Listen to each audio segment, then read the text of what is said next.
Good morning, chat. Hope y'all are doing awesome today. Plans. Finish up the stuff I wanted to check in my notes. And maybe get this attack finished today. If not, that's fine. I'm not too worried about it.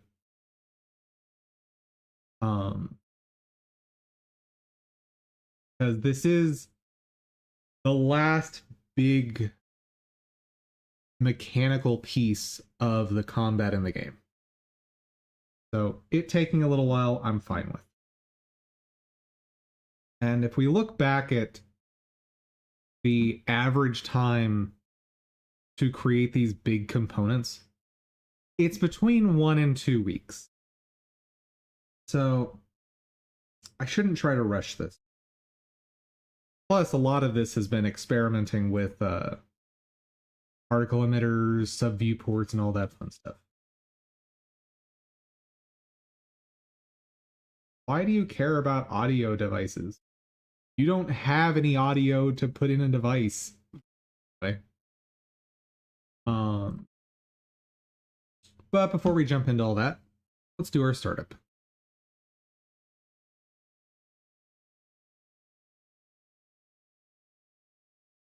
Oh, right. Can't forget our background music.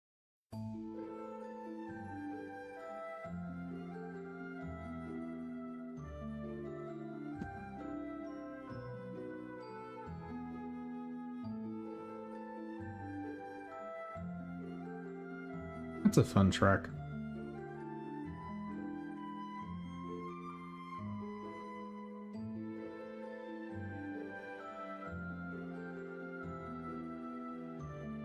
Who is the author of this? I have no idea. It sounds a lot like, I think it's Dark Fantasies. I think.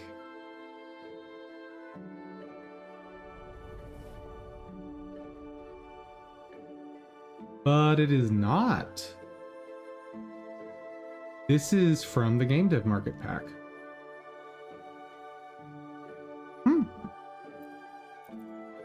Generally speaking, the audio quality and the level of complexity in the music from the stuff I got from Game Dev Market is way lower.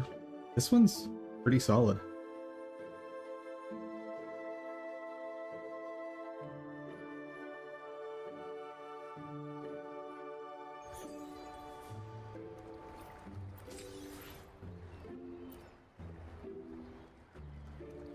All right, let's get our third turtle for the week. Leave it to me.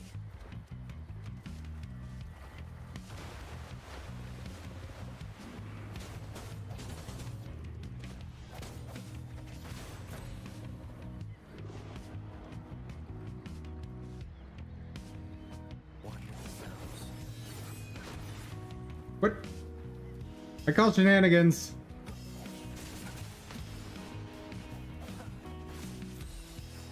I see your weakness.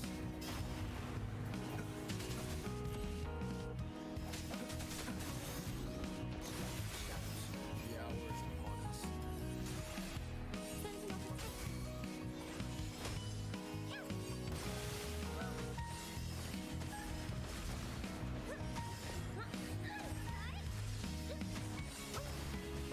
Oh, garbage.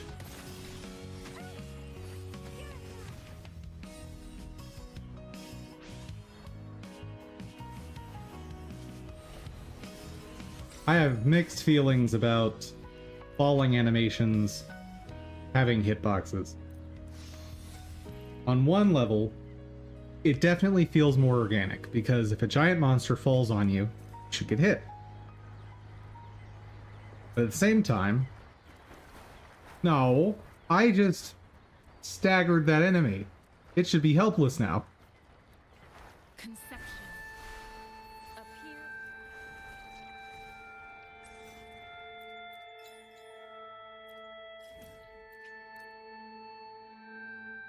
Know what I mean?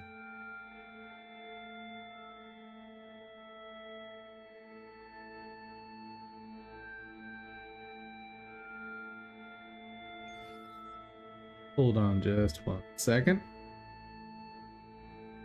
Okay, we're good. Oh. Now we're good. Come on, Windows. Dark forces answer me.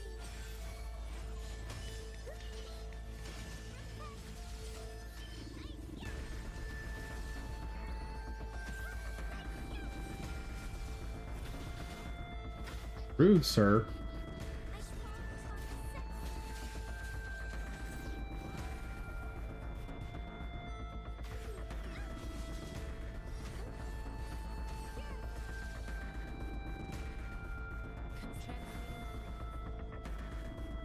All right.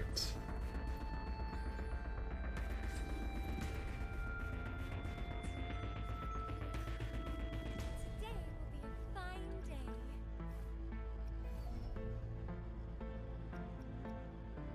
What's the next thing I want to raise? Skill is not a bad idea.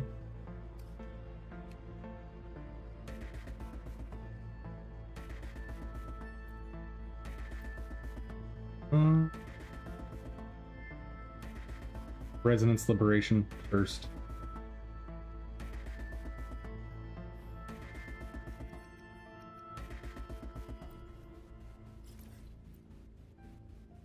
Definitely that first.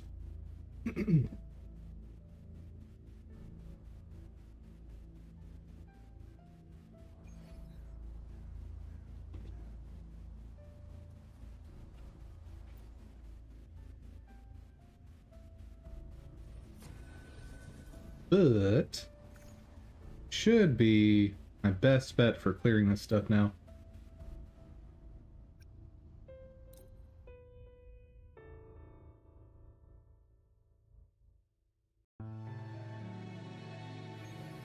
Like, she should have the easiest time by a good margin. Conception.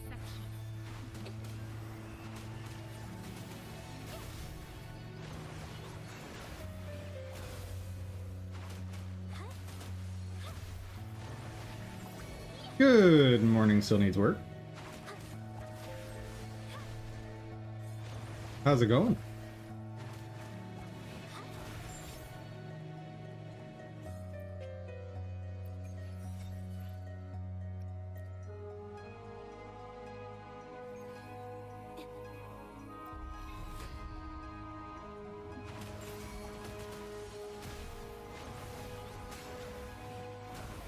Leave it to me.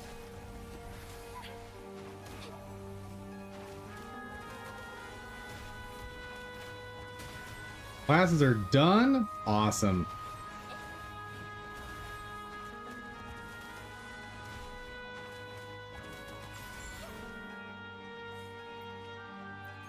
Congrats. It's great.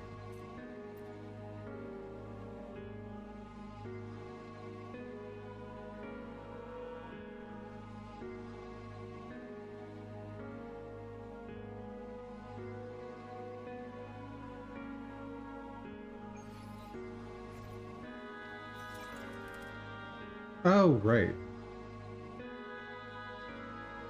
I don't think I did this yesterday.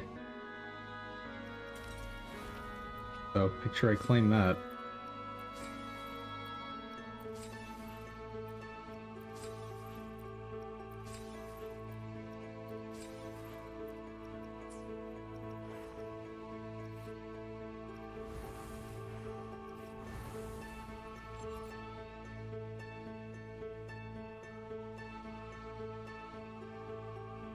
There's a GIMP 3 now, meaning the image processing or editing software.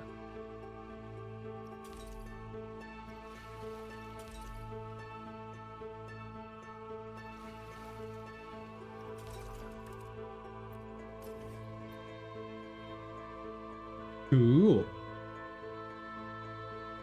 But the ultimate question, can I find the tool panels that I need in it? The answer to that is never.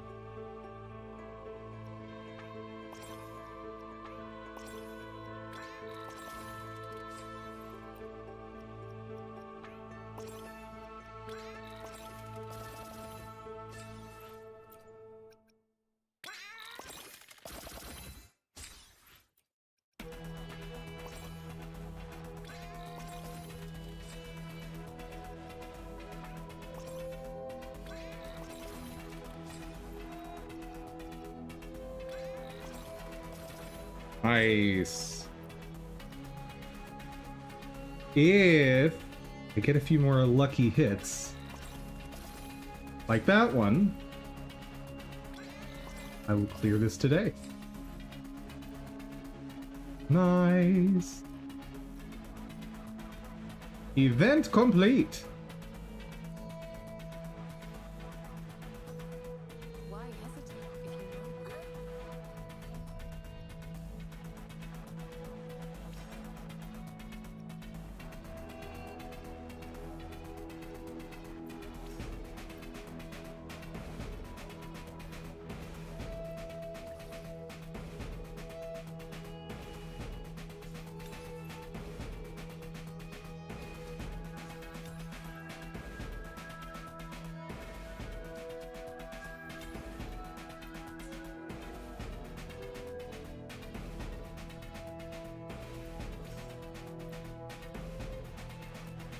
And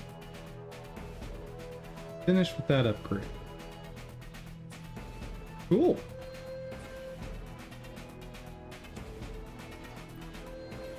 Podcast.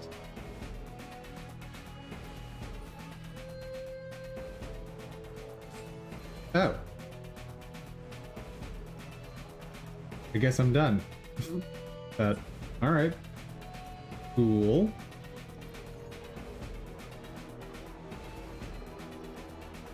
Someday I'll use these boxes or open them. Someday. Oh, obtaining the already collected ones, I can... No reason to not do that.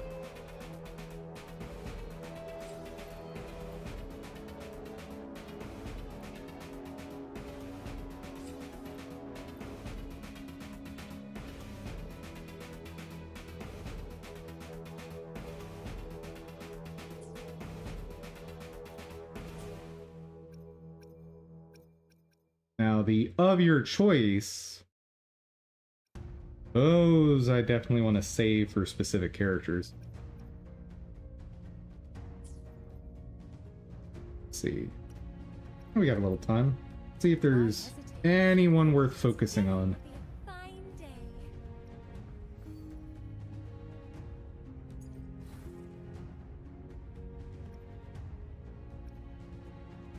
It'll be a fine day. Okay. Crit damage and crit rate. First off, how are her stats? I could use more crit rate. Other than that, she's pretty good.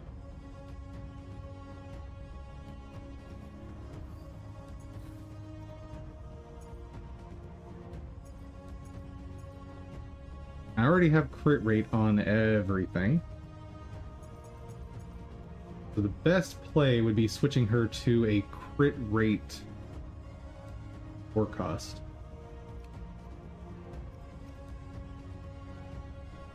Oh. Hello. You can roll crit damage for me, that'd be amazing.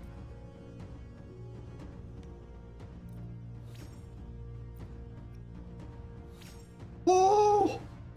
Chat!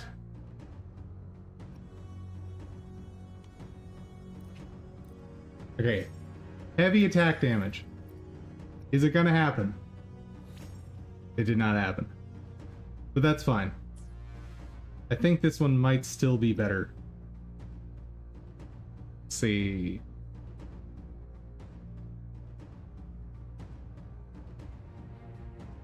So I'll be losing 29% crit damage. Alright? Yeah. 29% crit damage, but gaining 24.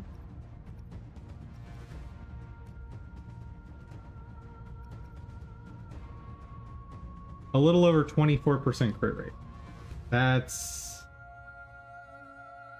kind of no contest. Yeah.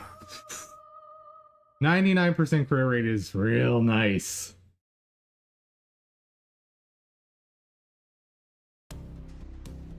And so I'm losing about, what? 10% damage? Yeah, I lost about 10%.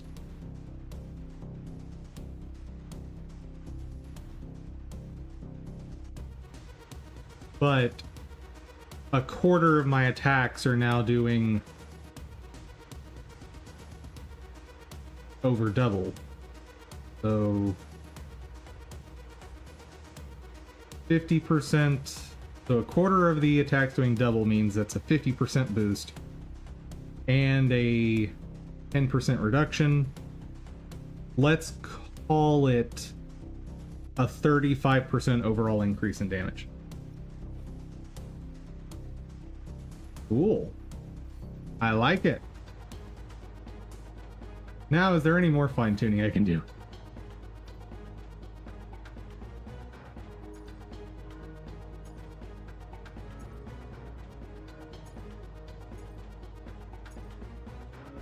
So, in theory, that crit damage can go higher.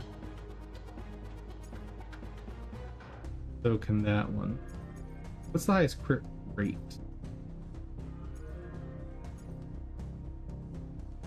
Okay, so if I got, let's say, perfect crit rate rolls on everything, I could switch this back to crit damage, probably.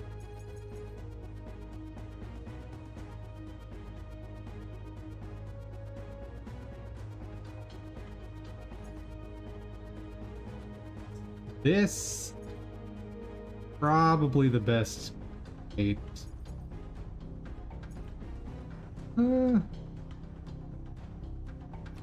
Let's see what we've got in 3 costs.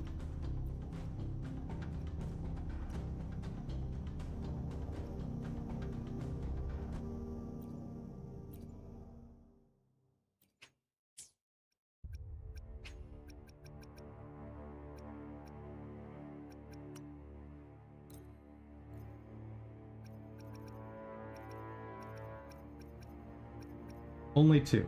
All right.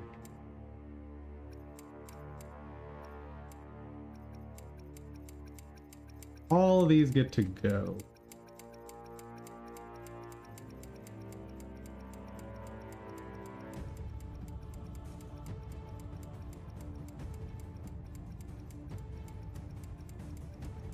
So many wasted echoes.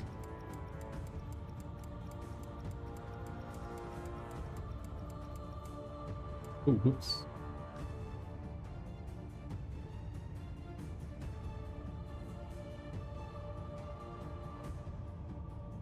On Sanhua. Why is that on Sanhua? I have no idea.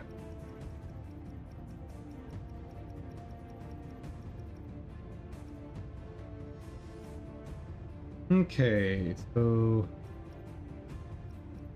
these two have potential.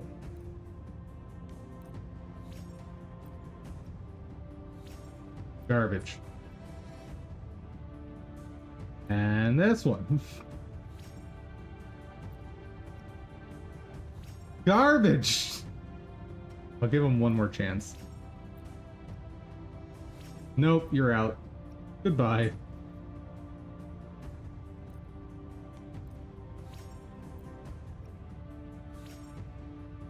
Heavy attack damage. Okay. If the next one's a crit stat, this thing has a chance. Never mind. Goodbye.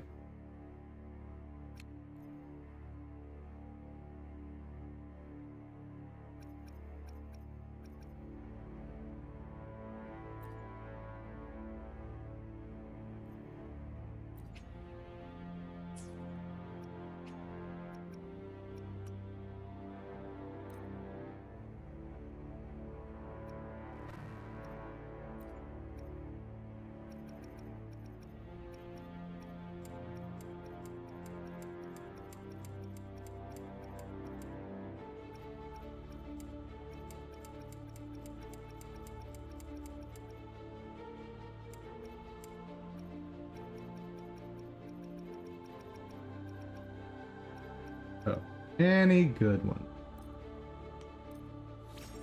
I think for these, if I don't get a good stat on the first one, just fun.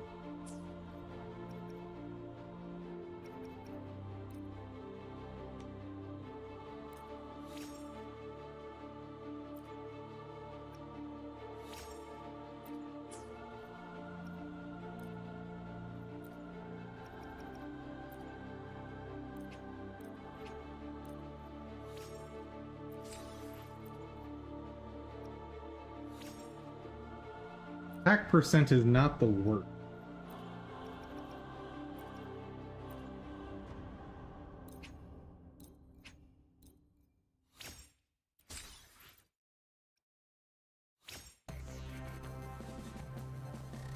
I think this one's out.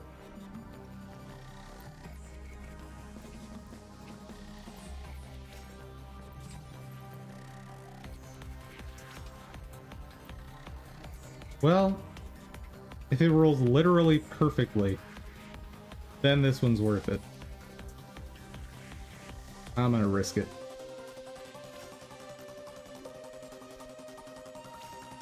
Nope. Garbage.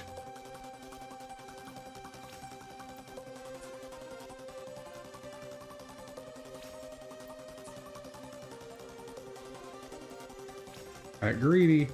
Wasted resources. 6.3 is not great.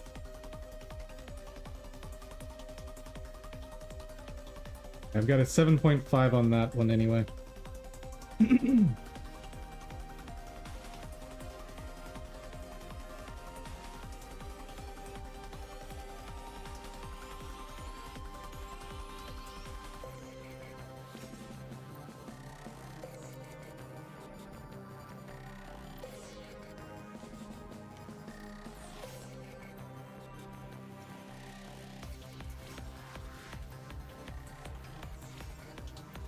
Nope.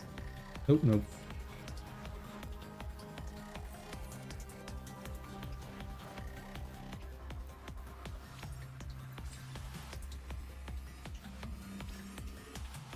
Liberation, don't care.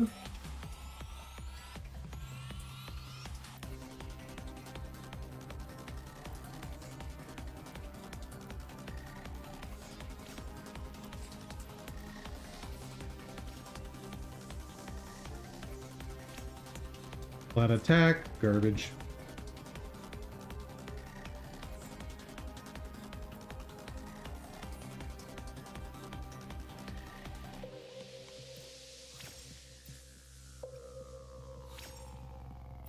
Energy regen is not awful.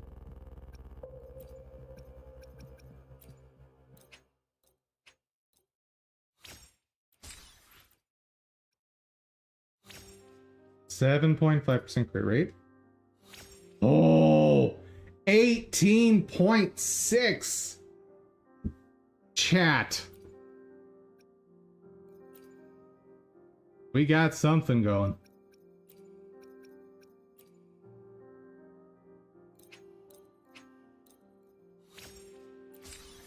If you can give me heavy attack. Basic attack I like. It's not as good as heavy attack, but I like it. Woo! Moment of truth. Oh.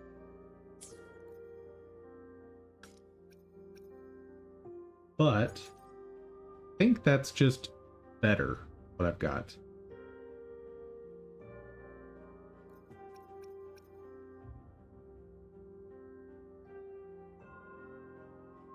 I lose 60 flat attack. And 10%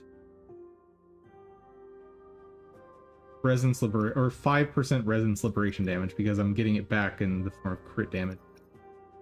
Yeah, this is just better. Awesome. Don't say oh well next time. This is a good one. It's not a god tier piece, but it is better.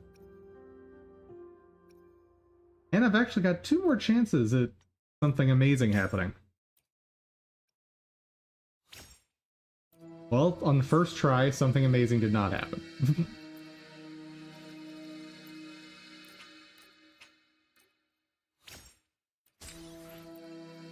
Last one.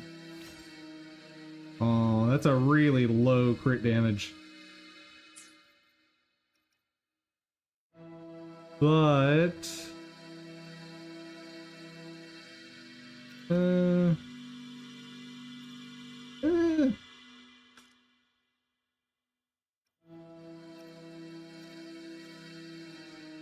Why am I holding on to this? Get rid of that.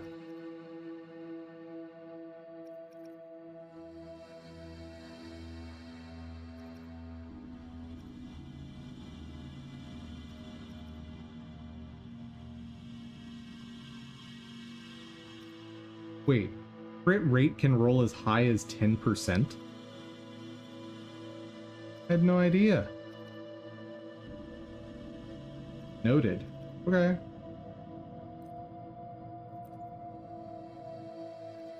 Here's the one I'm throwing away. There you are.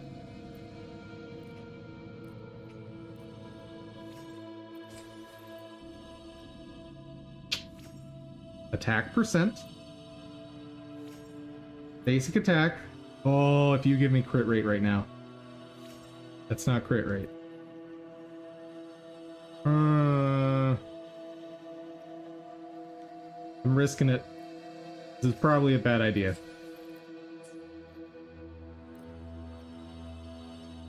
Dang. Oh well. Okay. Let me just make sure I haven't forgotten something. Like, as much as I say dang, this was a decent boost to her damage today. Nothing there. Really 7 days until days. I'll need to do that at some point. Ooh. To work! Oh wow, I spent 25 minutes on that.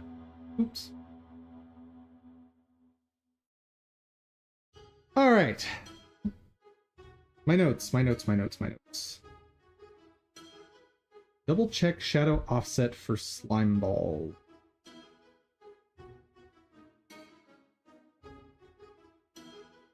Yes.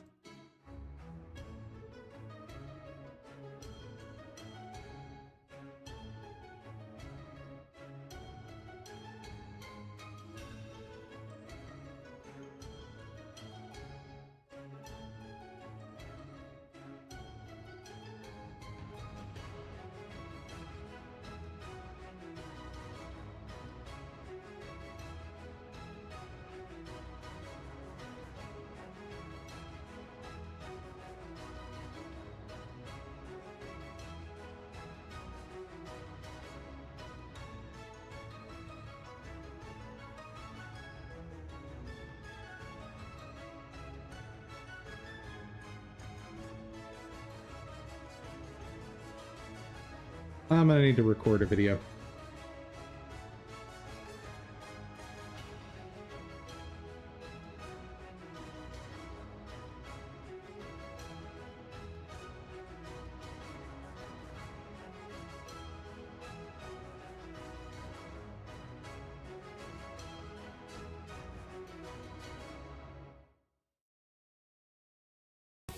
Okay.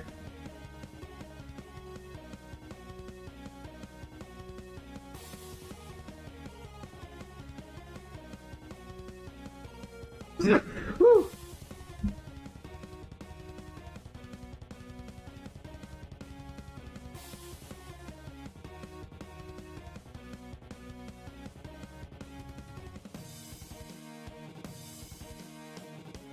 And here's a question. Should the shadow be in front of? I think yes.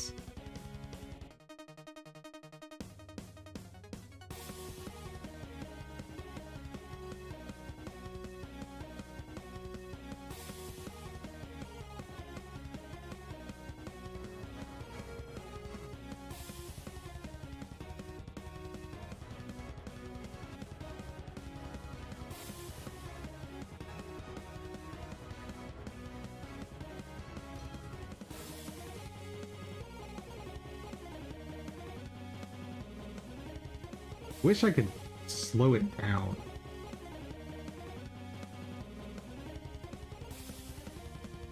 Ooh, maybe I can.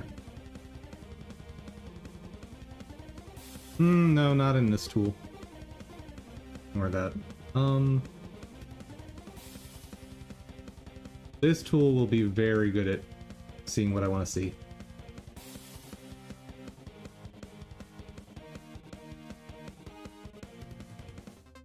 I need to up this to 60.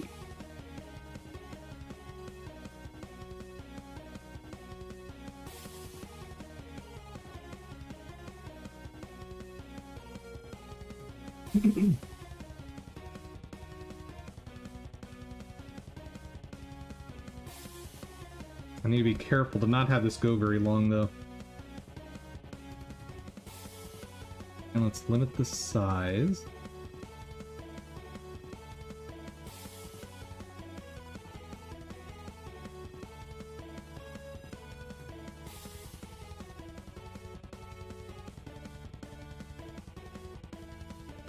I think that probably got it there.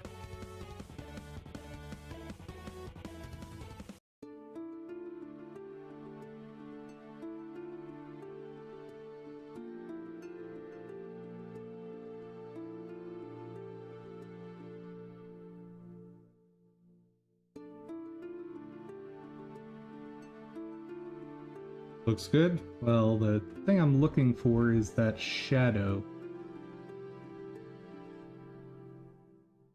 Can't tell on that attempt.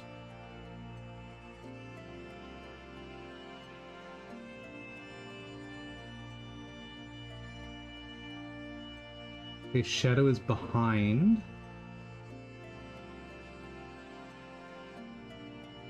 And that's the point where it passes in front of the character.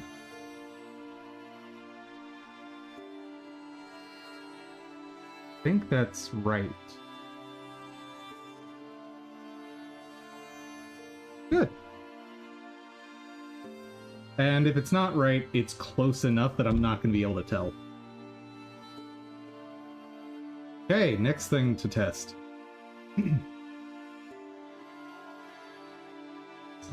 Yeah. Bye. Release. Cool. I'll get that at some point. Now...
let's try just a hard-coded one.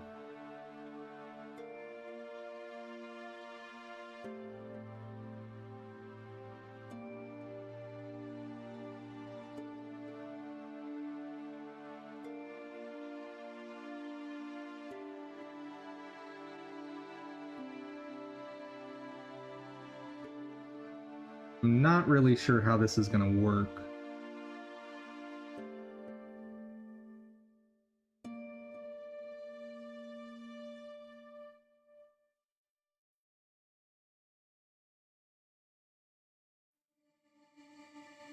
Negative 56. So let's have it go up to something like negative 90. I'm gonna try just eyeballing this.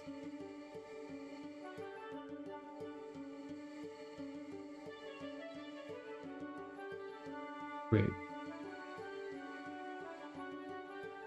Go away, offset.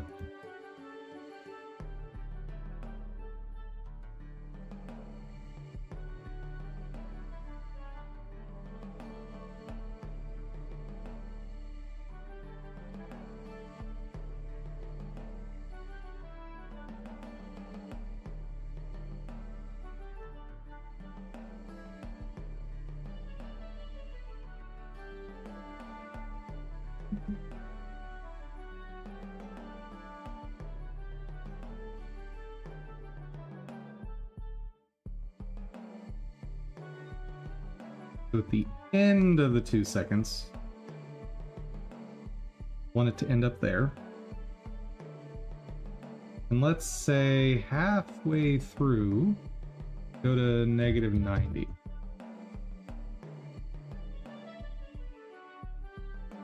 How does that look? Oh, I'm using... Never mind.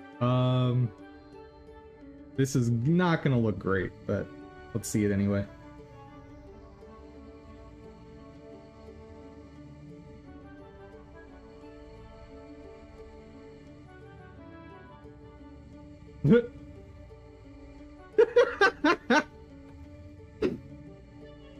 Did not mean to make them loop. Oops.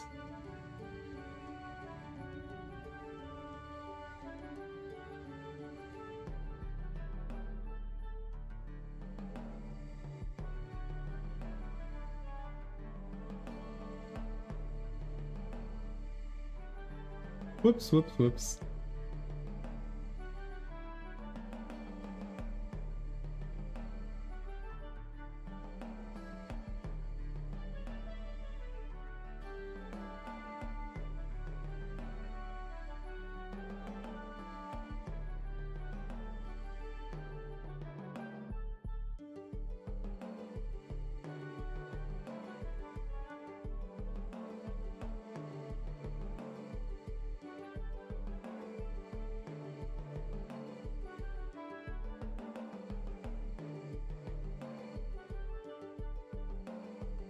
Yeah, I don't like it. What did I do on slime for... Interesting.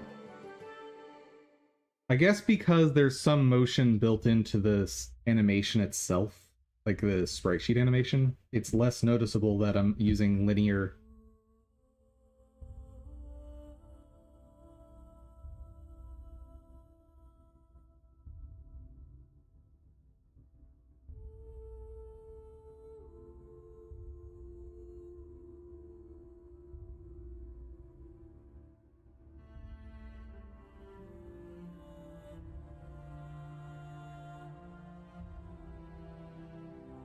I definitely want to use this to accomplish it, though.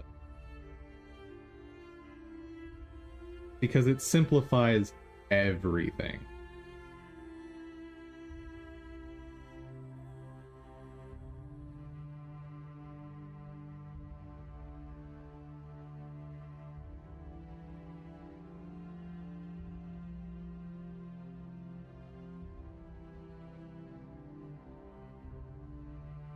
Hold on a second.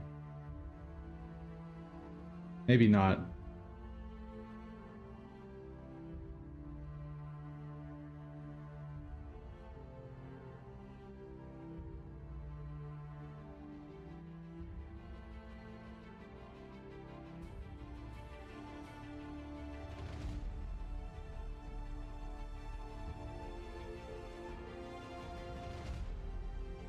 Yeah, okay, it's not actually doing what I'd hoped for. What I was hoping for is it would take whatever the current value is and generate a curve every time this animates, but it seems like all of this is being pre-calculated, which for performance purposes makes perfect sense. Just makes it a pain.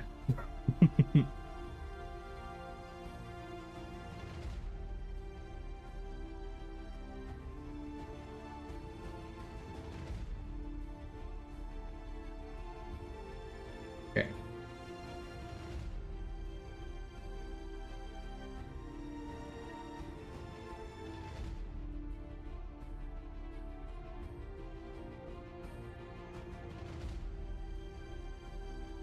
So that needs to loop. I need to lose all my tracks.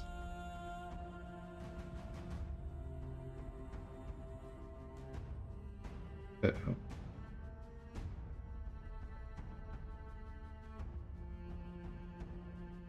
Now I'll lose all the tracks. There we go. Okay.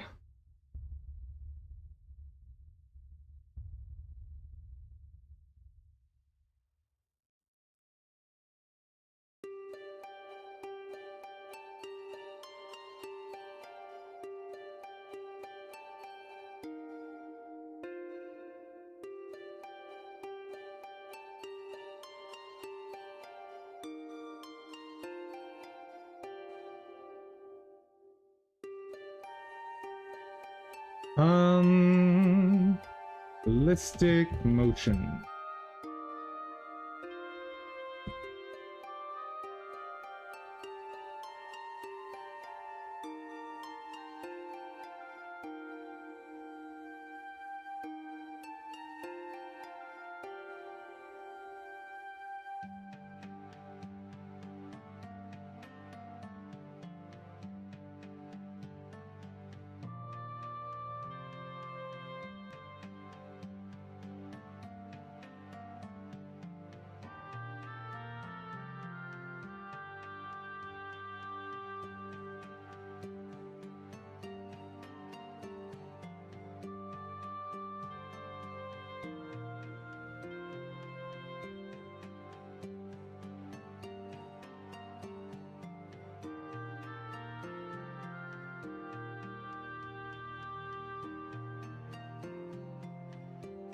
Hey there, Benkley. Going pretty good. Trying to get this attack actually working the way I want it to. How about you?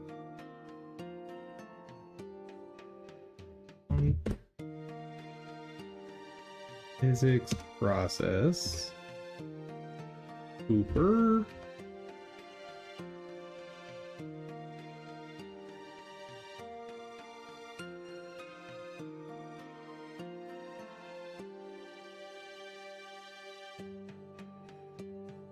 This.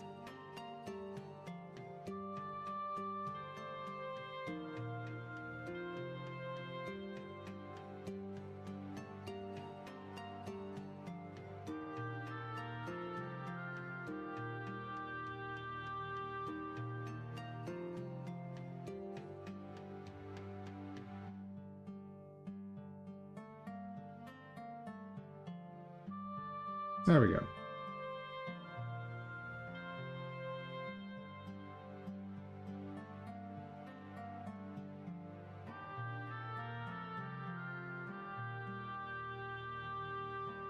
Trying to figure out how to make the pause menu. When I press E for inventory at the same time, it doesn't get paused or freeze.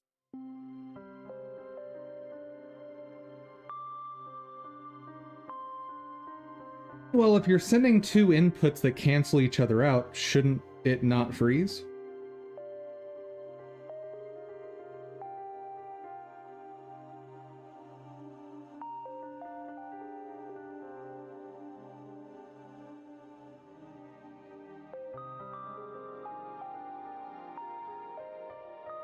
Or are you saying you want it to freeze and open the inventory just when you press E? I kind of... There were two ways of reading your message.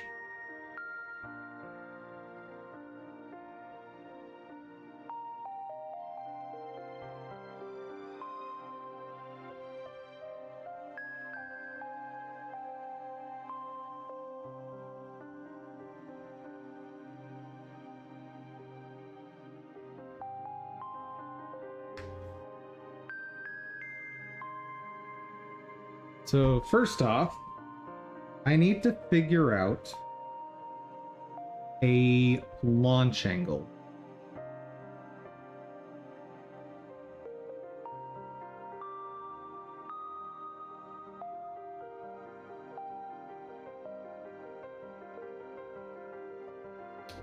I'm trying to make it so it gives an error that says you can't open them both at the same time.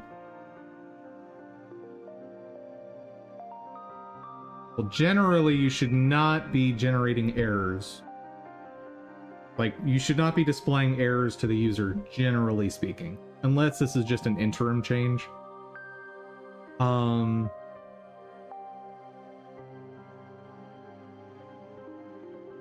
I mean, if you're using this just for testing purposes, that's fine.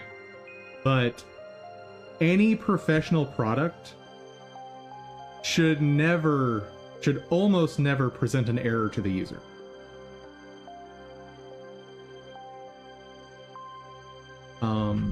Like, my game already has a ton of errors that can generate, but they only pop up when I've coded something wrong.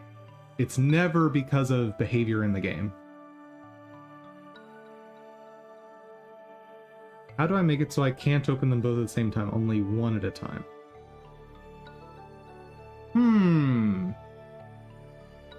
Well, this is actually a really useful example for educating all kinds of developers on this.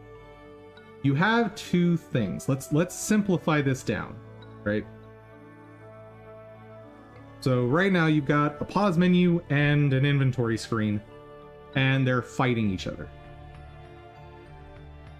So, but both of those are really big concepts. Let's make it much simpler. Okay? So instead of saying we have a pause menu, let's say we have a box.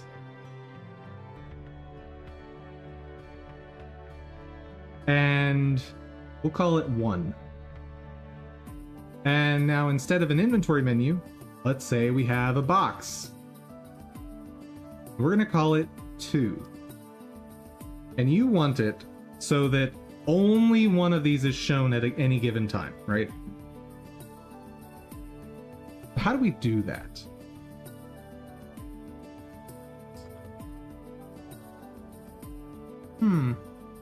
Few different ways to come to mind.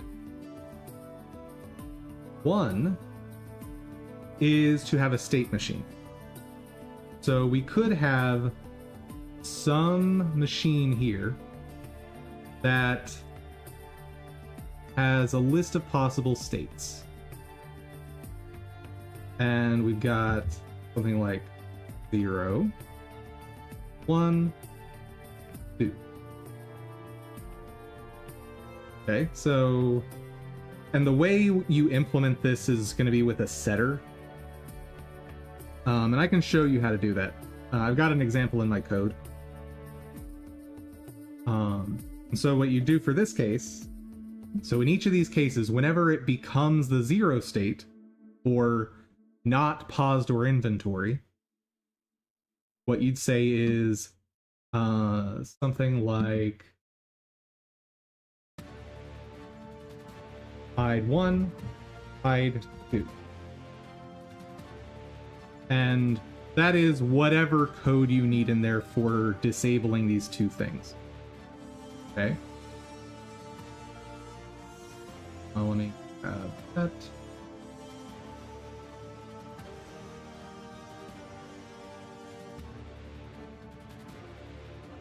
Show 1, hide 2.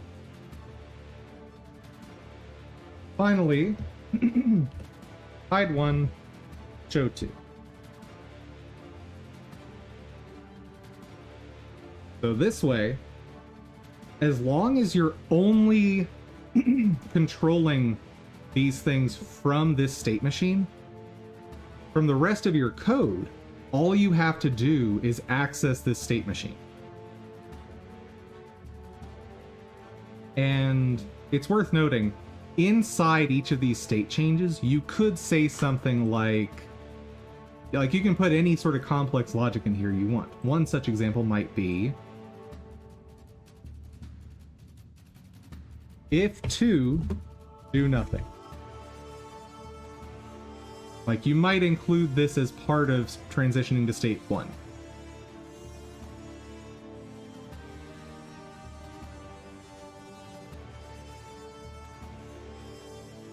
Does that make sense?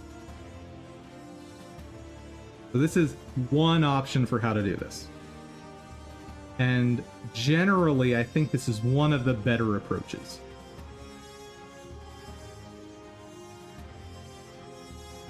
But, as I say all the time, whenever trying to approach a new problem, always try to think of 3 solutions as a sort of benchmark for if you put enough thought into a problem.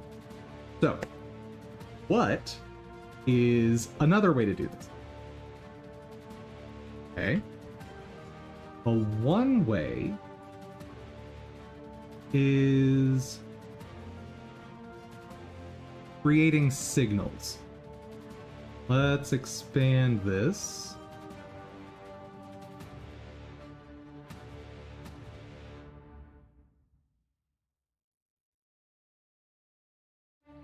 So we're going to call this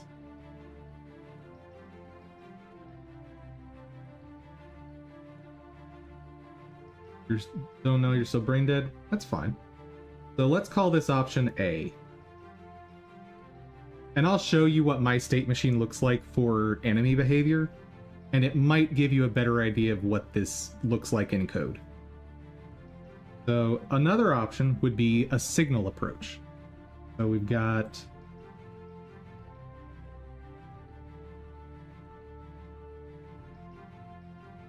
box 1, and we have box 2. And we could have these guys emit signals.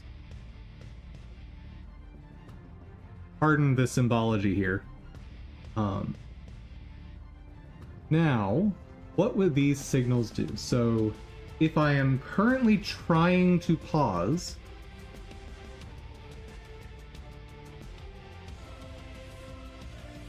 the signal even makes sense for what I'm trying to do here. This may not have been the right... This may not even be a valid approach.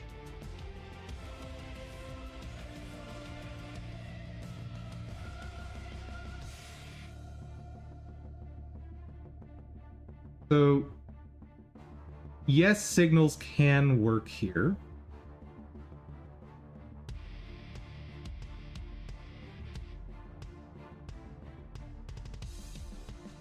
So, if these are in the same scene, you don't need signals.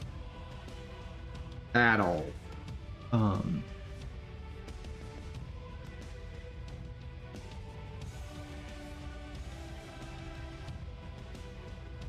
I guess part of this depends on how you're structuring this. For simplicity's sake, I'm going to assume that you have only one scene you're working with. If that's not the case, let me know. In which case, signals are meaningless. Let's get rid of that. Okay, so you have an overarching state machine as an option. Is almost always the best option for this kind of thing. What other ways can you do?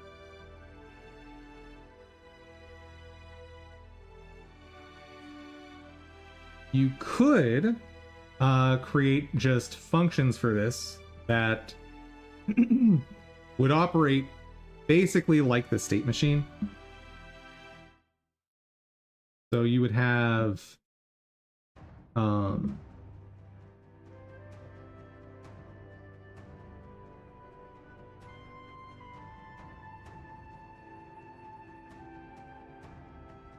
another option is you have enable, which is going to hide to show 1.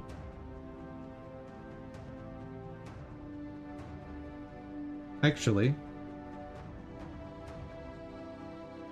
in case there's more logic you need,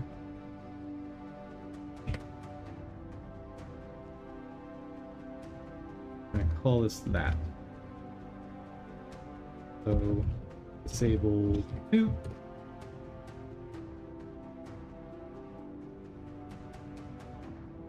There we go. That's what I want.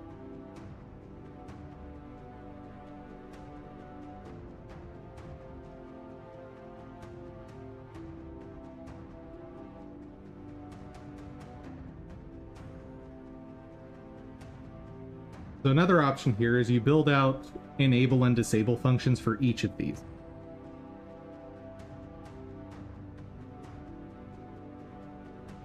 Func enable 2, disable 1, show 2. And finally, func disable 2, hide 2. Now, the hide and shows can be any kind of complex logic that you want, but the core idea here is when you're trying to enable, let's say, the pause menu, have it forcibly close the inventory. Let's see.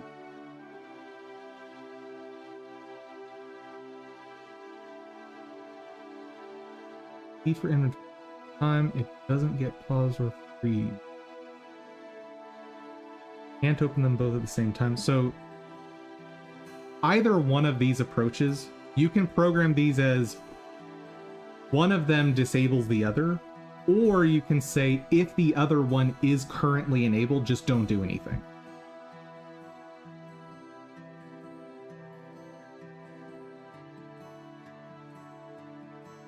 So let me go ahead and put that as like an alternate node on each of these.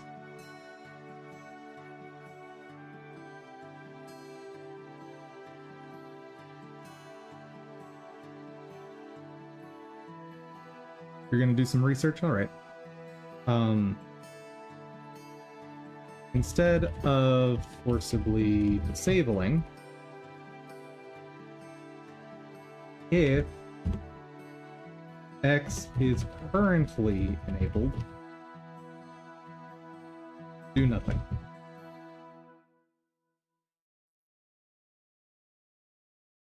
And this actually applies to both of these.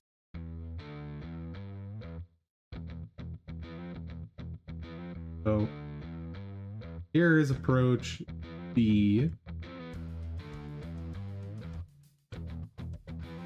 Say this can apply to either of those. Yeah, and I think this is probably the behavior you want. Something along the lines of, if you're currently in the inventory, don't open the pause menu. If you're currently in the pause menu, don't allow opening the inventory, or something like that.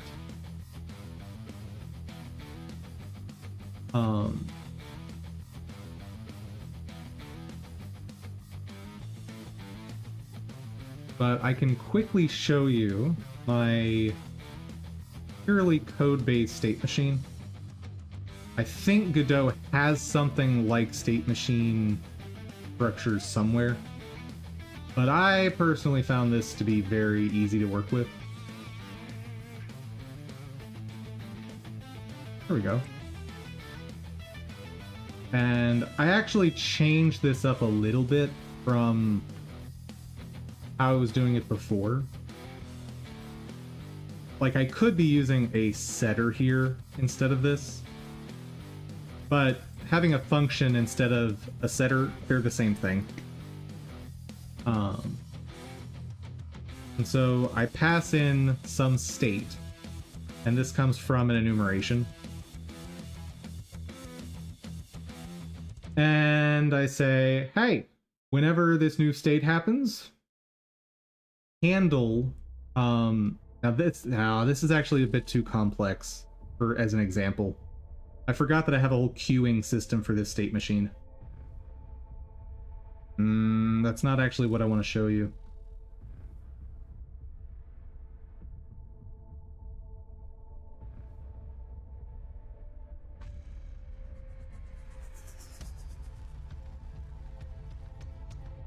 Yeah.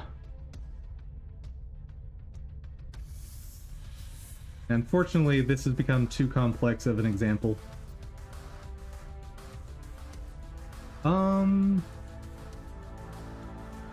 It'll just take me a second to write up an example, though.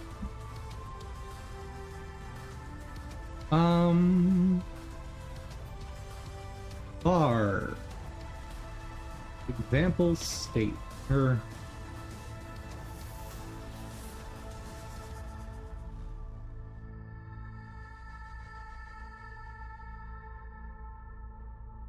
and I'll just use one of my enums.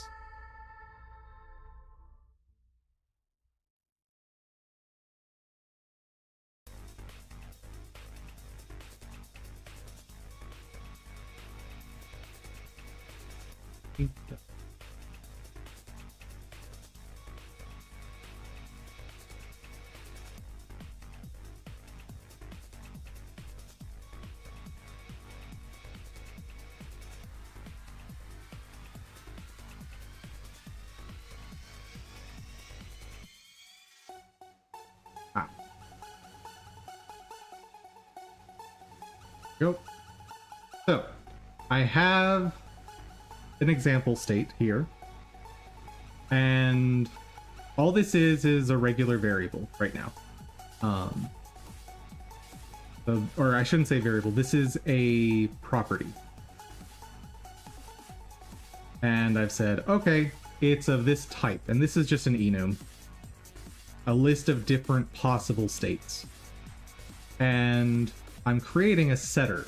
And what a setter means is anywhere else in the code, if I do something like example state is equal to enemy state .y. So whenever I set this somewhere in my code elsewhere, it executes this function.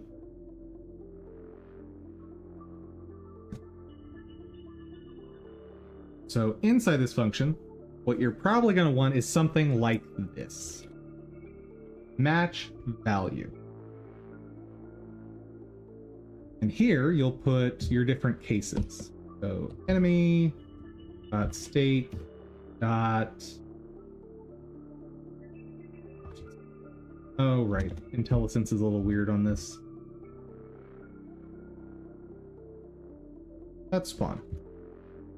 And in here is what to do when entering spawn state. Right? And you can even layer this a bit more. But for now, etc. But a way you could layer this a bit more is also match example state. So in this function, example state is what you were before the change. Value is what you're going to as a result of the change. So what you can do down here is what to do when exiting spawn state.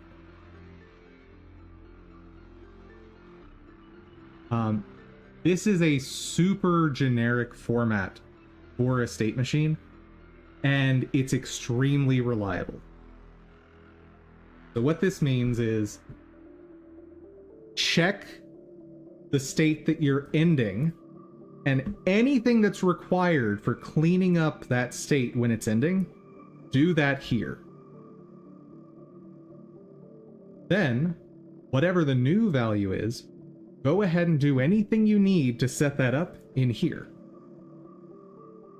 And once you've got this whole thing built out, the rest of your code, like handling an input, is just what I showed up here with,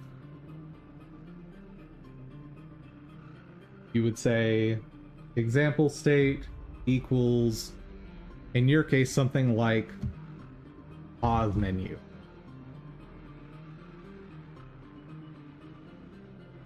And just for explaining this a little more, to inventory. Okay. So let's say you have already set the inventory somewhere.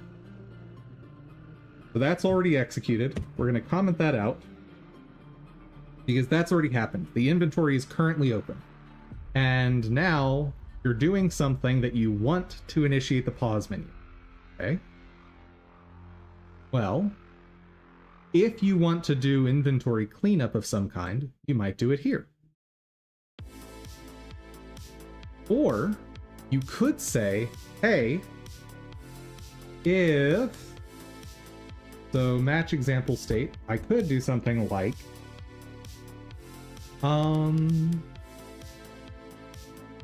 wait, could do something like inventory return. So what this means is if I currently have my inventory open and I'm trying to set it to something, just get out of here.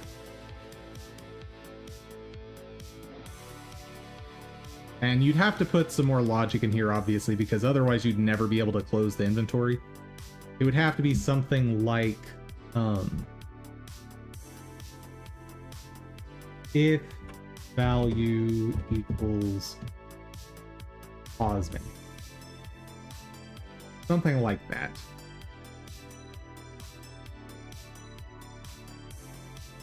And that just says, okay, if my inventory is open and I'm trying to access the pause menu, fail out. I think this is probably not the behavior you want. I think you probably want the reverse of this. I think what you'd actually want is something like pause menu,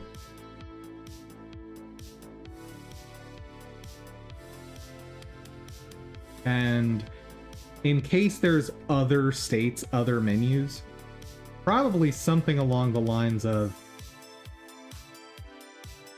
if pause menu is not equal, or if value is not equal to none, let's say. So you have no, you want to transition to no menus as a possible state change. So if the value is anything other than none, fail.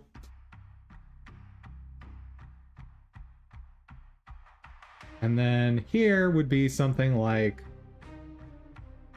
close pause menu. You might even do that down here. None. You might do something like disable pause menu.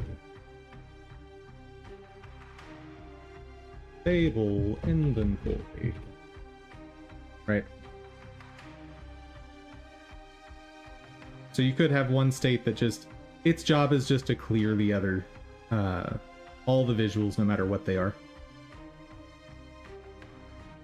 And of course you can nest these and put any kind of complex logic you want in here.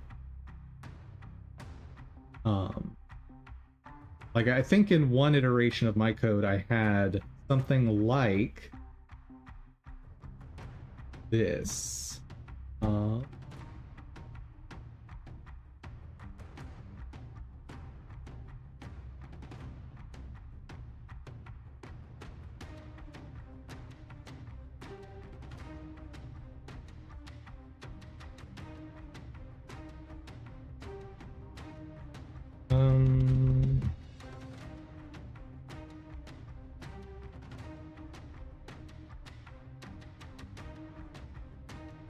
Okay.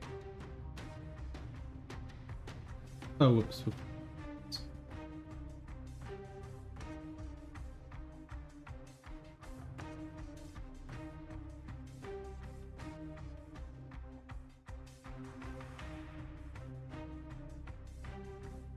So something like this.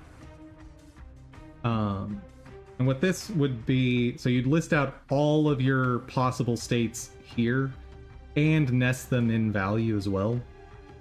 And the result here is you have every possible outcome of when I'm trying to open the pause menu, if I'm currently in the inventory, do this block. if I'm currently in the skill tree. Do this block. And then, of course, back here, you have something like inventory. And here you do match example state again. And let's say, so if we're currently in pause menu, return.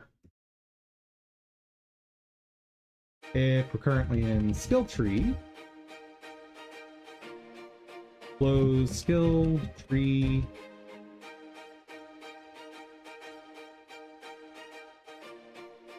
Open inventory.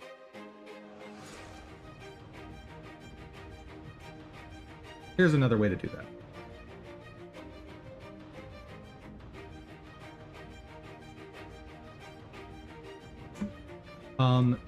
Structuring it this way the first time you do it, you'll probably end up with some repetition, but this is a very easy way to systematically go through your states and make sure you don't miss anything. An example of repetition.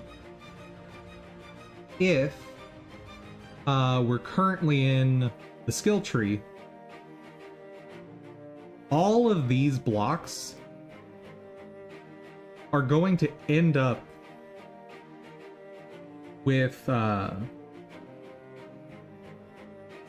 all of these are going to start with closed skill tree. So there'll be some repetition there, but it's at least a way to make sure you don't miss a state transition. And it's worth noting this can get very big, because let's say you have 5 different states. Well, that means your possible state transitions are 5 by 5. So 25 different outcomes here. So this structuring exactly like this is going to get bulky code. It will, however, be extremely readable and easier for you to not, or make it less likely for you to miss stuff. And I'd say this is a good way to start working with a state machine like this. And after you feel more comfortable with this, you might do something like this.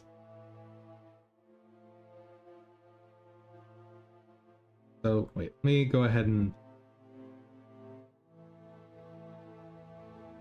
here.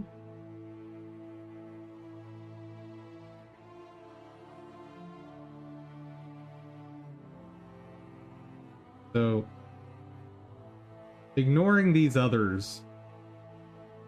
So right now I've got, notice closed skill tree is called in 2 different places here, because if I was in the skill tree state, I need to close it. So up here, I could instead do something like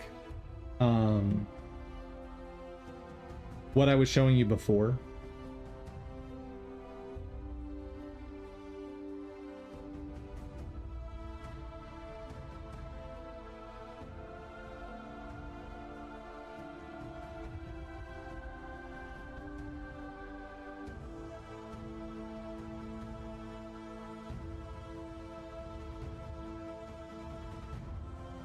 And by doing that, I no longer need this in these 2 spots.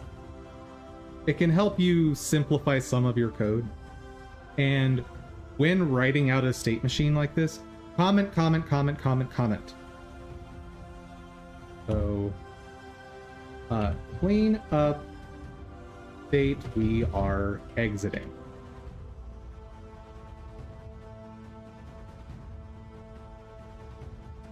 Down here, handle all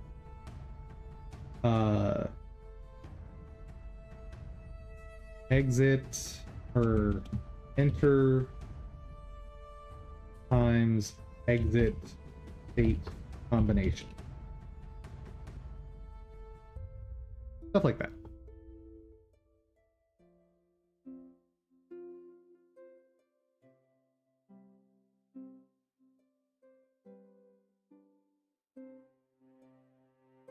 there you go.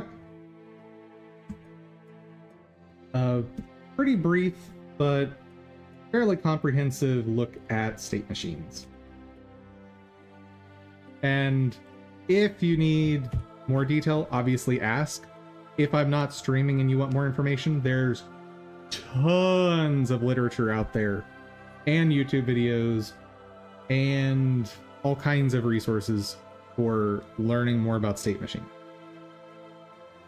And state machine, I guess I should define that, is really just a fancy term for having a centralized place in your code for handling all of the changes to some system. Meaning, if there's a limited set of states that something can be in, so maybe we're talking about the states of, in my case, the enemy. Well, the enemy can be walking, the enemy can be jumping, the enemy can be attacking. Well, I need to do something whenever I'm entering those states. One of the things that I need to do is handle updating the animations. Well, I don't want to constantly have to be handling animations every time I want to change states. So instead, I create a state machine, or something that is called a state machine, let me phrase it that way.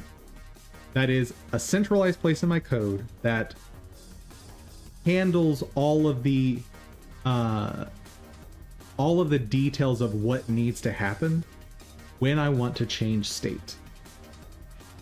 So, for instance, when I want to attack, instead of every time in my code that I want to call attack, instead of at that point writing out all the things that need to happen, or even calling a function with a whole bunch of inputs to make that stuff happen, instead I just say state equals attack.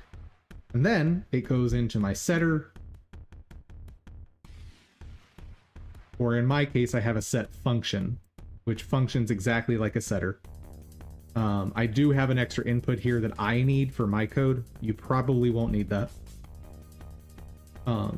But you get your setter, and now, as long as this is properly programmed, oh, I guess I did do the equivalent of a match case here. No, it's not the equivalent. It's definitely different, but it might be possible to change this into a match case. But yeah, mine is a lot messier than what you guys will probably need to make. Anyway, back to work, dum-dum.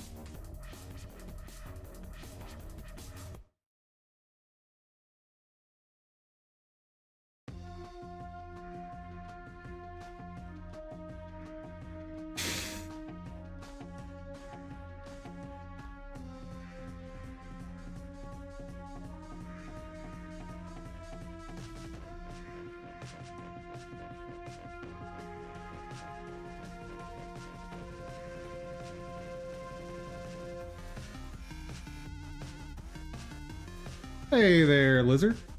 How's it going?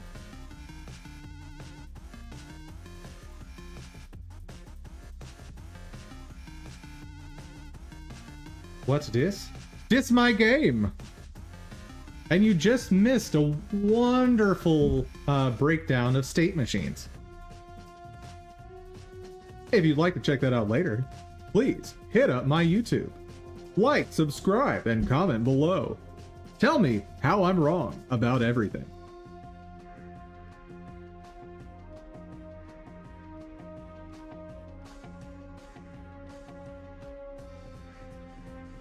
You're familiar with state machines? Ooh.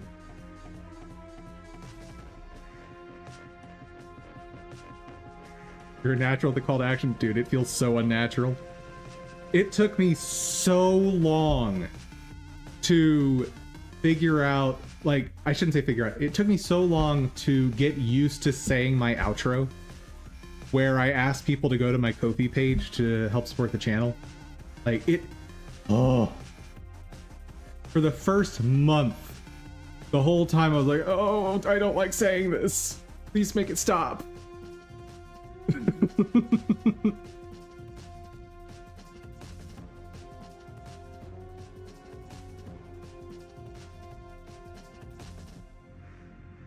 I think what I should do here is have bar gravity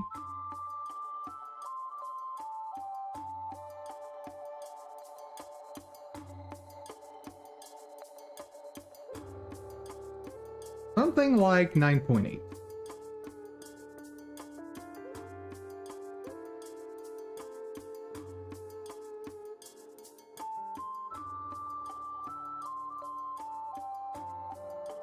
The video would call to subscribe, but this is the video.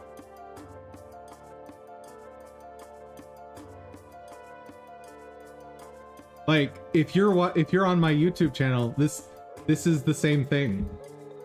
I'm currently streaming to Twitch and YouTube and Kick and someday Rumble, but I need one more subscriber over there before I can stream to Rumble.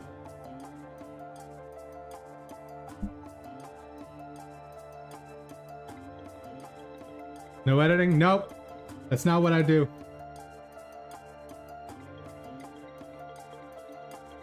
YouTube functions almost exclusively as an archive. I do get viewers from there sometimes. But predominantly it is an archive for me. So if there's something you've missed, let's say you're out on vacation for a while, you can always come back and check that. You don't mind call to action feedback? I don't mind feedback of any kind.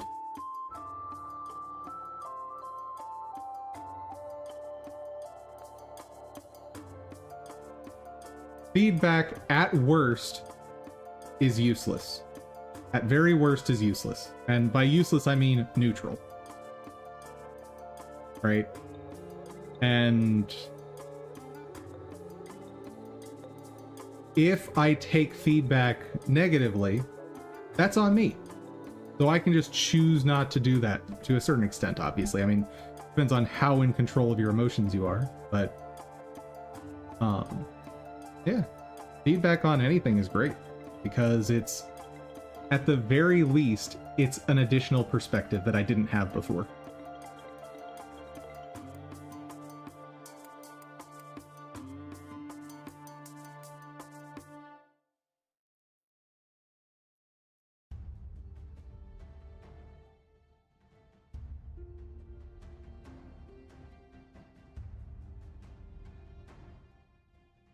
Wait, where'd that message go? I said allow.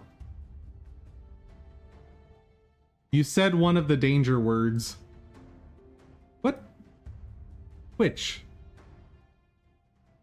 I said allow. Why did it? No, don't worry about sending it again. I don't want you to accidentally trigger the auto ban. I'll just read it out loud. In that case, too many calls to action were said at once. Should have focused on the most important one for the moment. Also, what can help a lot to feel more natural is to consider that your viewers want to subscribe, want to support you on Ko-fi, want to know about your videos, etc. Oh, I agree with that entirely. So, I was intending to make that partially a joke. Because and like I tried to put on my cheesy announcer voice to indicate it was a joke.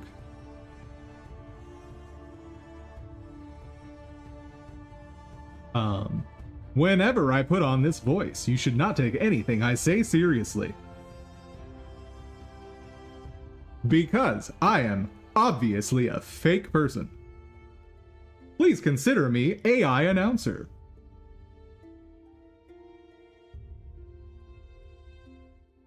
Yeah, no, so, and the reason I put on that voice and made it tried to make it a joke and maybe was unsuccessful at that.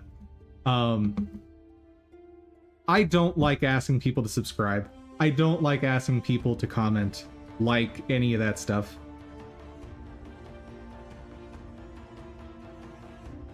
It came across as my real voice. This is my real voice.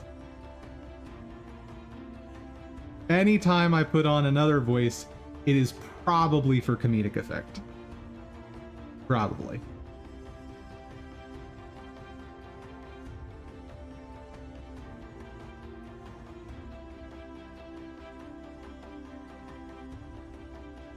That doesn't necessarily mean the thing I'm saying is untrue, because sometimes I'll put on funny voices for explaining something just to grab your attention as well.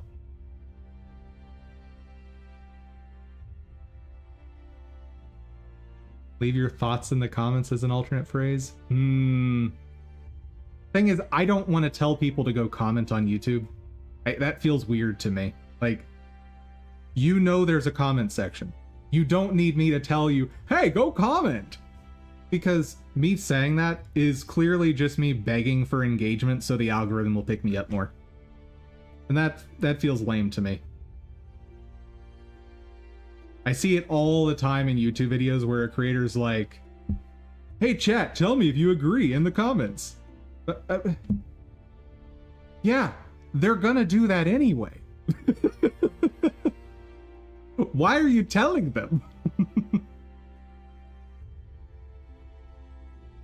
That's just the YouTube grind. I understand. And clearly I am unsuccessful at the YouTube grind, but that whole process feels wrong to me. You used to be a professional YouTuber? Nice. Let's see. What else do I need? Star. Initial. The.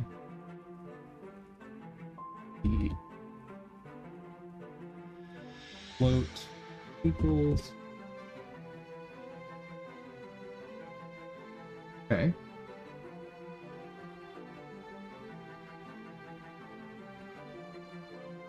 Oh wait, no, this needs to be 0. What am I doing? Okay.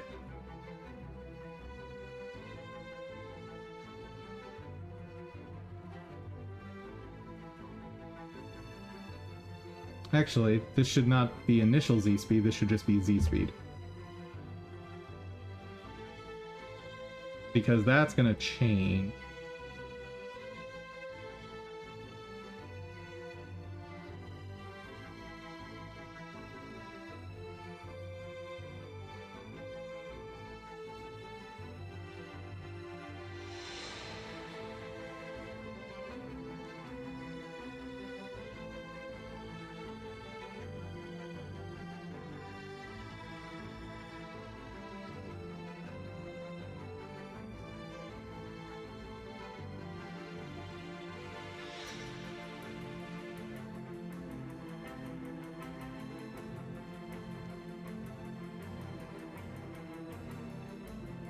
Really wish I could tie this to an animation though. It would have made things way easier. But I think the only way I could do that is if I was setting keyframes programmatically. And that feels very messy.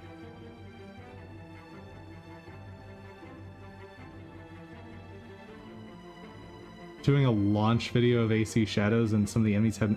No! Hold on. Hold on.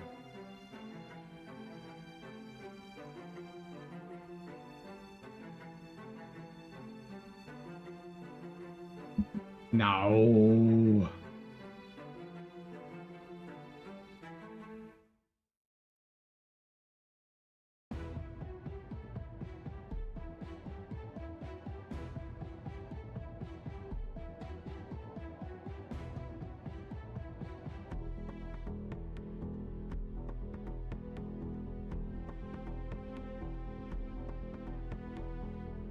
Okay, so it's Like, it's live right this second.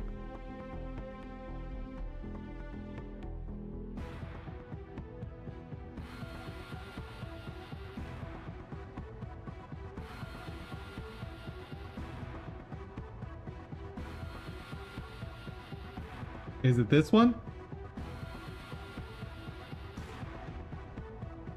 I'm not doing that.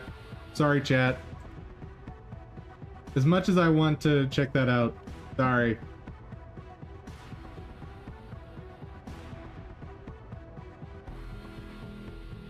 I'm getting back to work. Ah! Oh yeah, someone will definitely make a video.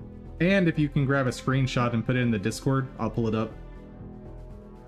Because that's hilarious.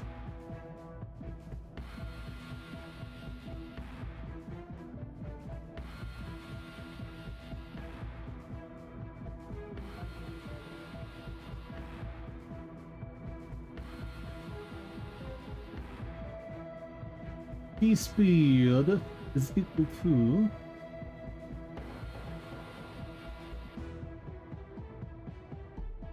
what? It's gonna be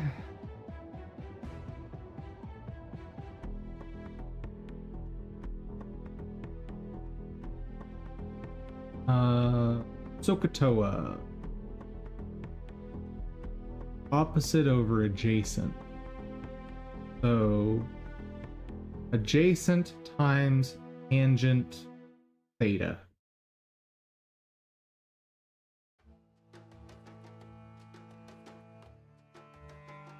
Tangent of whatever my launch angle needs to be.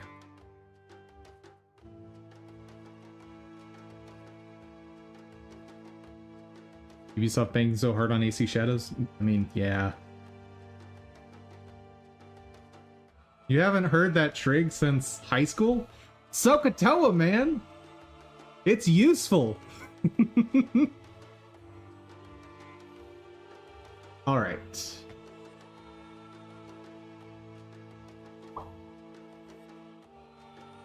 What trajectory should that clap launch things at?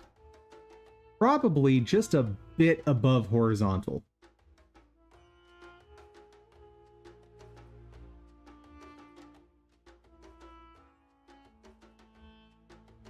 My trig knowledge was brain rot into funny wave shapes. Sign of X go burr. I agree. Sign of X definitely go burr. If you ever want to have some fun with functions and math, one of my favorite sites, if I can find it, where are you? Where did I put you? You're here somewhere. What? Archive, maybe? Desmos, there we go.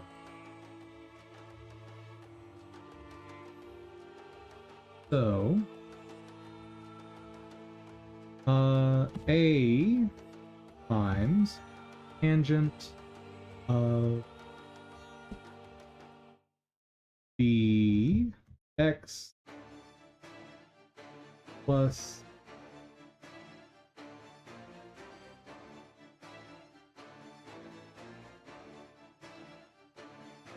ooh, so C just moves me horizontally.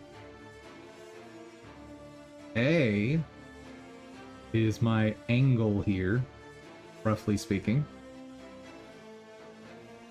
B is how wide my stuff is. And you can animate this!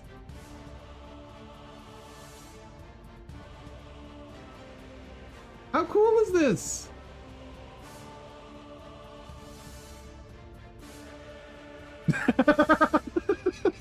You zoned out?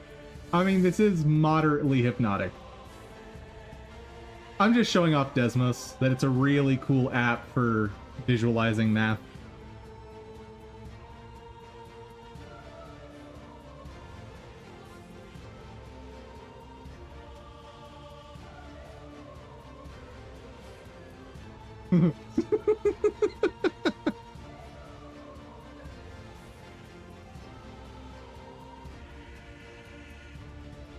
Don't worry too much. It's just a really cool app, that's all.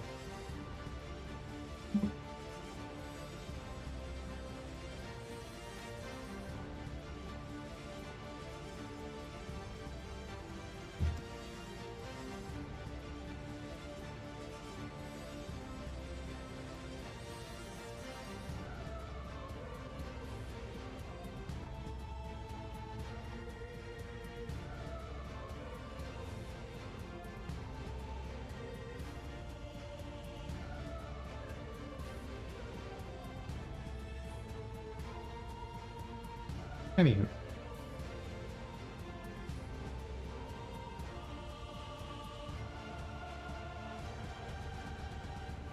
I have the picture. How do I put in the chat making a link?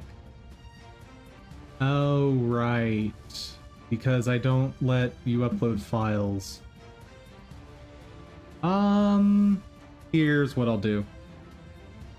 I'm going to enable it in the Ko-fi zone. Give me just a second. Permissions.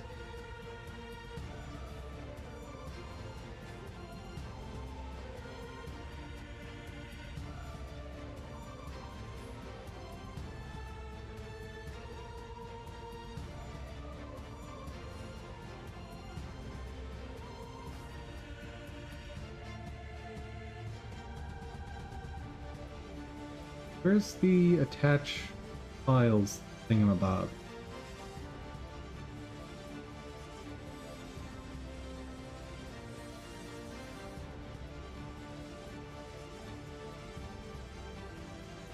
Ah. There.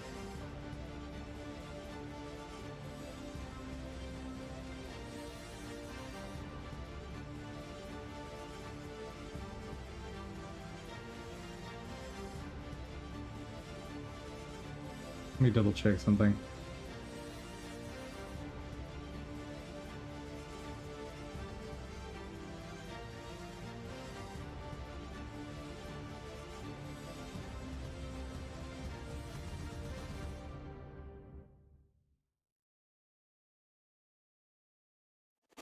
Okay. You are should be able to post files in the Ko-fi zone now. If not, you let me know.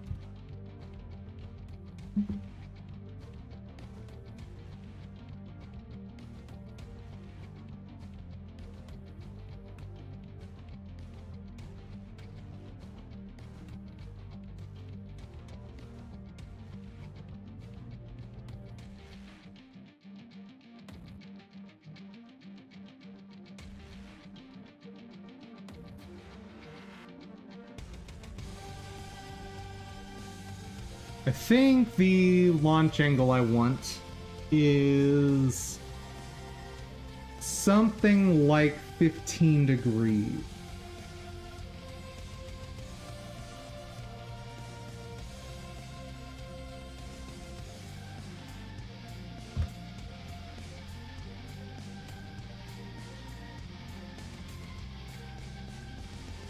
So pi over 12.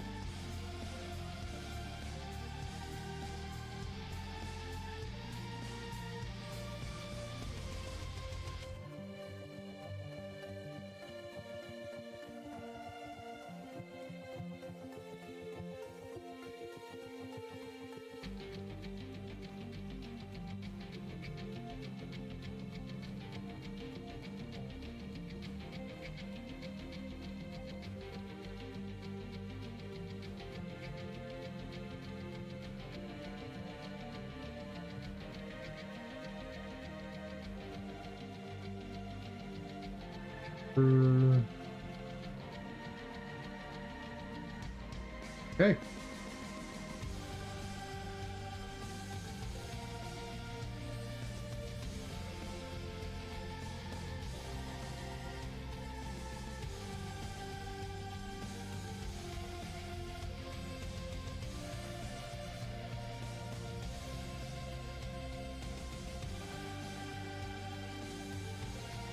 First, the speed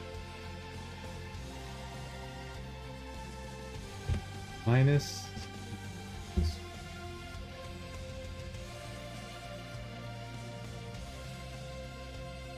Gravity times delta.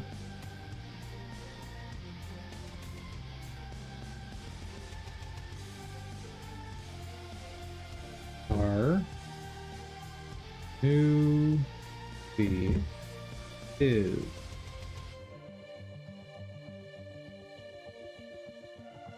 right dot offset dot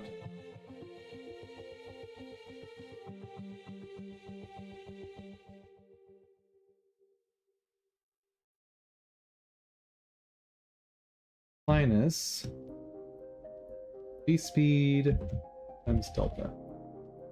Okay, so apply my acceleration, get the new speed,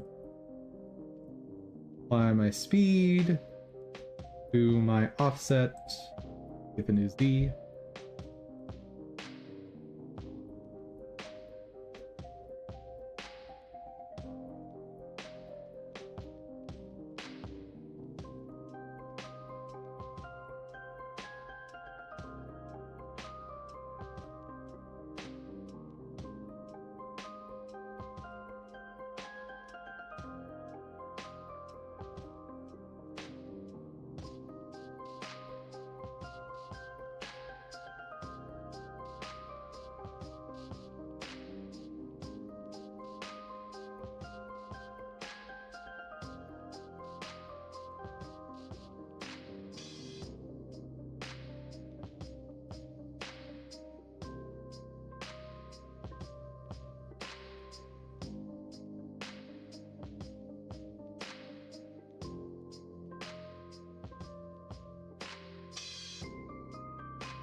That's good.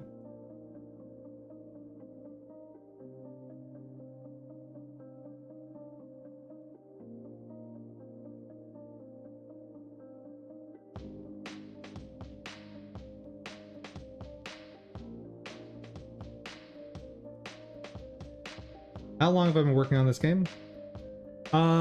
Just a tiny bit over a year.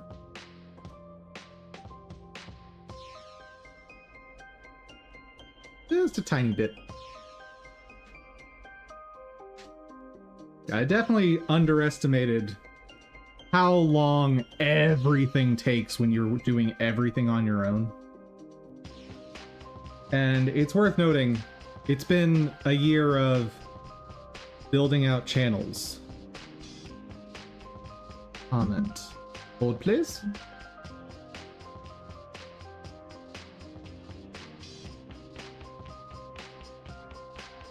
How do I... There we go.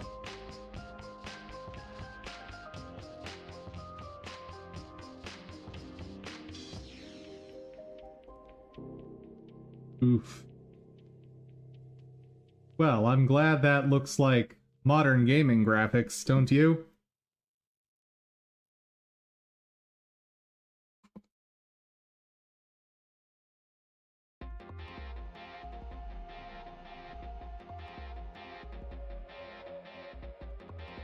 I find twice the amount of work gets done when you have someone working with you, for sure.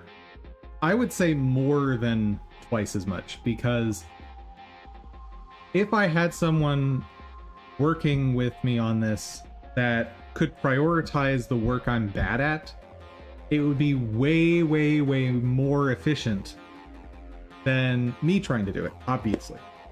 So the net result is going to be more than doubling my throughput. Like, if I had an artist on staff, oh lord, I spent a whole day just updating the colors on a sprite. You think the video's low res?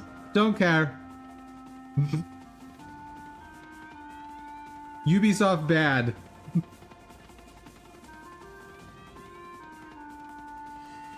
You're in a game jam, you've got a good artist, and you're a good programmer? Nice. That's the way to do it.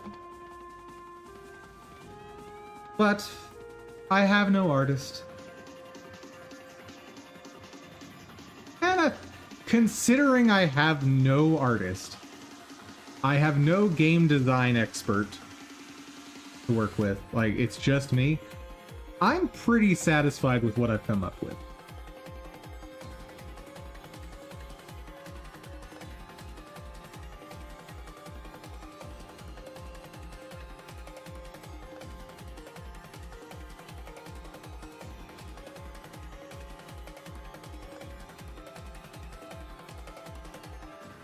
Yeah, the no feed is very bad. Did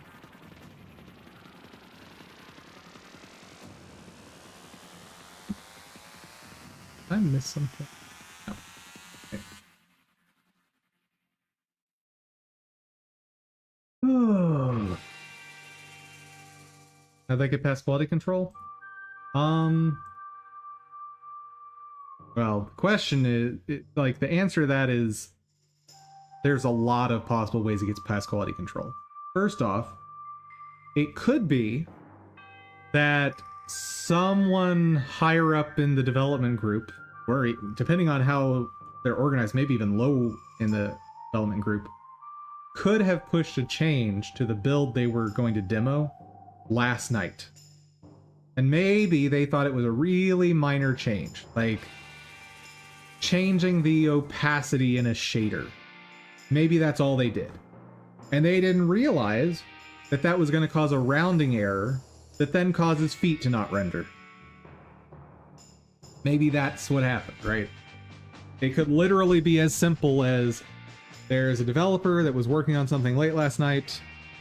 They said, hey, I need to get this shader updated, and then suddenly feet disappear. And no one thought to test feet, because why would a shader make feet disappear? But it did. Or whatever the problem is, right?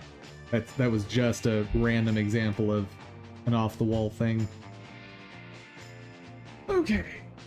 If Newsy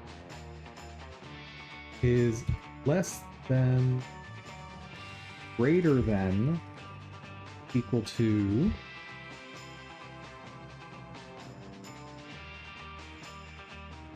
offset y.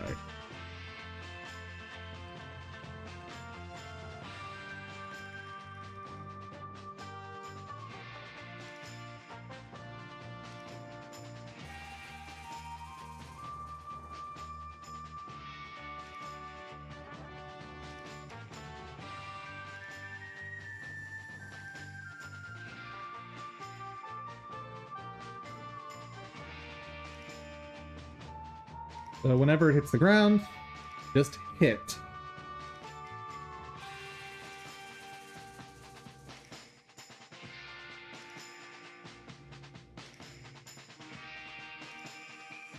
I'll probably want to add something here later called number of bounces, but I can worry about that later.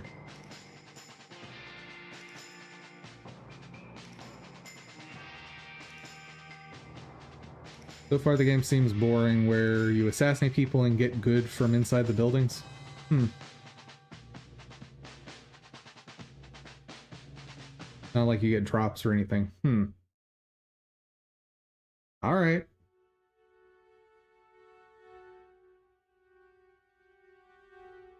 So if blah blah blah, else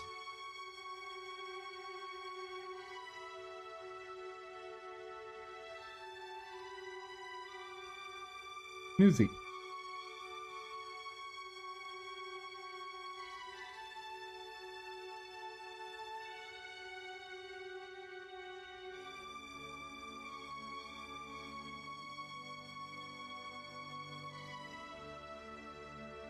Pick up hay bales and buckets. I mean, they are very different types of games.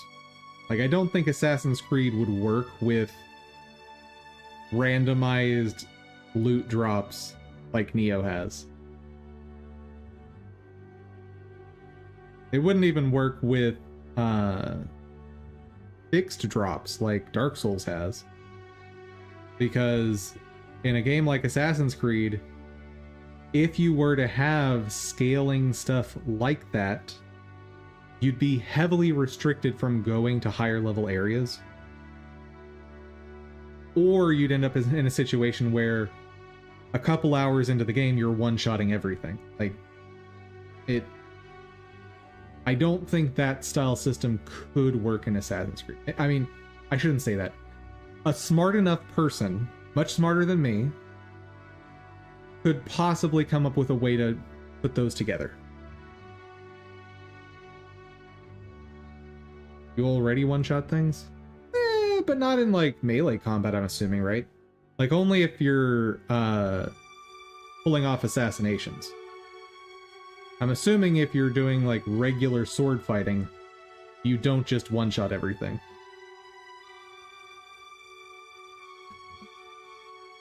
And for that matter, if you are one-shotting everything, then randomized loot definitely doesn't make sense. Because what would be the point of having extra crit rate on a dagger if everything's a one-shot kill anyway?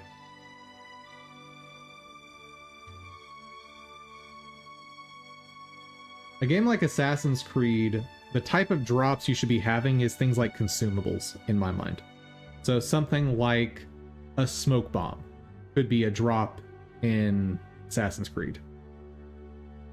Or maybe arrows, or I don't know what kind of ranged weapon they use in those games, but you get what I'm trying to say. Alright, let's see if it works more accurately. Let's see what I did wrong.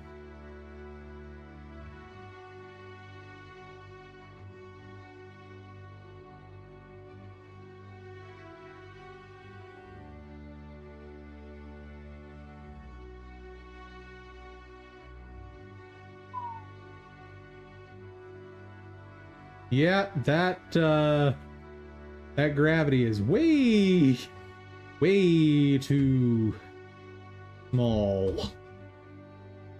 Whoops.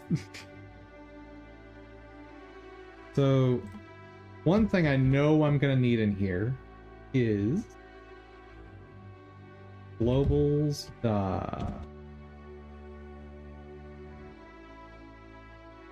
World scale. .y. Pretty sure that's right. Yes. And I should probably multiply by the tick rate. Probably. Right?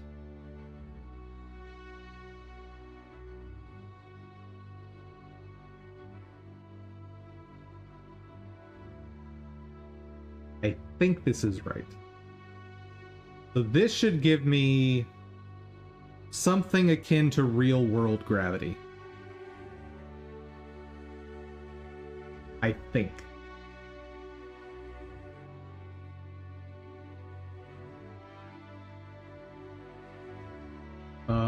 Or not.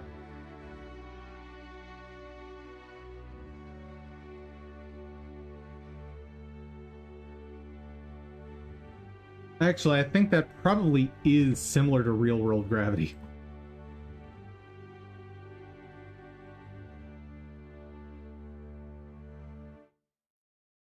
So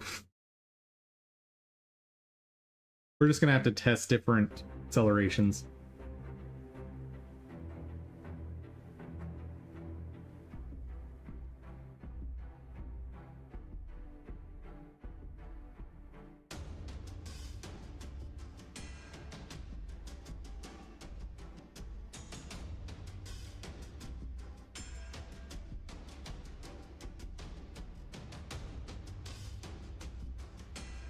I could probably stand to make them a little faster.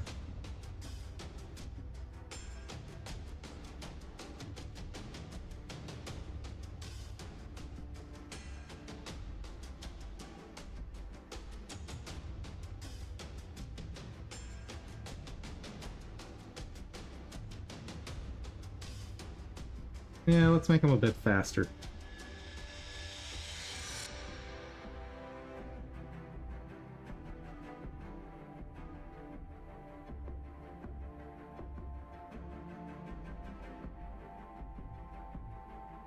You're gonna get it on Epic when it's a free game? Nice.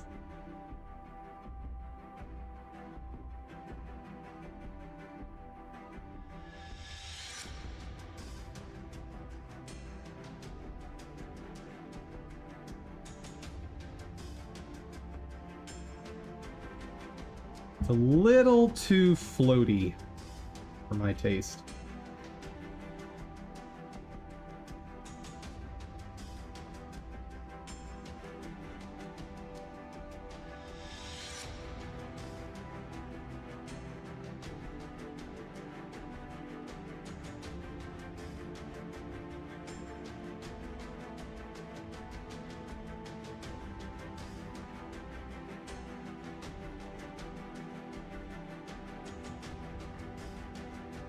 Gravity's close to what I want, though.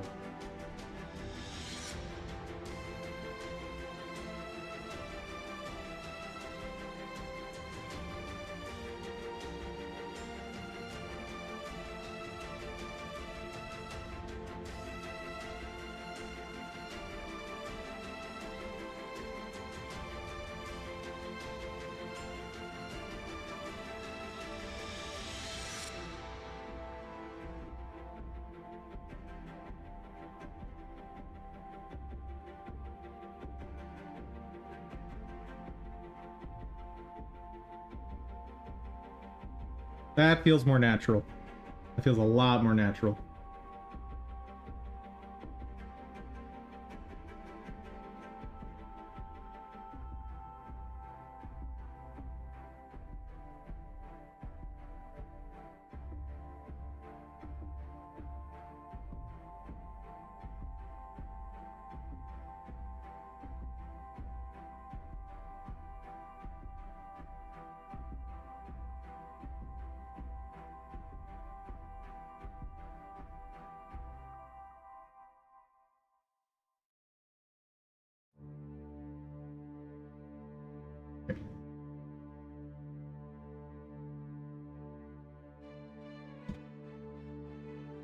Okay, end animation.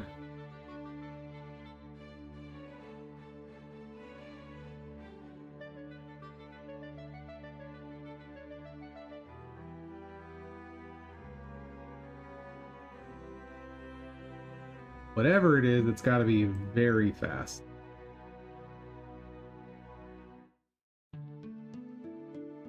Because it's hit the ground and it needs to do something. And I don't want it to be very obvious, like hit ground, stop motion, and then something happens. I don't want that to happen. Because of the offset, I have a little wiggle room, so that's good.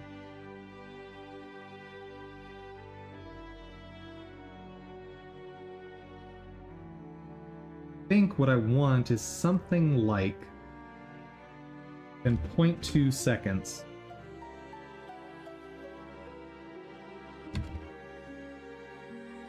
We scale down to 0. I think that's what I want.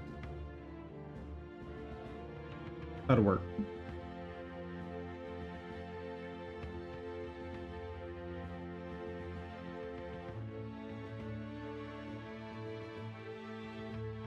People are figuring out the live isn't really live and it was pre-recorded. Oh no. Oh no. That's awful.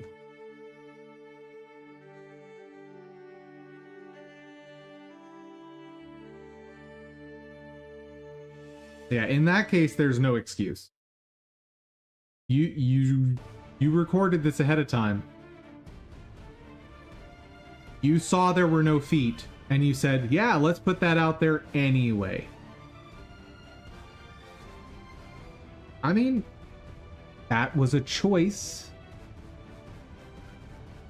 That is a choice. No one will notice. Oh god. Ah!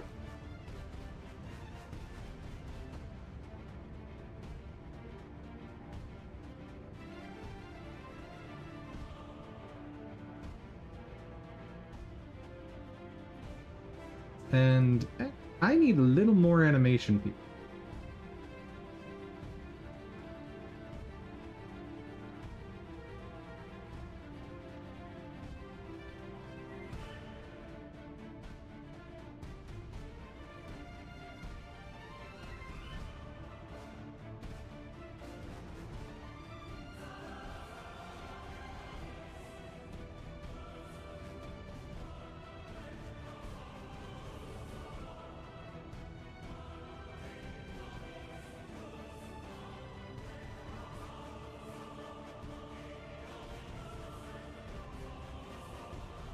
The Japanese have been scrutinizing this game since Ubisoft claimed it historically accurate. Sure, no one noticed. I mean, at this point, there may be so few people that actually care about this game that the lack of feet will go partially unnoticed.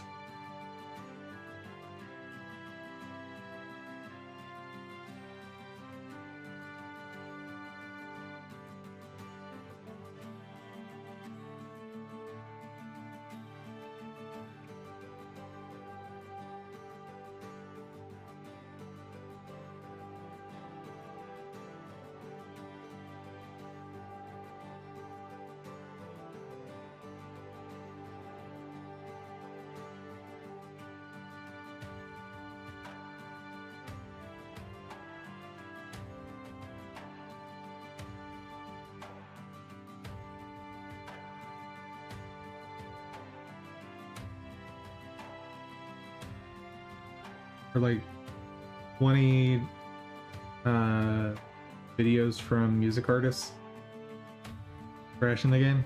Fine.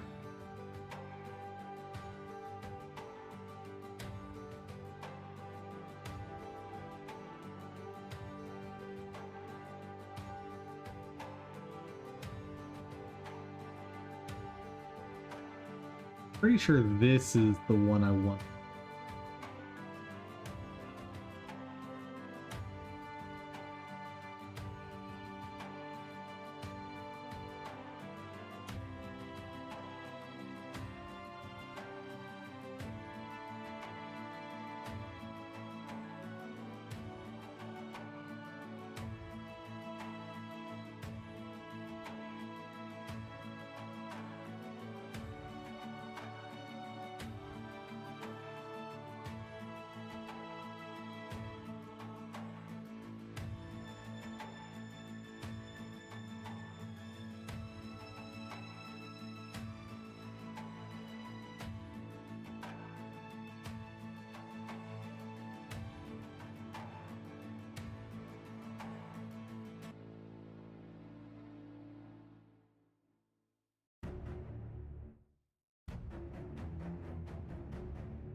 This is not the right thing to be scaling down. This is the thing to...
Built a playlist out of them. Nice. Okay.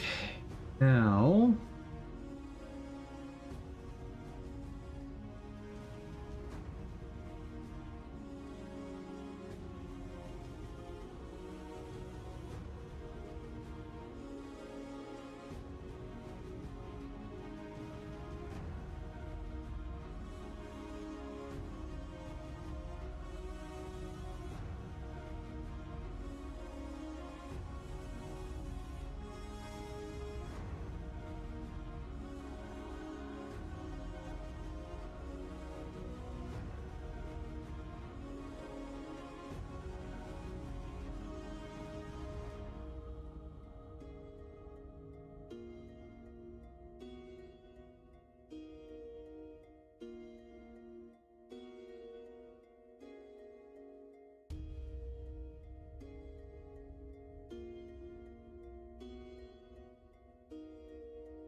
What do you think, chat? Is that a decent animation?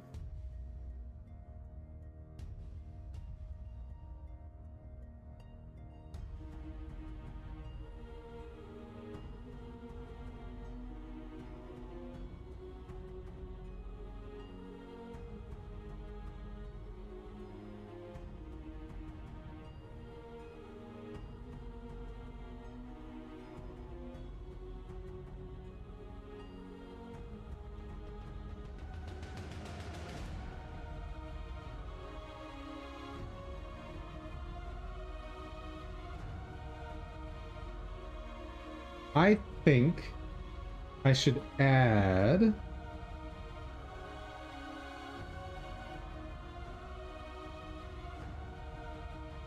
a new constant.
And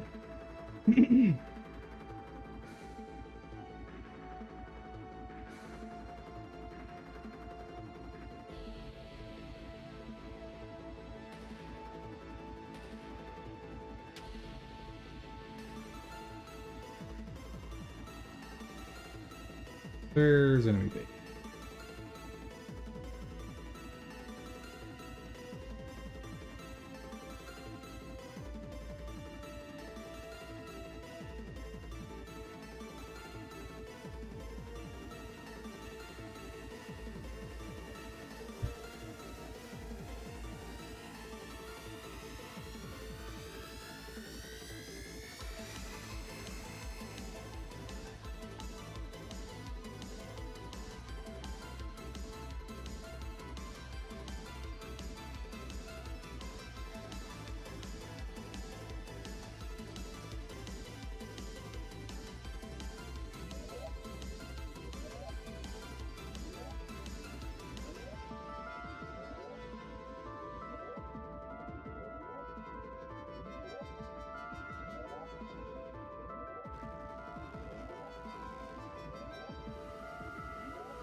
End explosion, I'll call that. And scale times equals rand. Excellent. So now there's a 15% variance. Oh wait.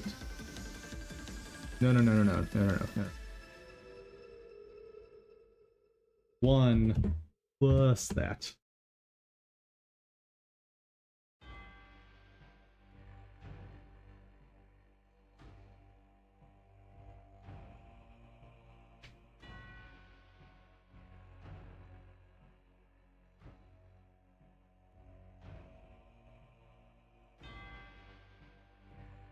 Maybe I should build that into it.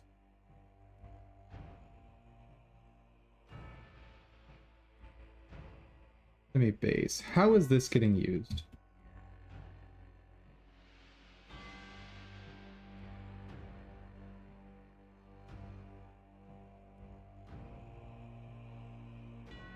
Yeah, it's getting used in both ways. Okie dokie. Okie dokie. We can leave it. Okay. So now there's some variance in the size of the explosions. And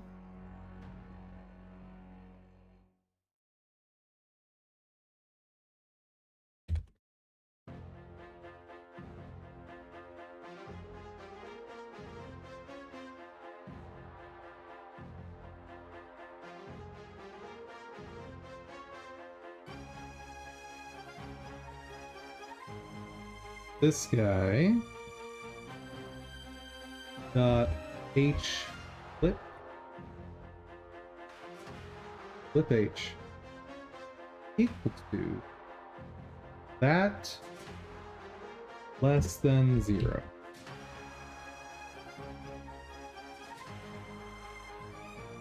So if our projectile is moving to the left, the explosion will splash to the left. If our projectile is moving to the right, it splashes to the right. Awesome.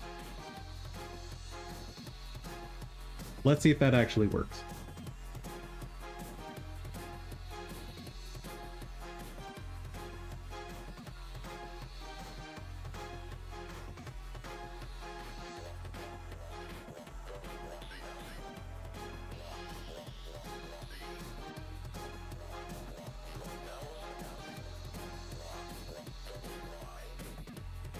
Oops.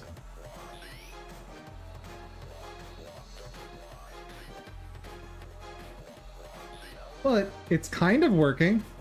Sort of.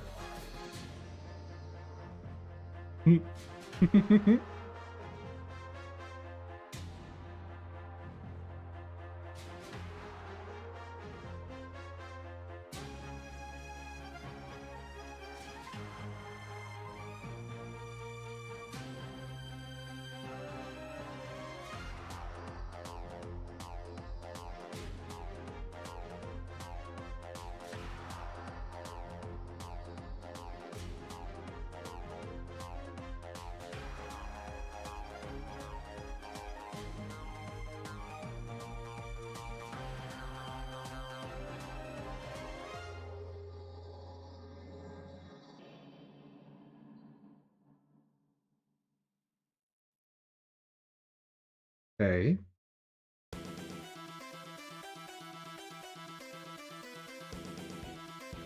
I need something new in attack base to handle that.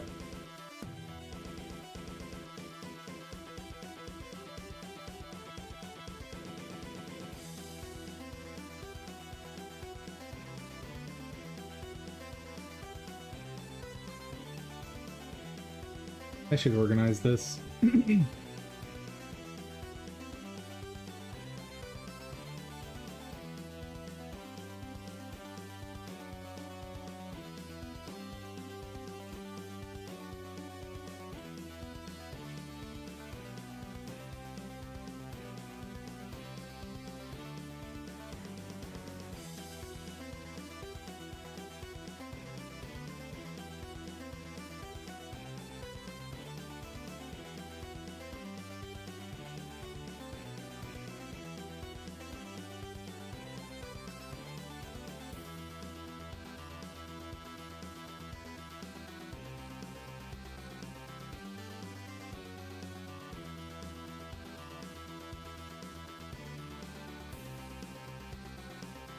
Where am I gonna...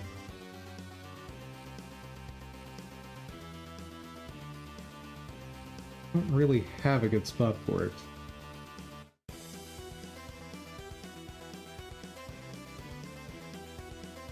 Guess it'll go here.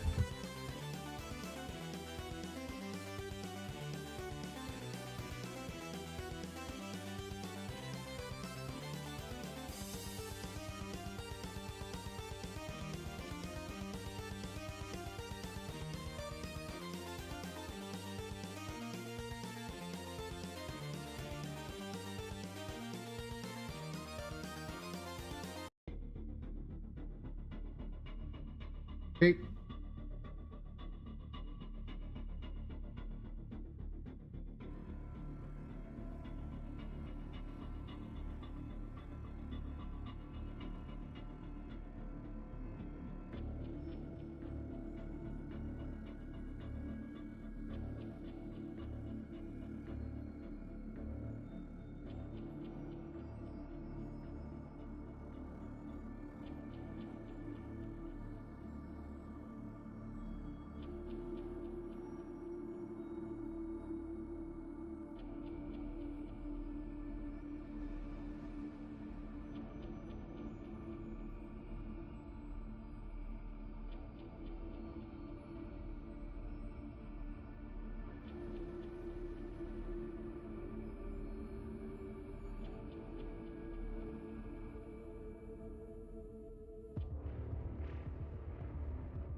Do I want the explosions to have a hitbox?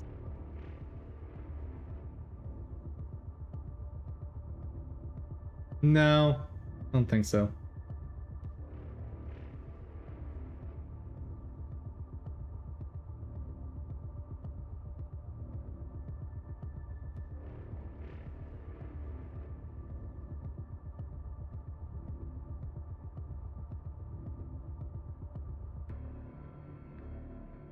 Yeah, you can see the variance in size. That's cool.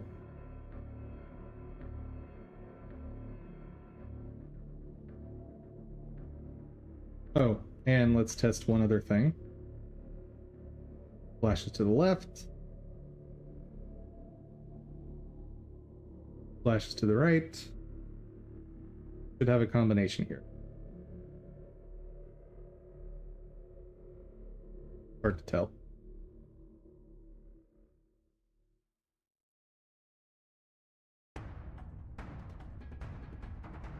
Good. They are doing what I expect.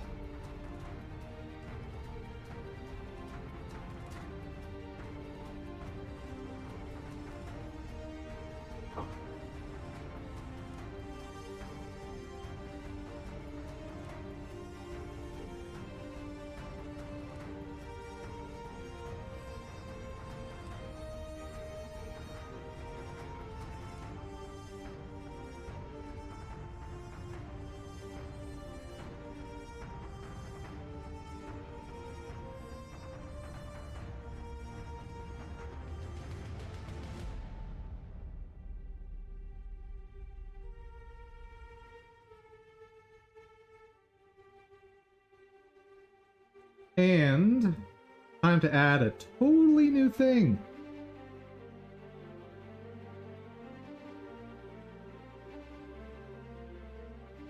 You ready for something crazy? Bar. Payload.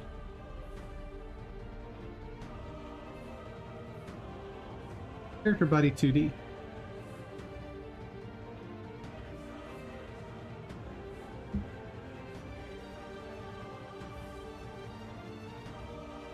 Actually, this should be a packed scene, shouldn't it?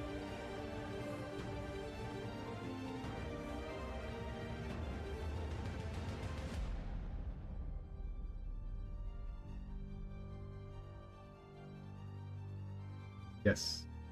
Packed scene.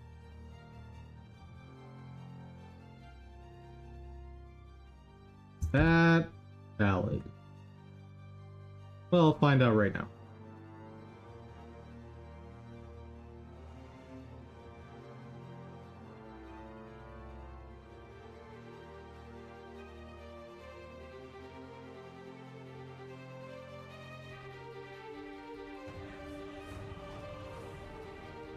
Apparently it's valid. Good. Now...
No!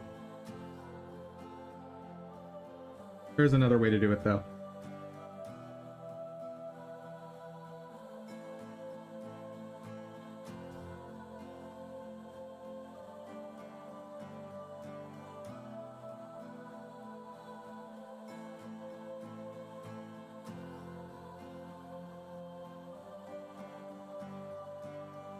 So, on tree exiting.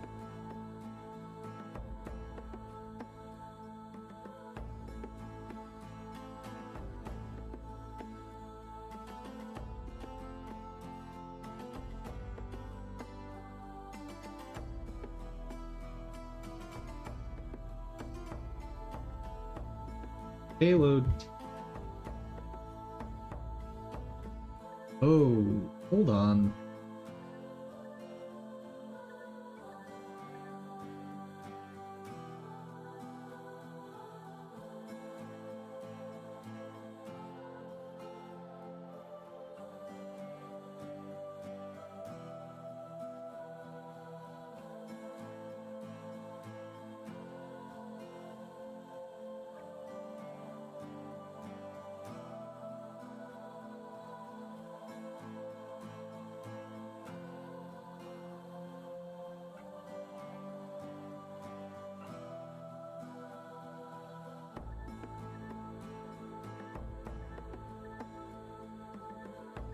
Payload needs to be an array.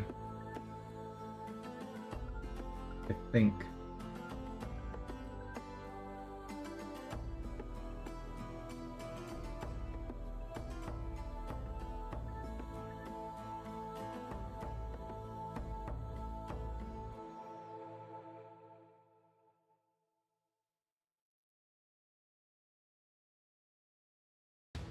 I kind of need a custom data structure for this, don't I?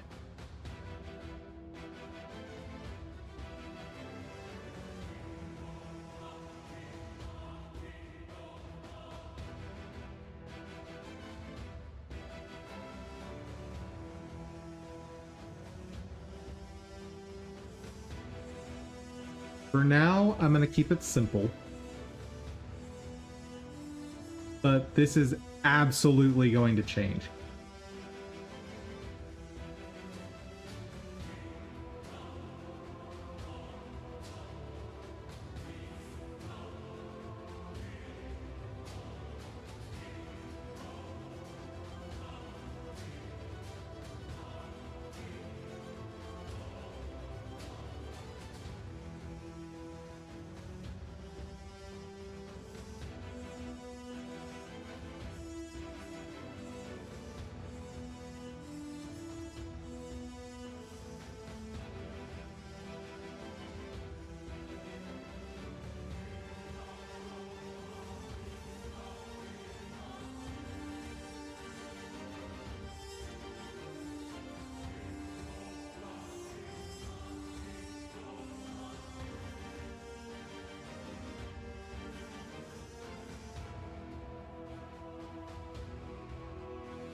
Am I hearing an owl outside?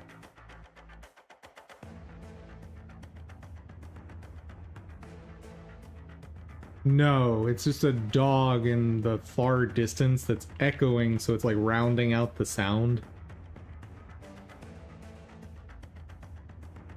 But it distinctly sounded like an owl.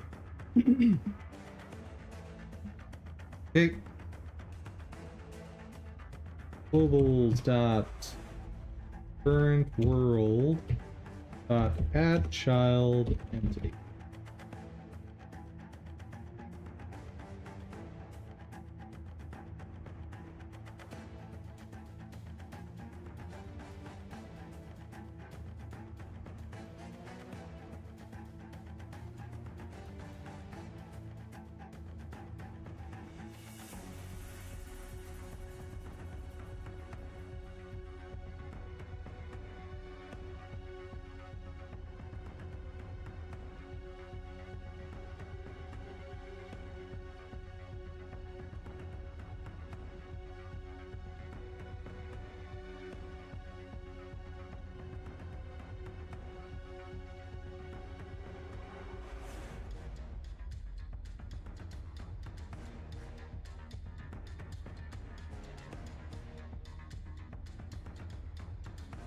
Okay. So if there's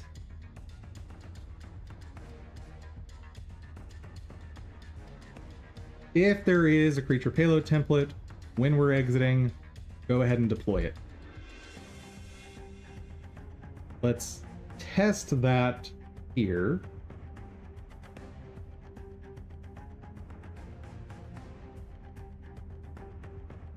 Oh. Uh-oh. Oops, oops, oops, oops, oops.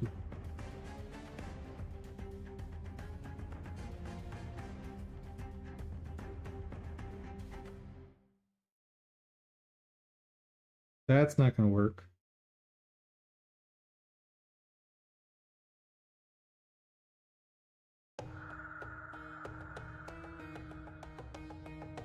Uh-oh.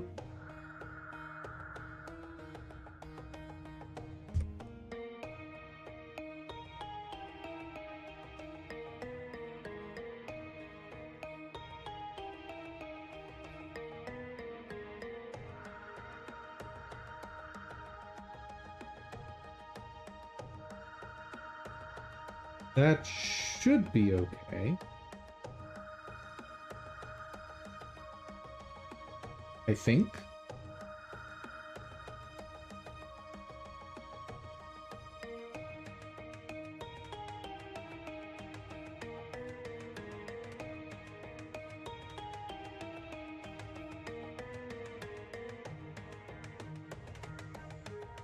Let's see what happens. It's either going to work brilliantly or not at all.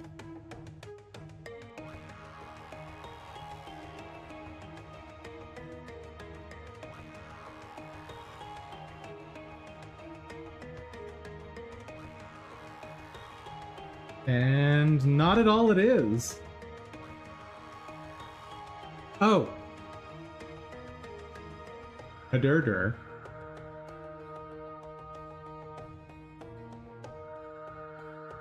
It would really help if I actually gave it a payload.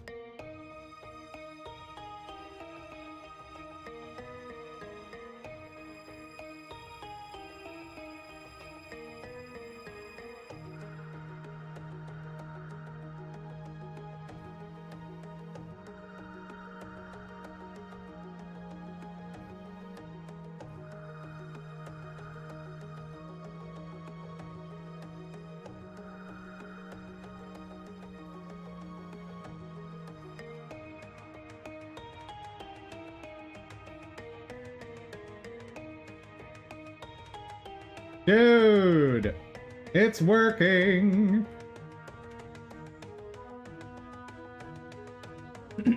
Now, obviously the timing is wrong, but it's working.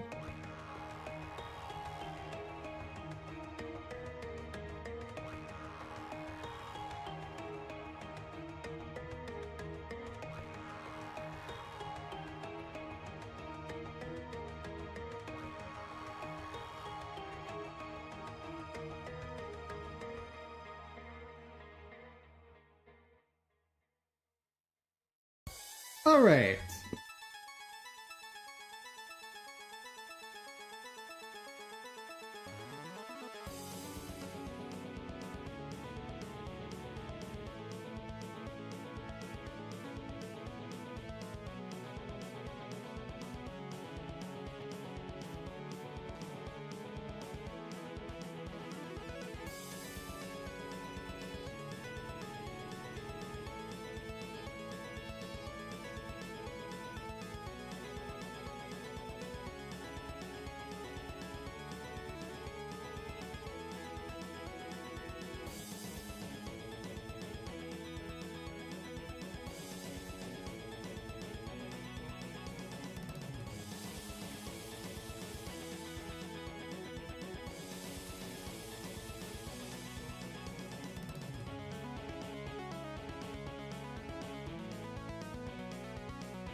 What did the dollar symbol mean in front of the variable?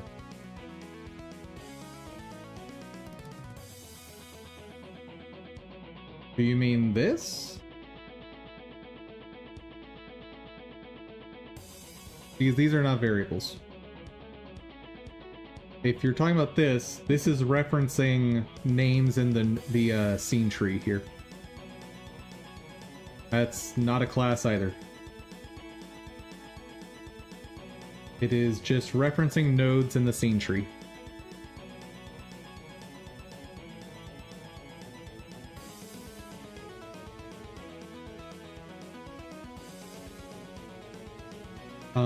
Another way to do this same thing would be saying var sync shadow equals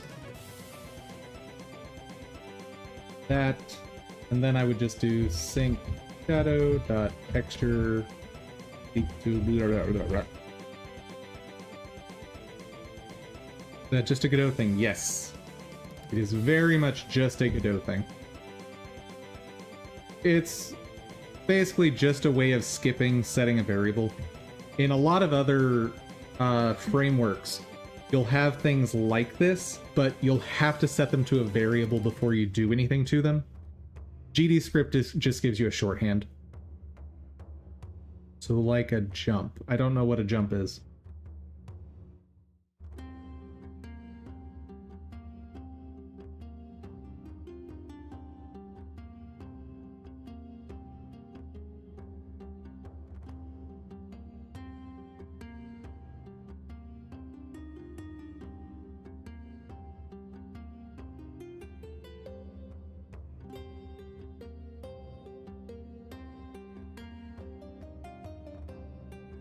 Wait, when you say jump, do you mean go to?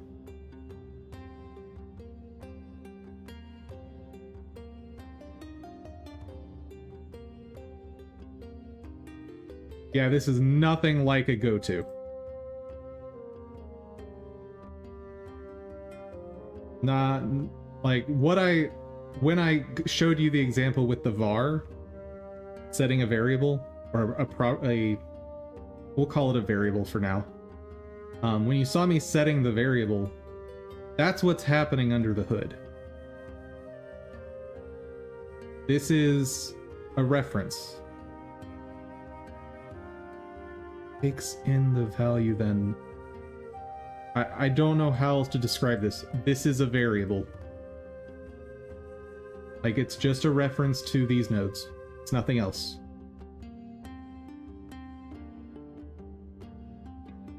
You could think of it kind of like a C++ pointer, but it's just a reference. That's all it is.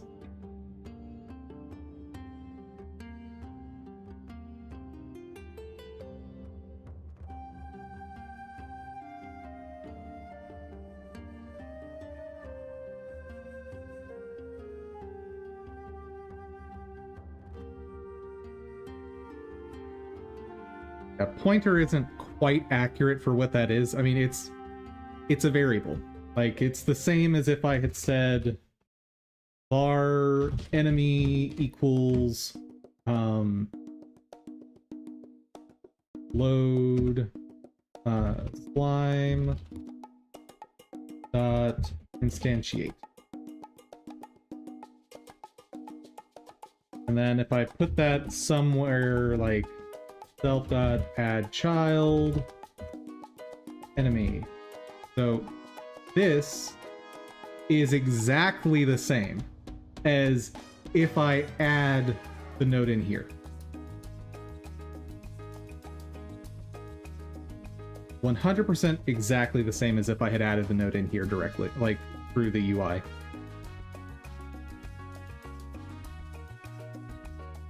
At which point I can reference it either this way, or you've seen me do this syntax quite a bit, where I have at onReady var some name equals some path. Same exact thing.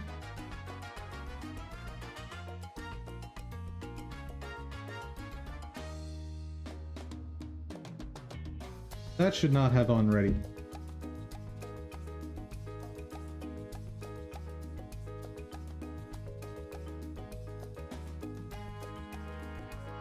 Sure thing. Okay. Now,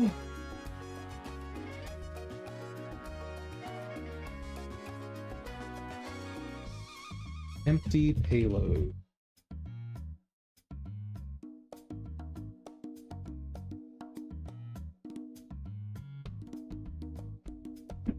Okay.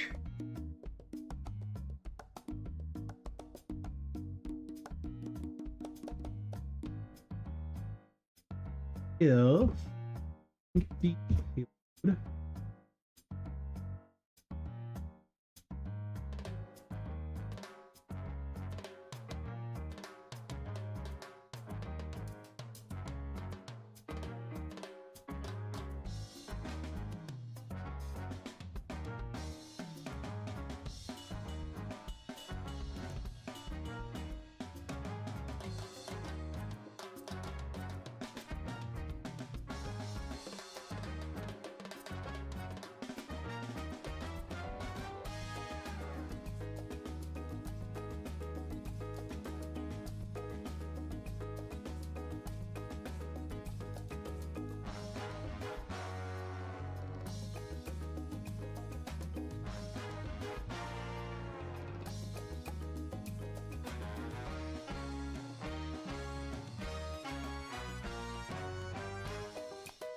now, to utilize this,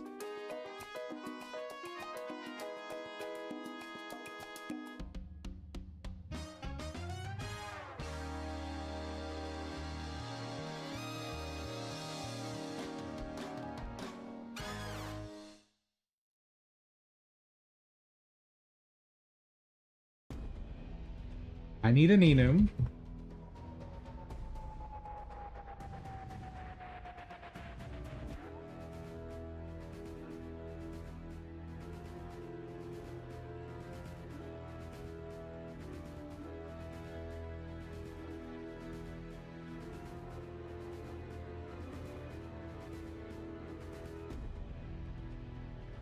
That's right. Send payload option.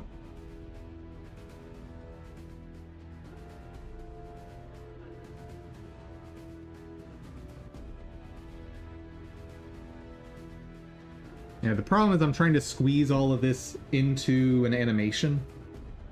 And so I have to build out all this extra gunk to be able to do that.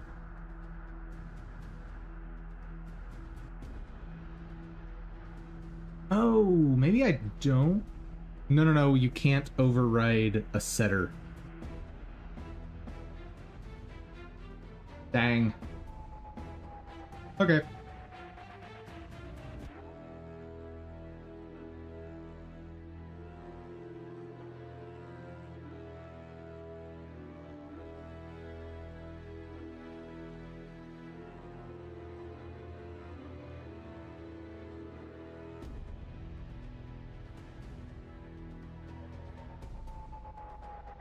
So none, keep, empty.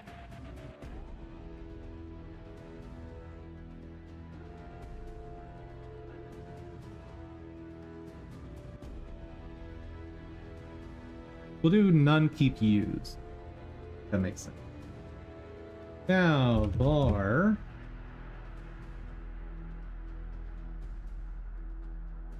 at export bar. What to call you?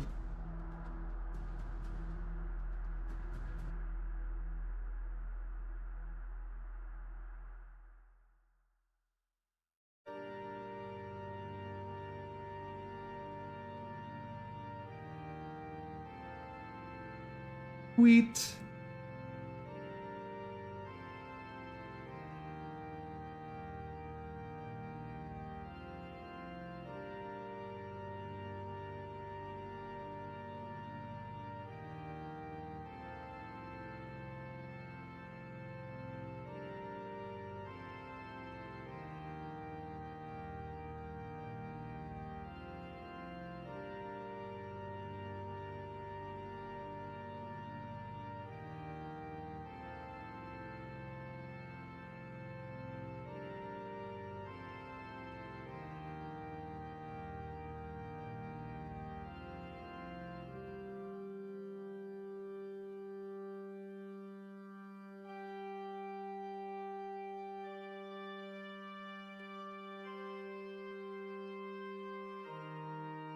Let's change this. Payload action.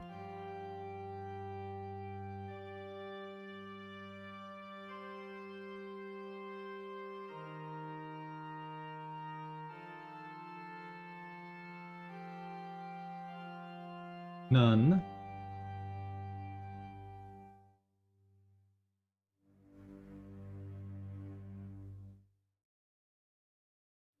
Send use, and if for some reason I feel like emptying out the payload, probably never going to use that, but it's complete now.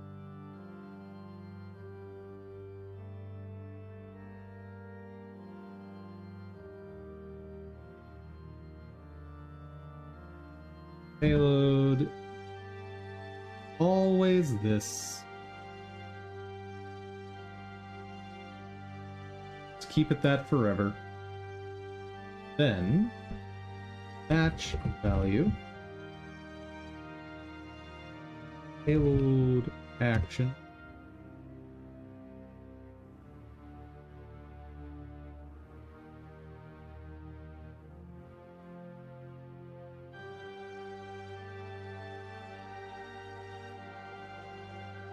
none. Payload action dot send keep and payload.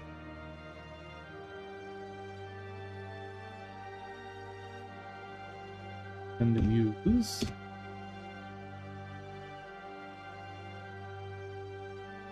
True. Dot empty.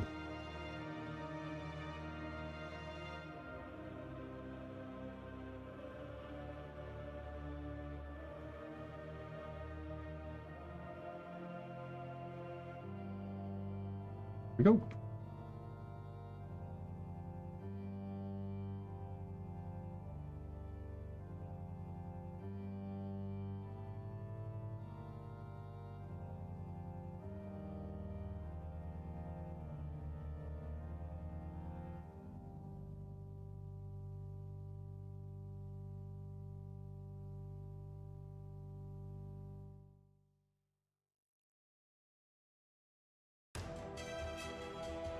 This is still not being used.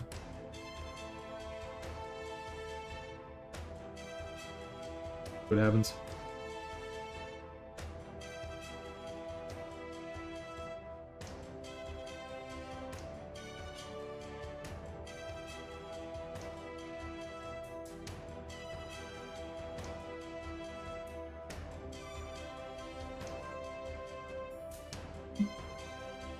Hey, that's no longer used. No longer not used.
That is not correct. That is correct.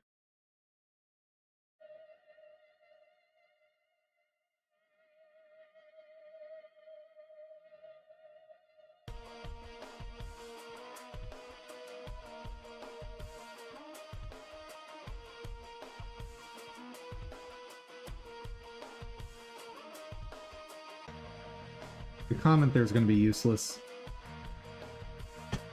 because the naming here tells you what's happening.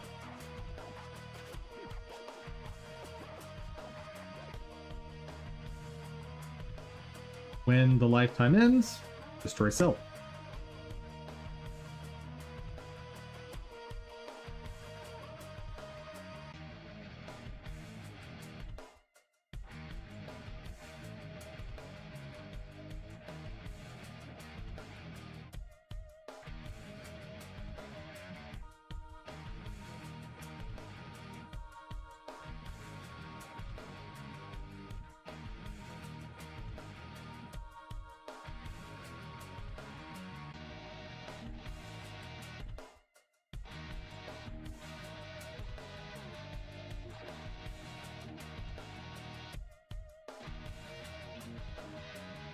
Now,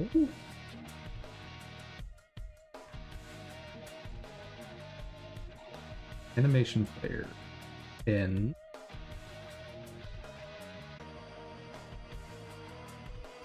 I think I'll start it just slightly later.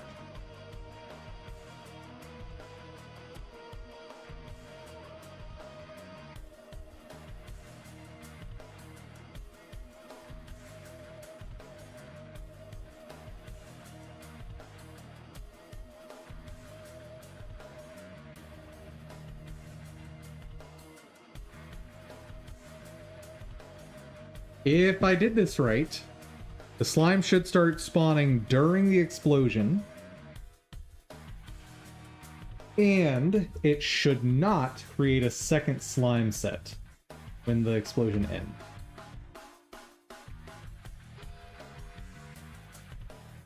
Dude, it looks so good!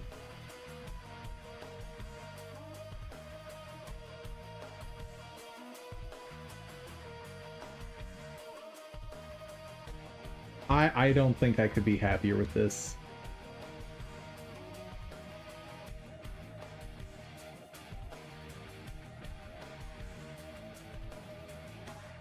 Guys,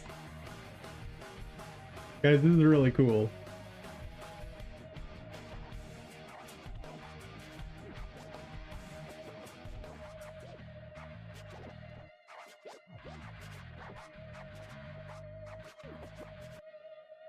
Should I add an animation for the clap?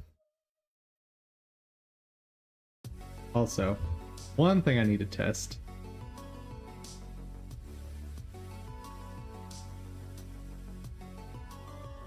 I need to test being hit by the projectile, because I don't think that's working.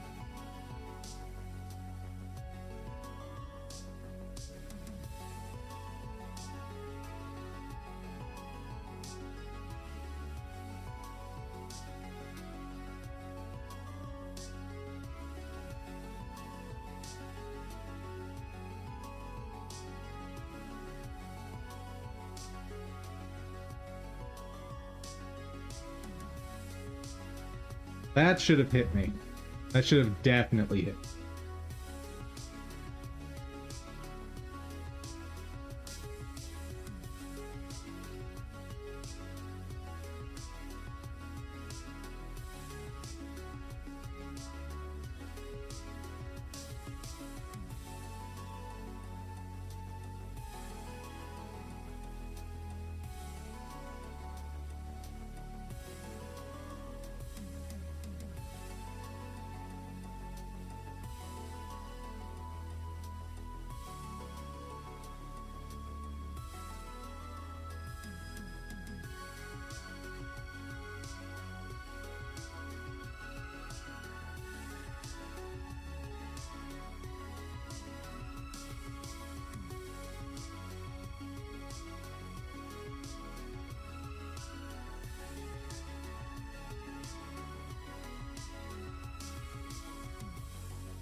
That's not right.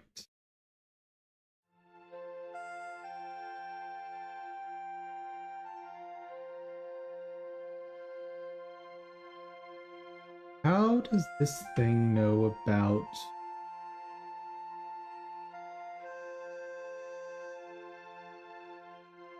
How did I do it with slap?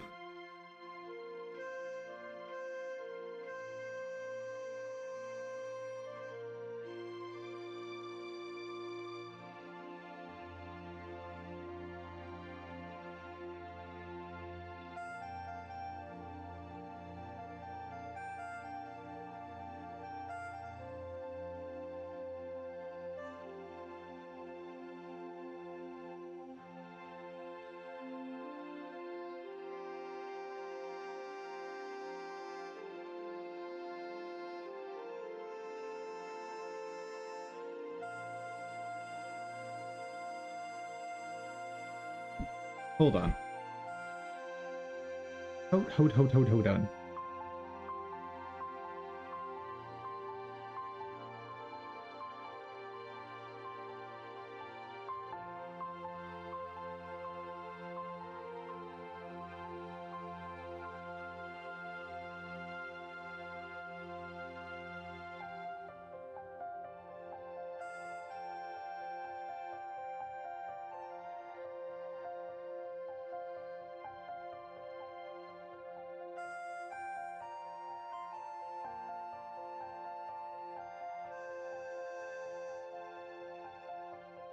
I think I want this to error. Pretty sure I want this to error. When he claps, this should explode. Good. That's exactly what it's supposed to do. Wonderful. Can't set it there. Blast phase. Save that. Time spikes.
Give Slime Ball 2 max hits.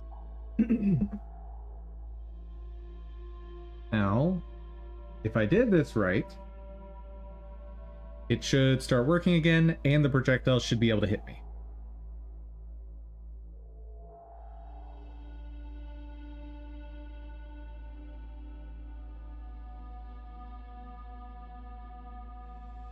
Hey!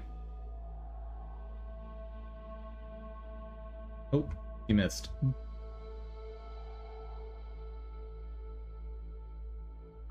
missed again. Come on, buddy. I need you to hit me.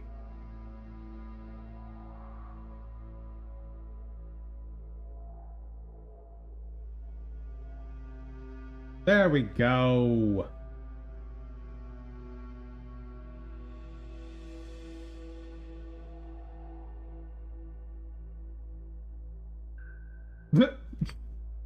Good job, buddy. Works. That the same amount of damage? I'm not positive. Oh, it has to be. Has to be. Okay. Yay! How cool is this? Put that back together. Run it.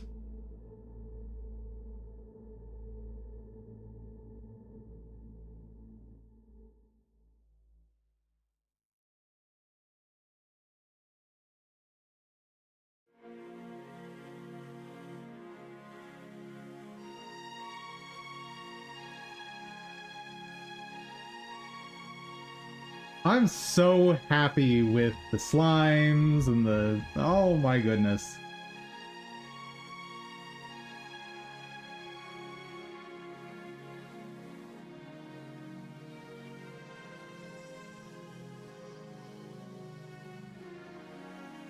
You remember when it was just an environment with simple animations from the other Avatar? Yeah, the like little pudgy rogue. It was so long ago.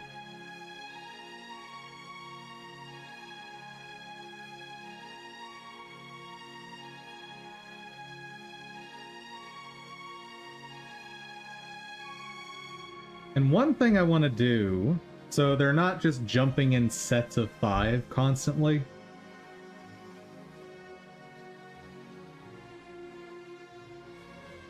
Let's add a random walk to their chase time.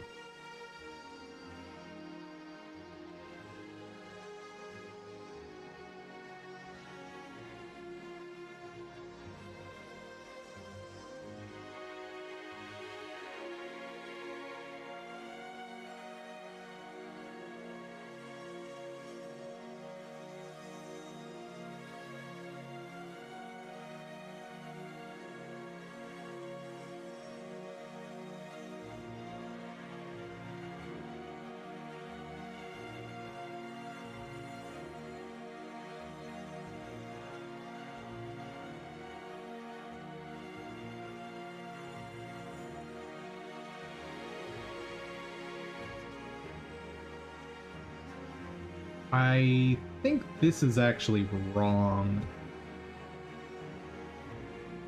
Yeah. That was wrong. Fortunately, I never actually use this function, so it doesn't matter. But if I ever do need to use that function in the future, don't want it to be wrong. Okay.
Okay.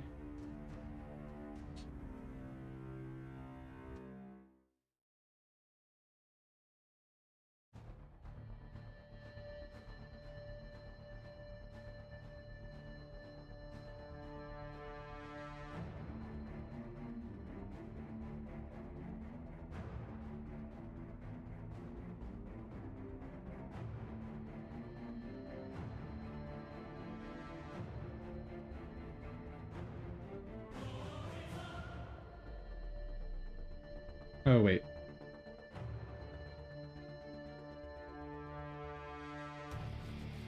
There. Now, their first jump is going to be in unison. But after that, they should start introducing variants. And after this, let's take a break. It's been a bit. Uh-oh. Uh-oh. I just made them dizzy. Oh no! What?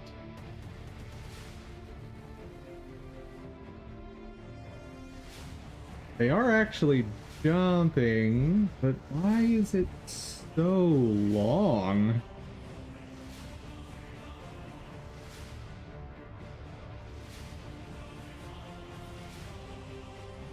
Oh, because I used the wrong one.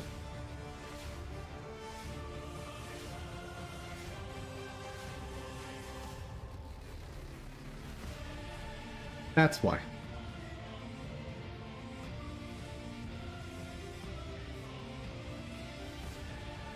And I was actually hitting a race condition there. Kind of interesting. Okay. First jump is in unison.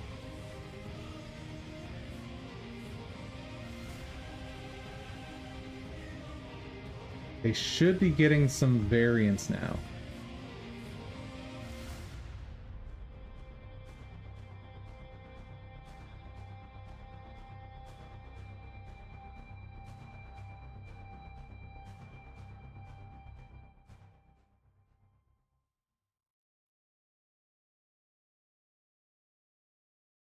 Those were in unison. Follow them again. They're in unison the second time. Stop.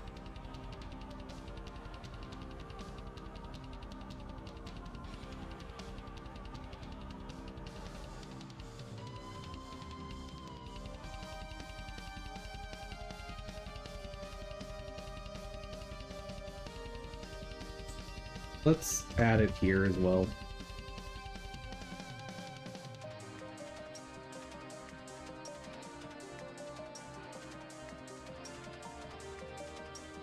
I think I know what's happening to cause that.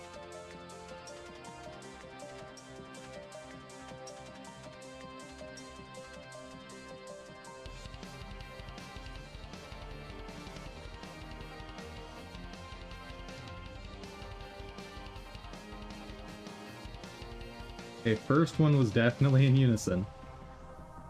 And then they split up. Okay. That I'm more okay with. I don't really know why. Oh, I do know why. Okay, so here's what's happening. I just figured it out. So before we even hit ready for the slime, all of the nodes underneath it have already hit their ready function. Hey there, Zlad. Oh, you used one of the danger words. I'll allow it.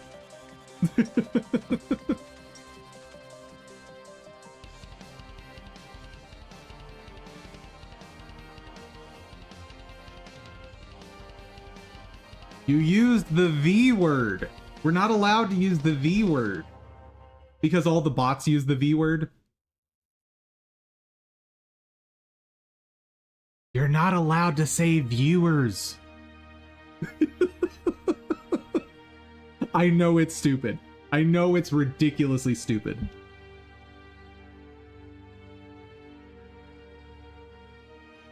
I'm so sorry, chat. But, so, the bots have gotten really aggressive about putting special characters in, like, all the different strings I can come up with to block them. And so the only thing that all of the bots are saying right now is the word viewers. And so I have that as a blocked term on Twitch. And yes, chat, I know, it's ridiculously stupid. I am so sorry.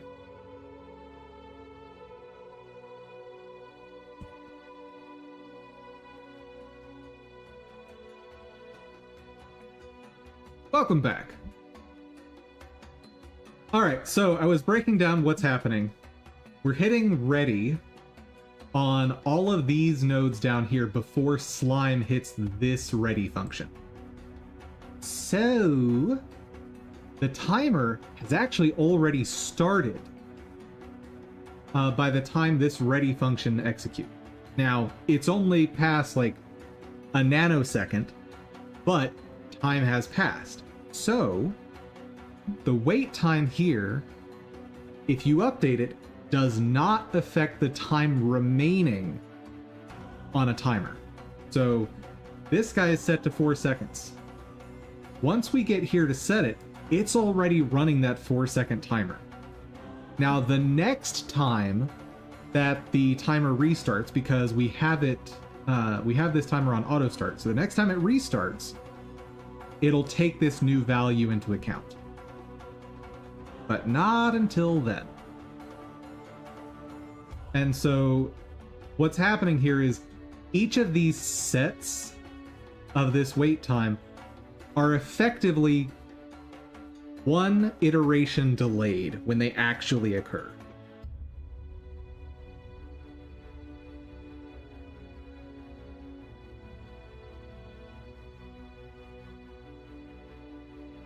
Kind of cool, right?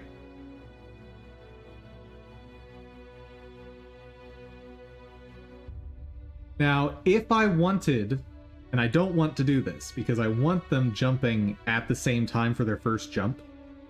If I wanted them to have randomized, when delayed then? I mean, I'm putting in a random factor here. I'm just making their jump times a little bit different from each other so they're not all jumping at the same time after the first one. Now, if I wanted the very first one to be the same, or not the same, if I wanted the very first jump to have the randomness added, I think I'd have to put it in the init.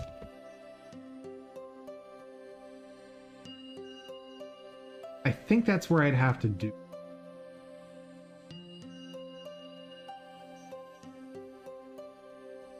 Nope, that wouldn't work either. Ah! There's also enter tree. Yeah, that would be the way to do it. That you're right, Zlad. 100%. Good call. That's much better. If I wanted to do that, but I don't. Yeah, you'd go here. Pre-entered.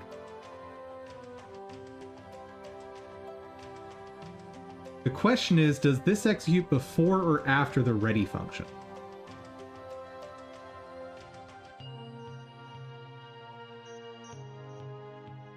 I don't know.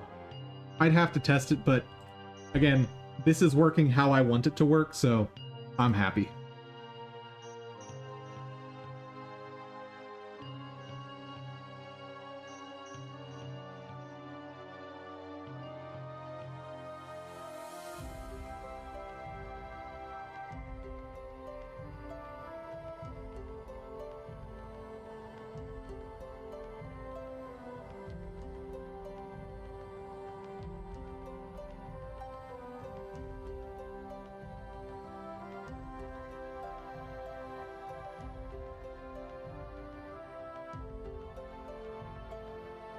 Dude, I'm pretty stoked about that. Okay. Right. I said we were taking a break, and I said that like 20 some minutes ago. So let's actually take that break. Chat, do you have any requests for what game?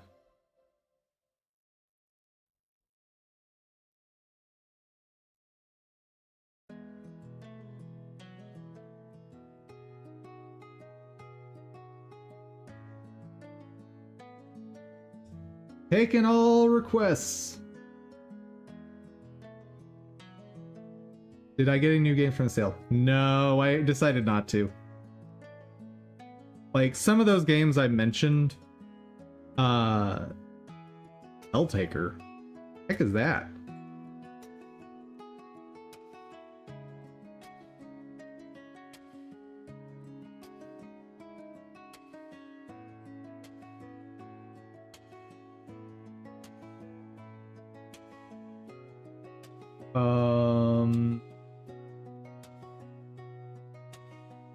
I'm not sure this is my channel style of game.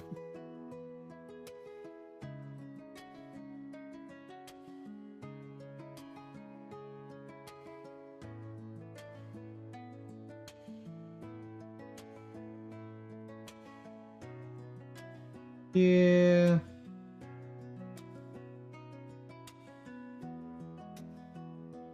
Cute. Just... It's not me.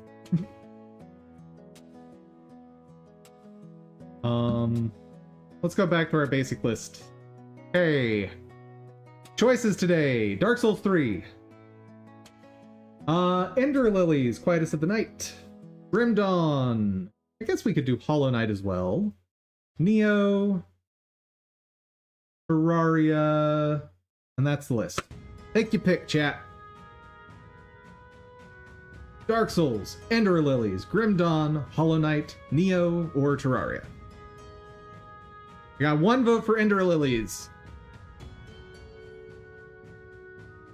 What else?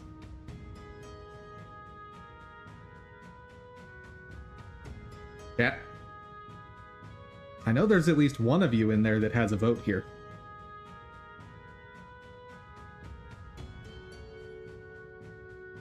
Other than the one vote. Okay. Last call for votes. And it's gone. Ender Lilies it is. The ever so cutesy Souls-like. Like, the game heavily juxtaposes adorable with terrifying, depressing awfulness. You know, as one does.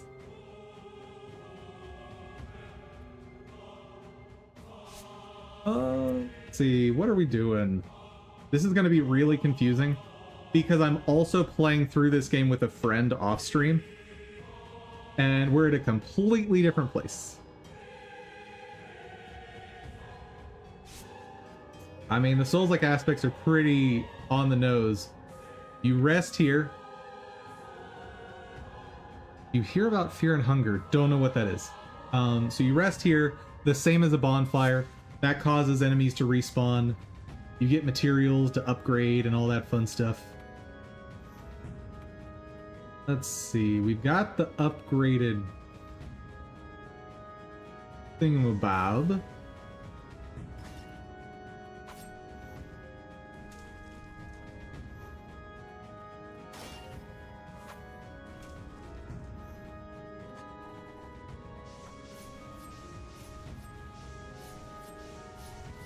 That one might be you.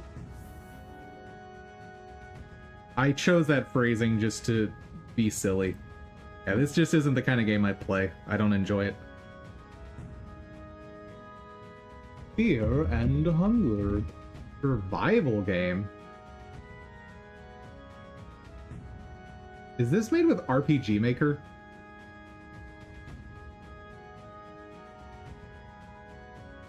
Dungeon crawler set in a dark and hopeless dungeon of fear and hunger.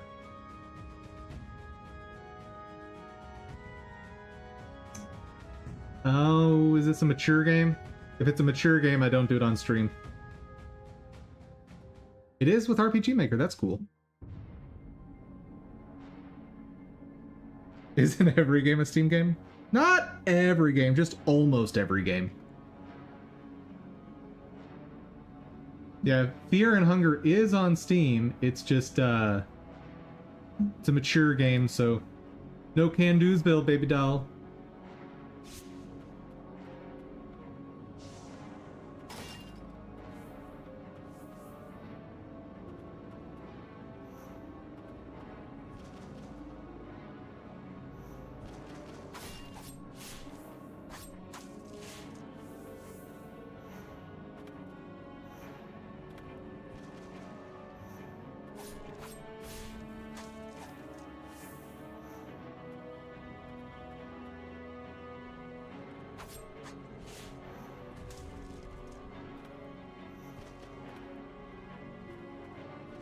Actually, while we're doing this, I'm turning off stream music because I want to hear every bit of goodness from this game. There we go.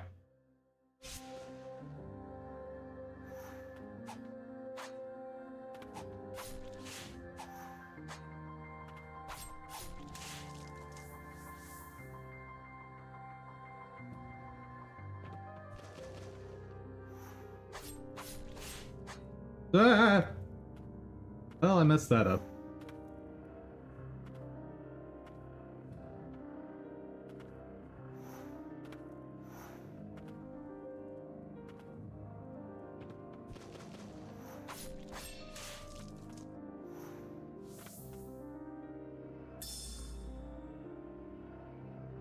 Heirloom of Land's End. The guardian heirloom of the White Priestesses, said to house a warding power that protects one from enemies and suffering caused by purifying the blight. It is unknown who created it, by what means, only that it somehow came into the possession of the White Witch Priestess long ago. Cool!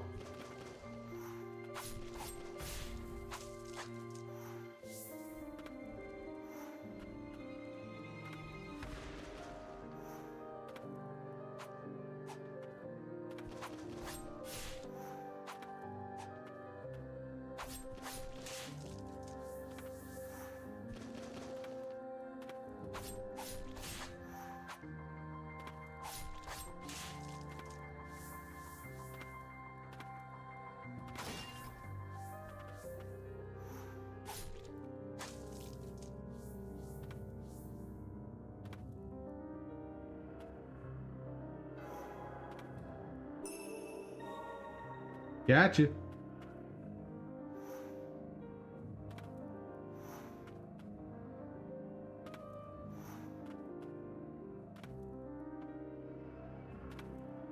Ah, the music in this game is fantastic.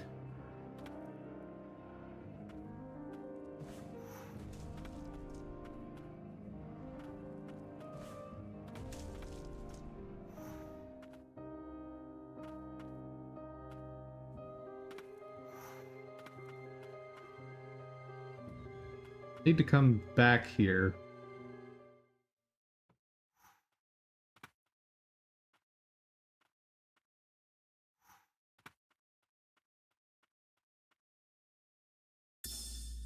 The nightmare of the Twin Spires is finally over. I've never seen so much death, never had to purify so many.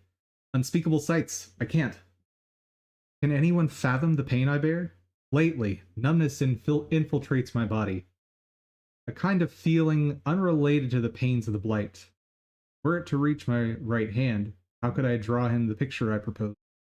I promised.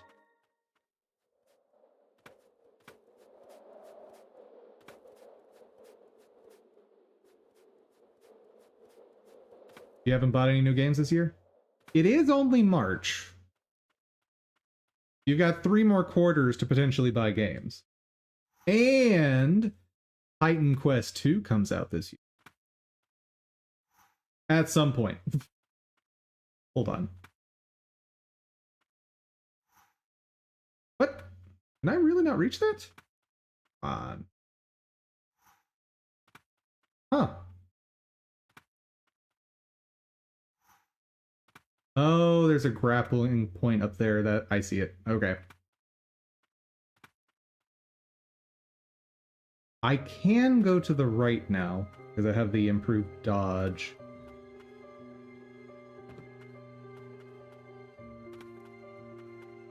What did I miss? Miss something.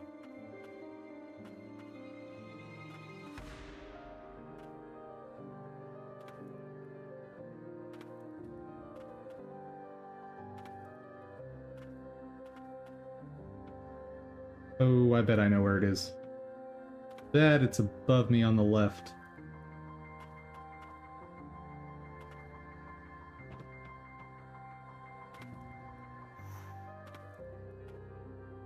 I got that.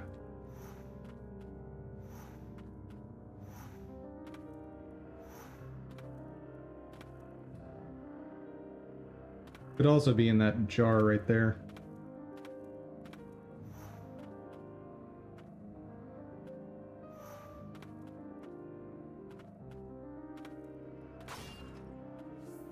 Nope.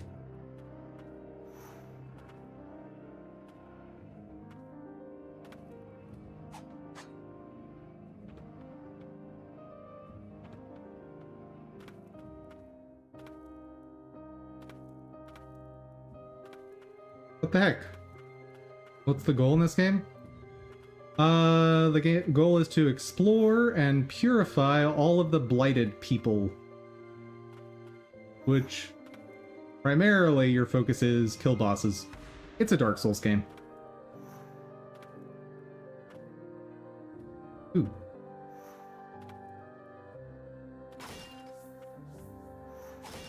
There we are.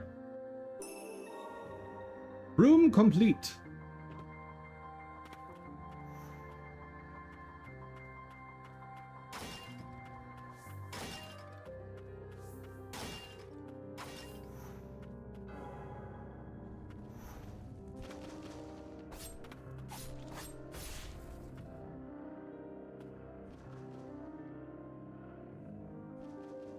Fighter.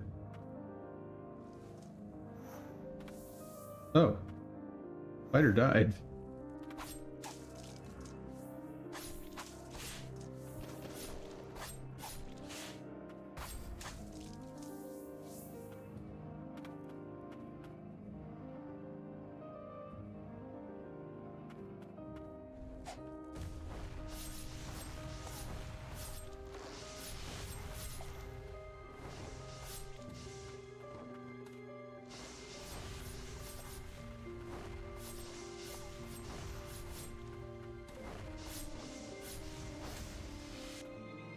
Huzzah! Nice, level up. Time to purify you, buddy. And get a new weapon. I don't actually care for the archer at all, but... Nice. Prayers now restore more.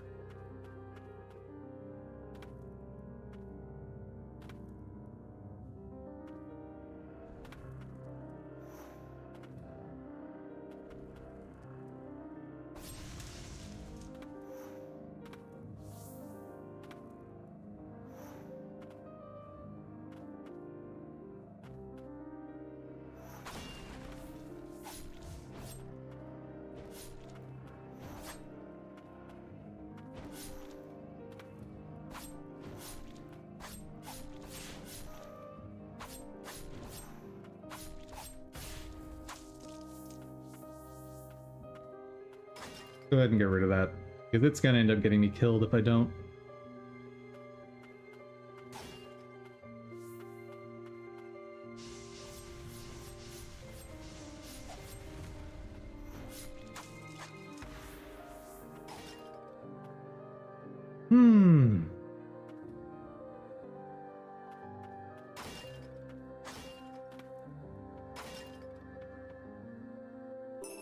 Nice, more relic slots.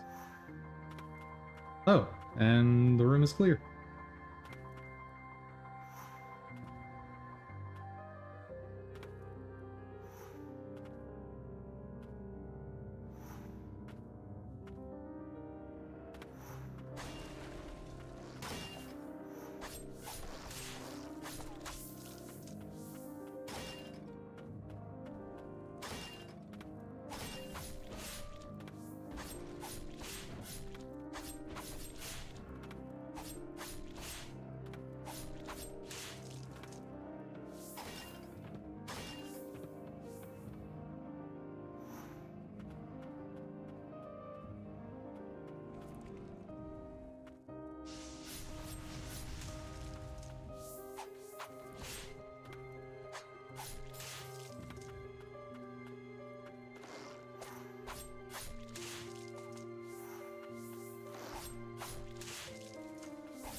Ooh.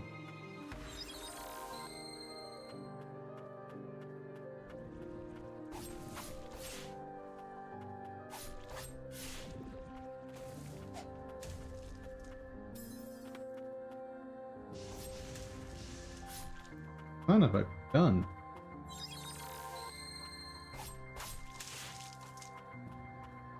There we go.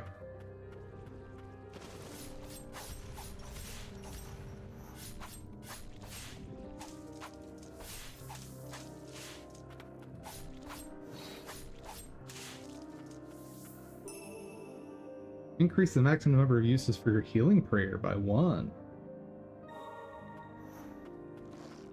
Relic, but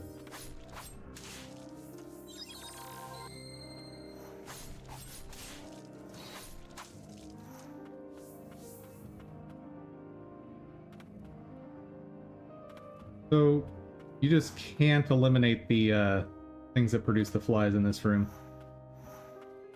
All right, but room is cleared. Moving on.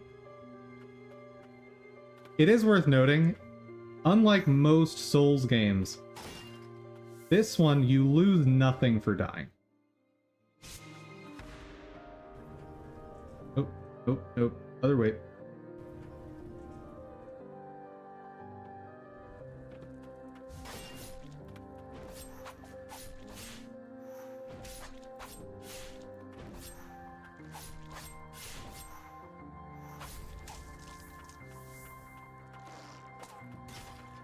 What does it mean if a game is labeled CRPG? That means classic art. I believe it stands for classic RPG. So things like Diablo 3 I would consider a CRPG. Solasta is another one. Typically it's a game that is isometric in perspective. You control a party of characters, and I believe they are almost universally turn-based.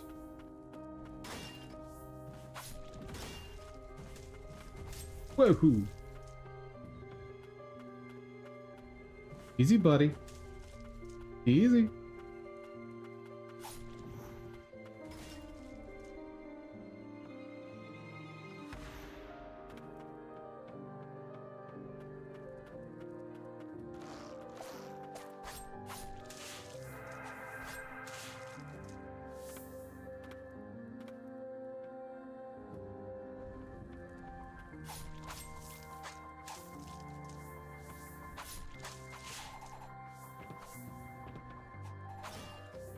Nope, can't clear up that room yet.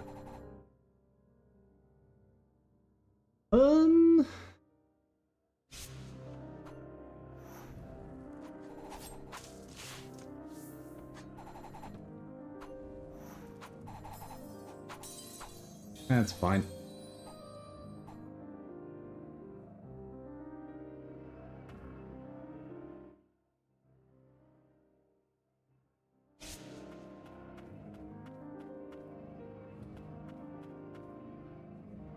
There's Solasta 2 in the works? Yes, there is.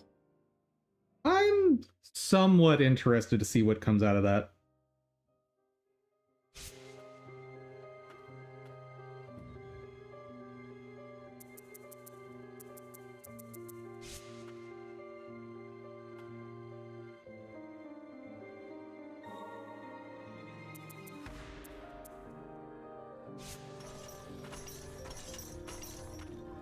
The first Solasta, Crown of the Magister, I enjoyed it. That said, my one and only playthrough I did of it was heavily modded. To unlock things like up to level 20.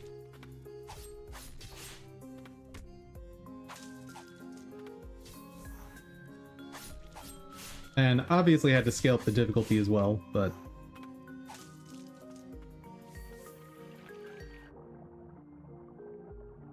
was very, very fun.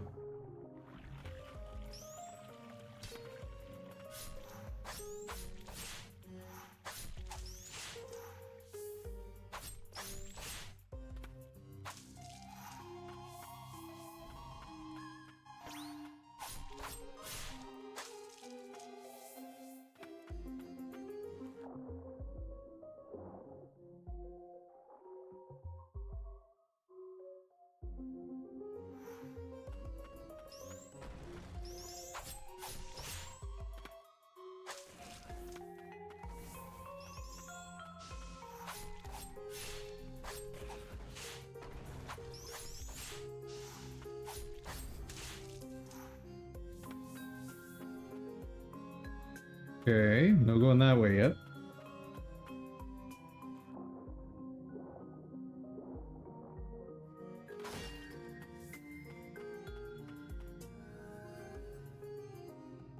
So yeah, I'm usually not too big on CRPGs. Like, it's got to be really good for me to enjoy a CRPG.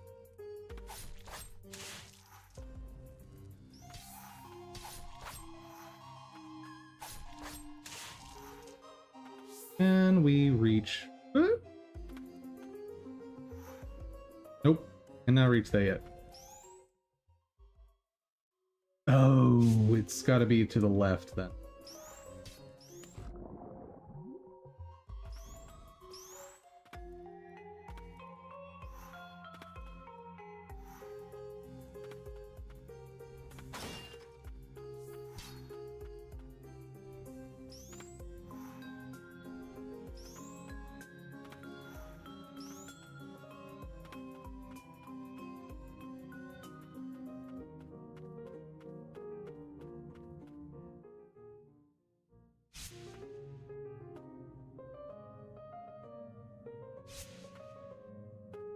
There's a whole bunch of random stuff I can find if I really work on it. But there's an area I want to get to.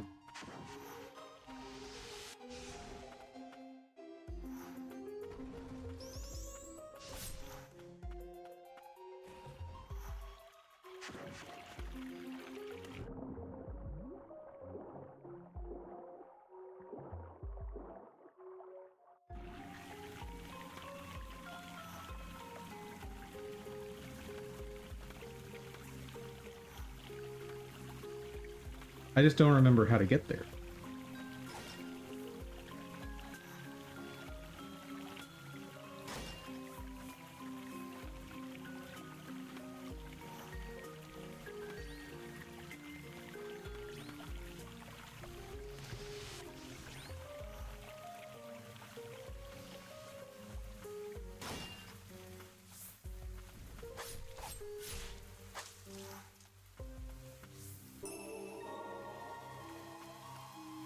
Still missing something.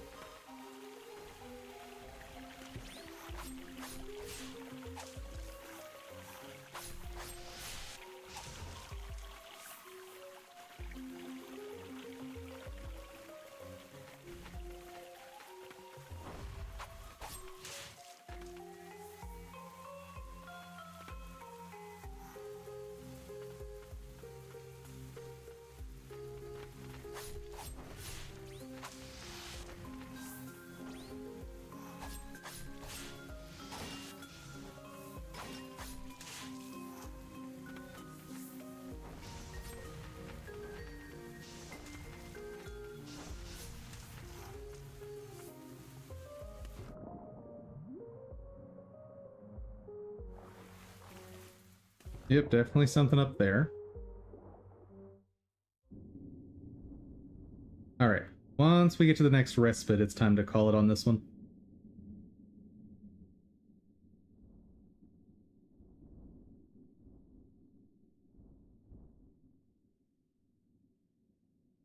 Oh dear.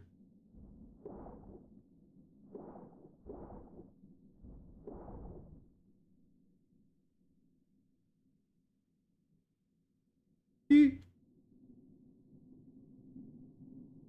Scary.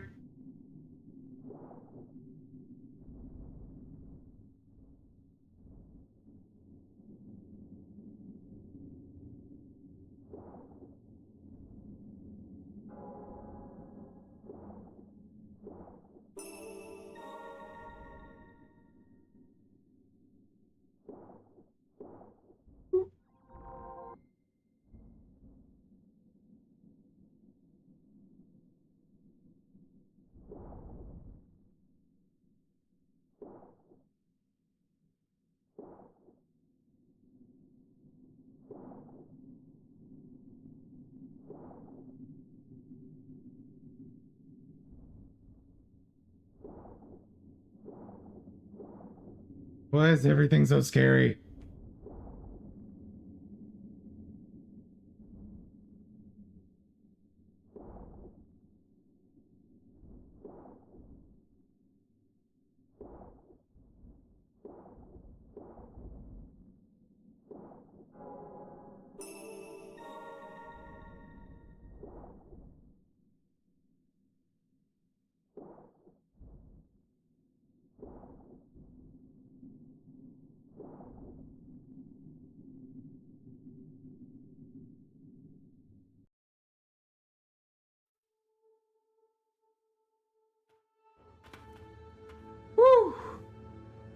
Thank goodness.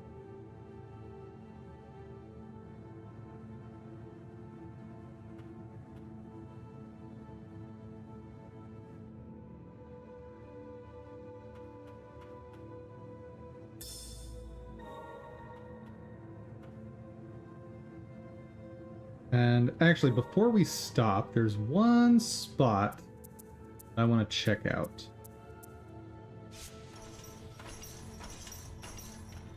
Should be very quick.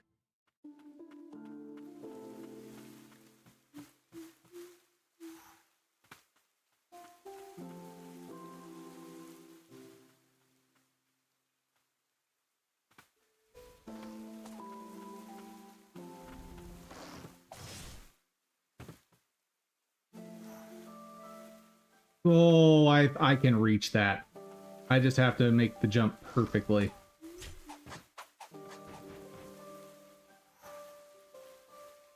Oh, it's so close.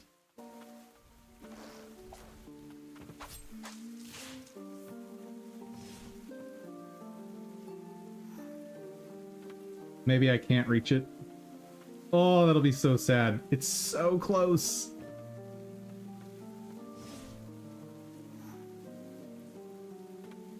Yeah.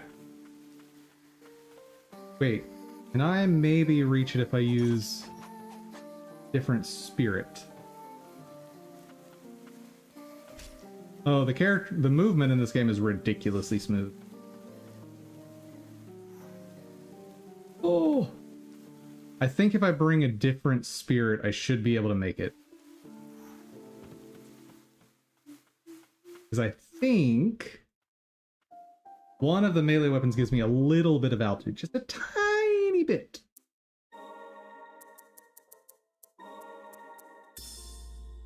Okay, let's see that. Let's just...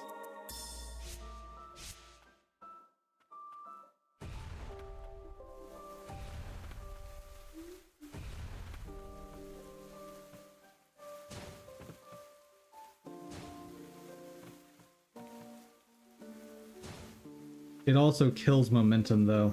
Yeah, that won't work. I want to say this was made in Unreal. I think. But we can look it up.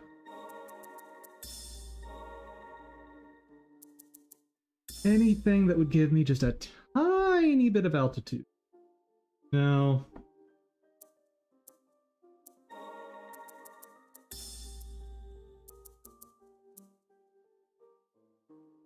No. Nothing. What a shame.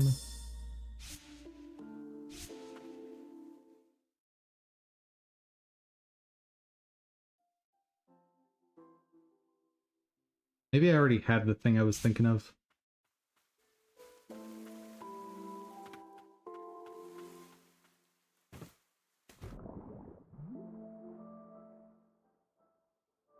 Nothing over here, right?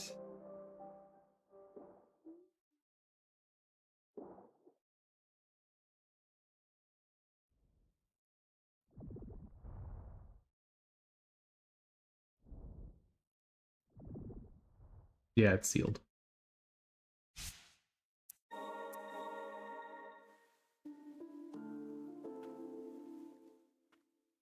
And even though it auto-saves, just in case. All right.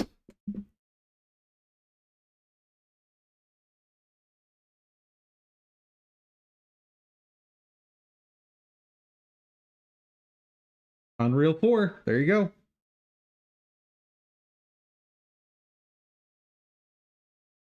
This is the kind of movement you want for your mobile game. So there is zero reason to pick Unreal for movement. Because every engine out there, you can achieve whatever movement you want. It's not built into the engine. Like, you saw how in Hollow Knight, the jump is super floaty compared to other games.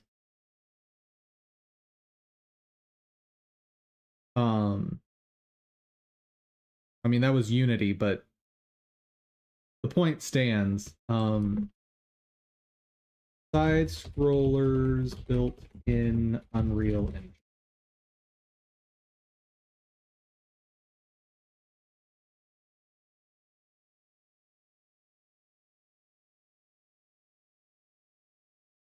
So like this one, super duper retro, and I can basically guarantee that it's going to control like a Mega Man game. Also Unreal. Streets of Rage style fighting game. Again, Unreal. The engine doesn't dictate, or I should say, at this point in time, what engine you pick is not going to dictate what type of game you can make.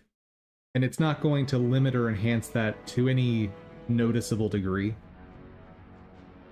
The things you need to care about with engine are language support, licensing, and amount of support out there on the internet. Those three things are really all you should care about.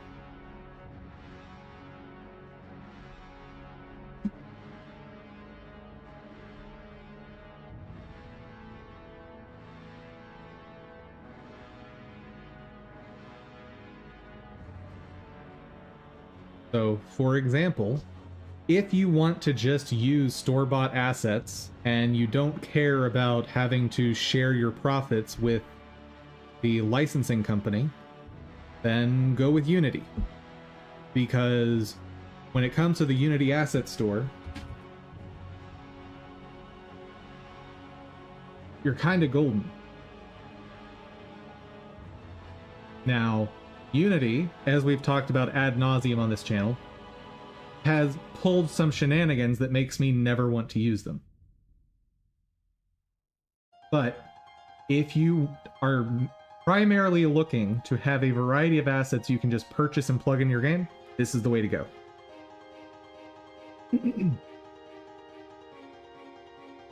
If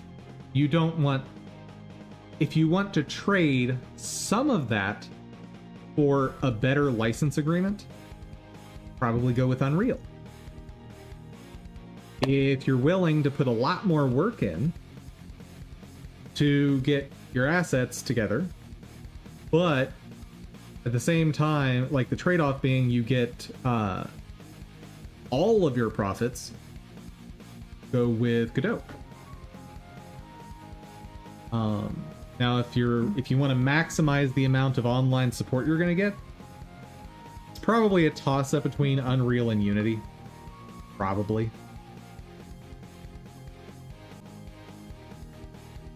I'm going to add the handling for this, but I'm not going to be able to test it yet.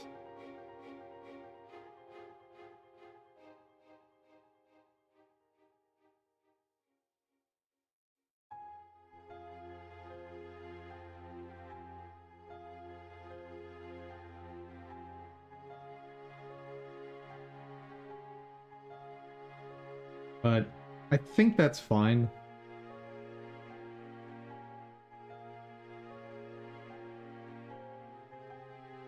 Attack base.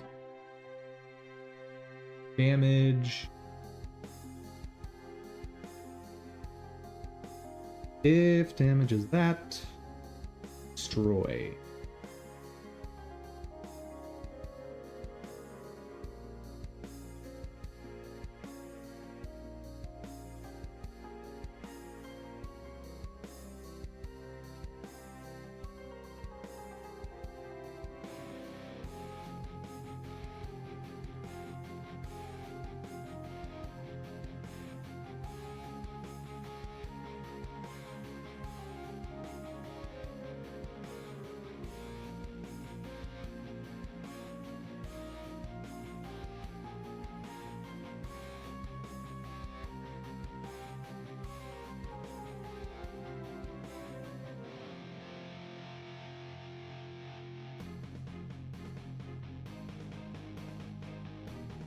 Could have non-damaging attacks that have payload, so I can't just key off of that.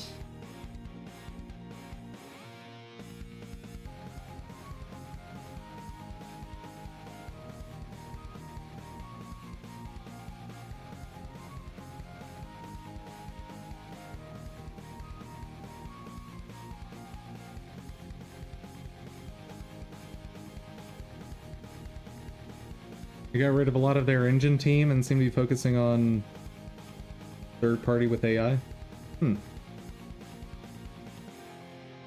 That's a choice.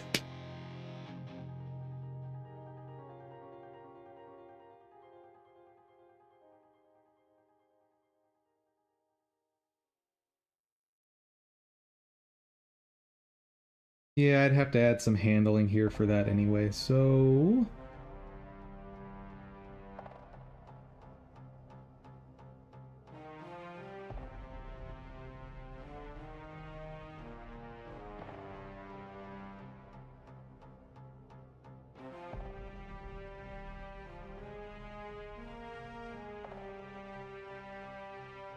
if self.damage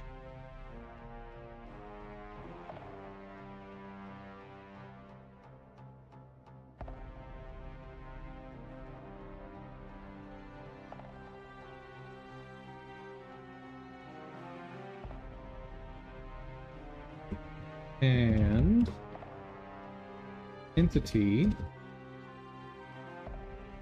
is enemy base, then entity dot die.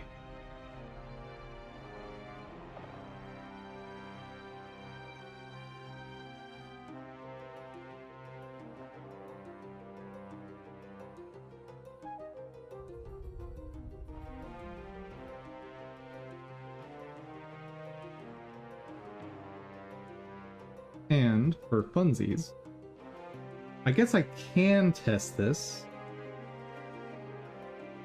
by just making the damage mod 0.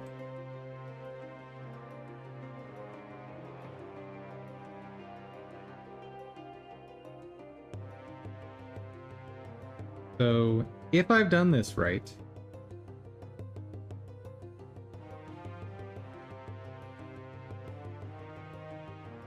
they should pop out and immediately die.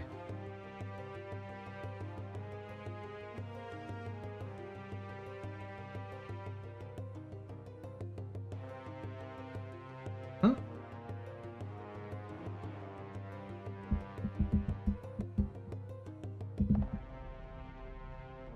Ooh. That makes sense. That makes sense.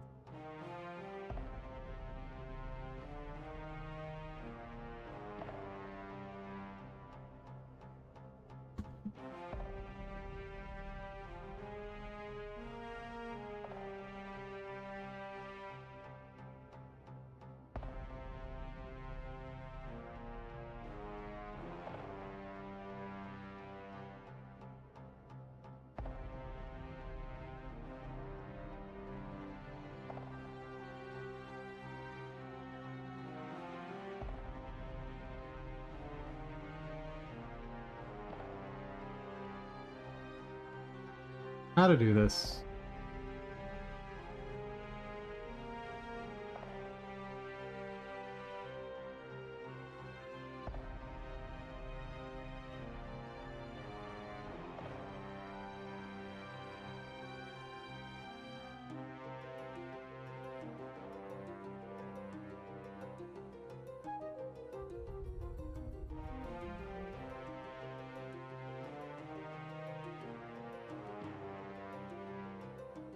Oh, if I just do it at the end of ready, it'd be fine.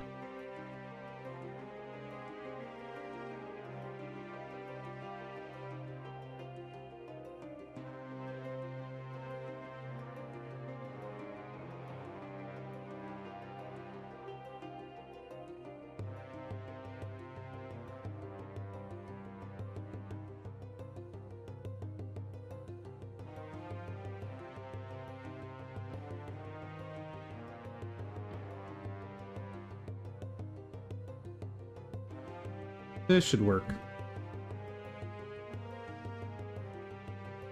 call it restructuring.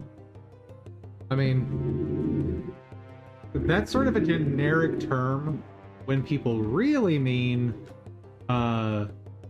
refocusing your direction as a company.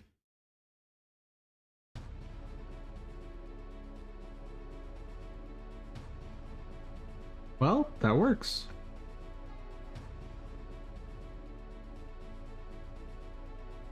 How fast is this going to break the game, though?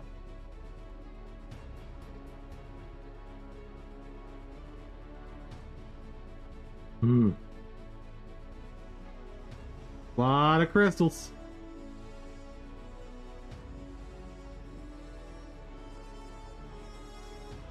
Oh yeah, game is not liking that.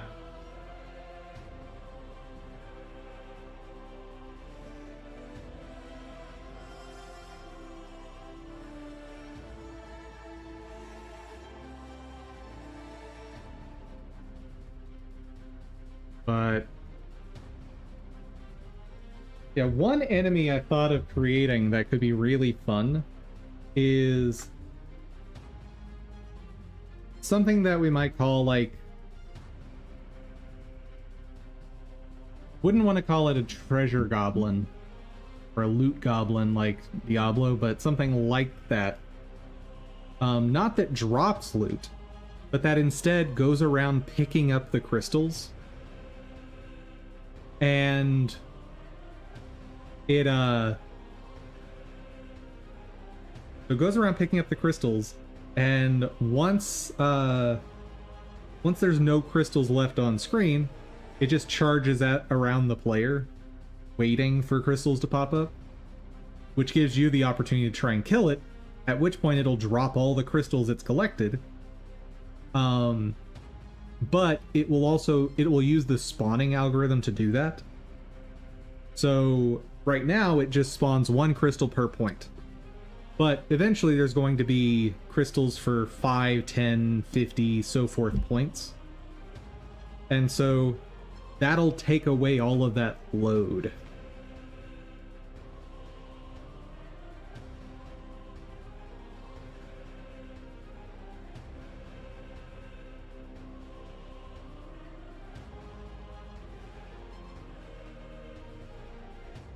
Okay. Next.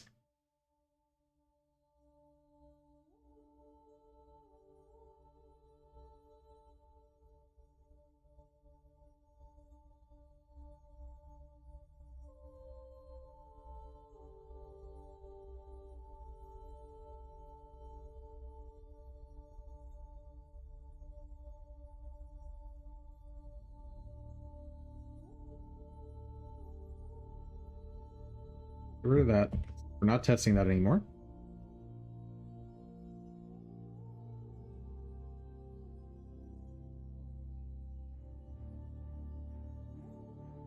Right. Finally, the visual test. Change.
Let's just try this.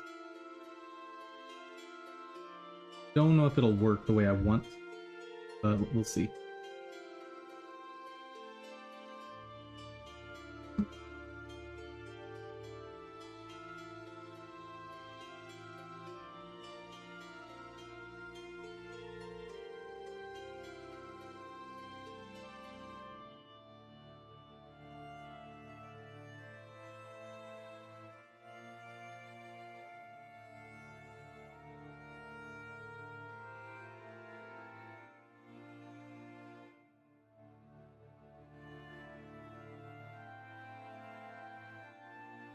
Do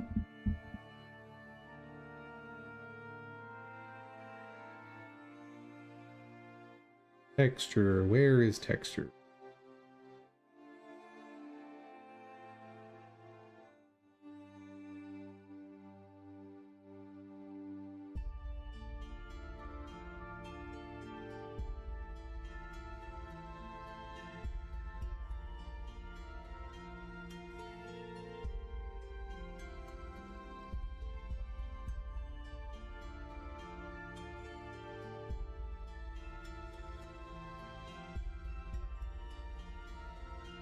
Slime ball spikes, that's right.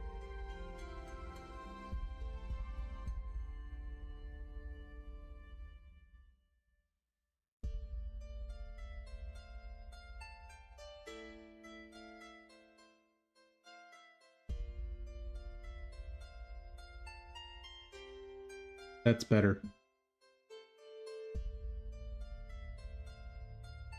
I think that's much better.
What the heck am I hearing outside? Just a second, guys.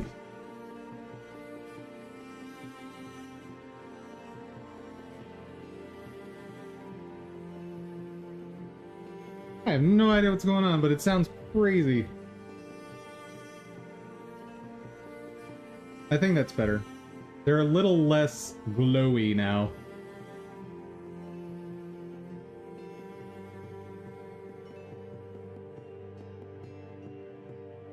Oh, and... Nope, nope, that works. That works.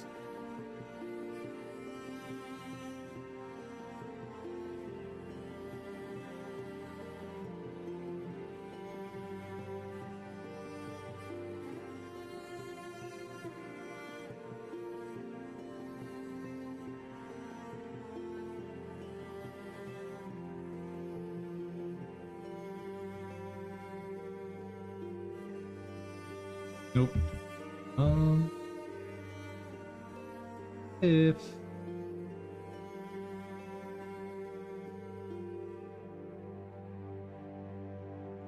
Okay, so I can do that if I want to.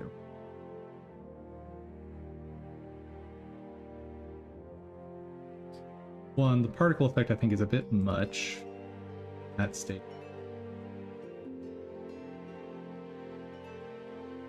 I think that's probably good.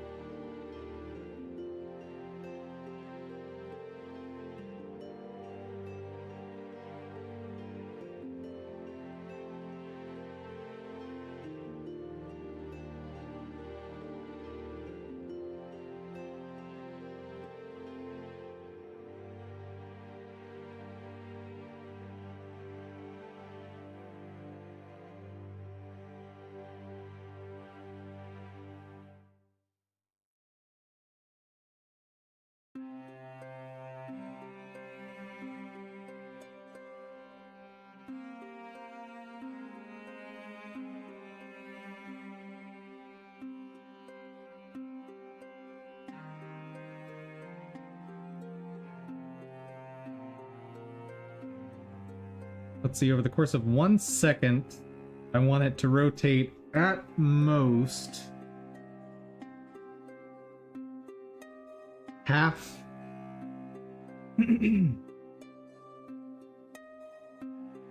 Yeah, half of a revolution, or rotation, 180 degrees in a second is the fastest it should go.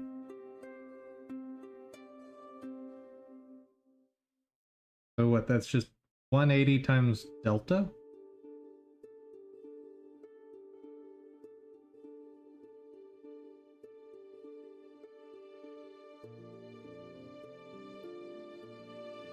Rotation speed is 180. No. Pi. So I don't have to convert it. Times 1 plus rand.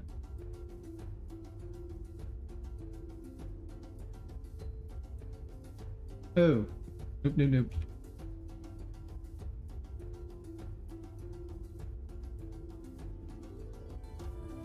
There we go. Now, in physics process,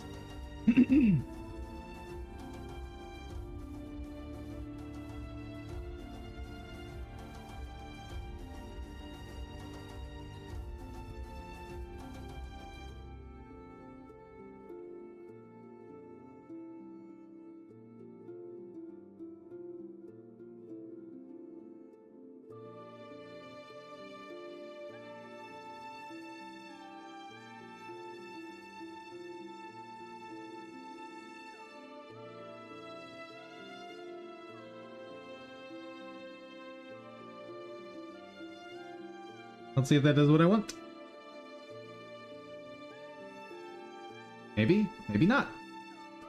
Time to find out.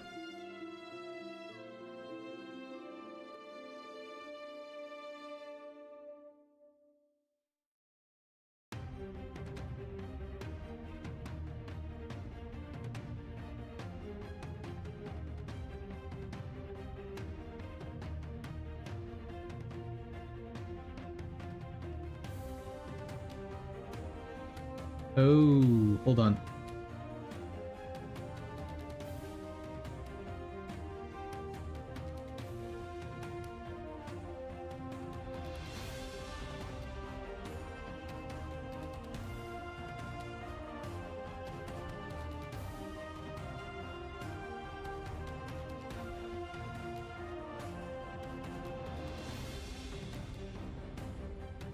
One, lighten that up a little more. 2.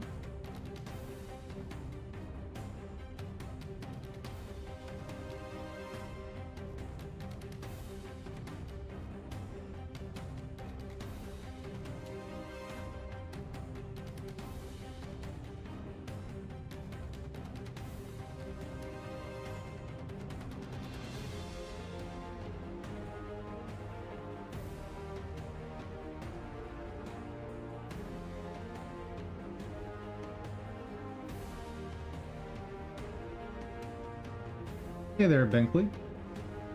Almost done with work for the day. Almost.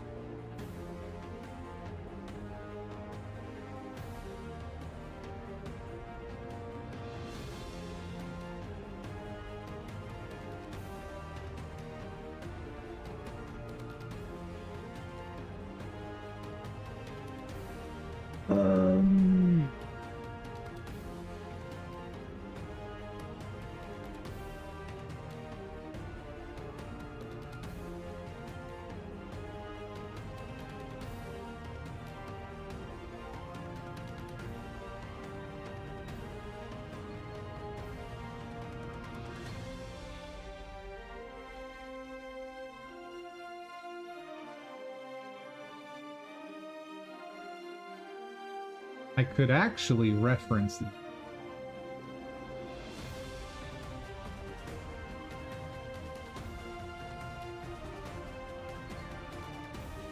But that would be really...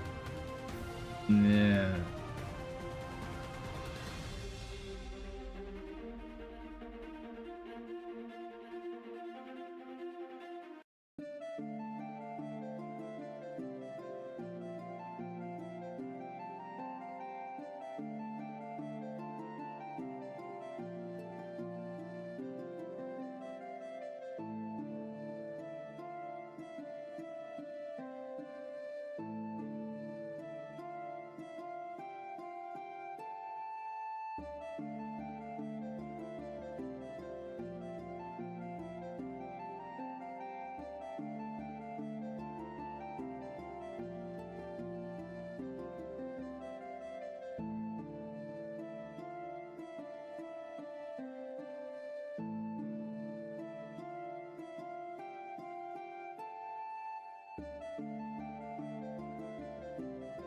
Okay, they're rotating the right way.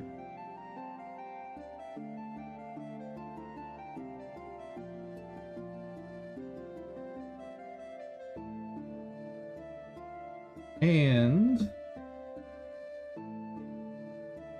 we're gonna change the way one thing works.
Okay.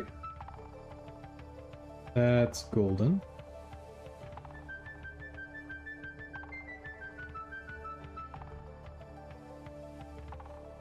Ooh. Ooh, not that one. Definitely not that one.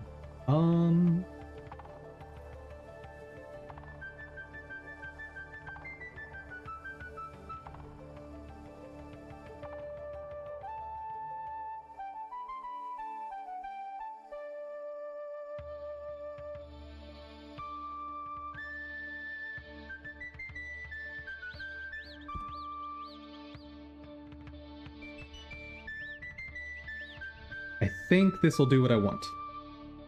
Pretty sure. I should get a rotation that has some randomness.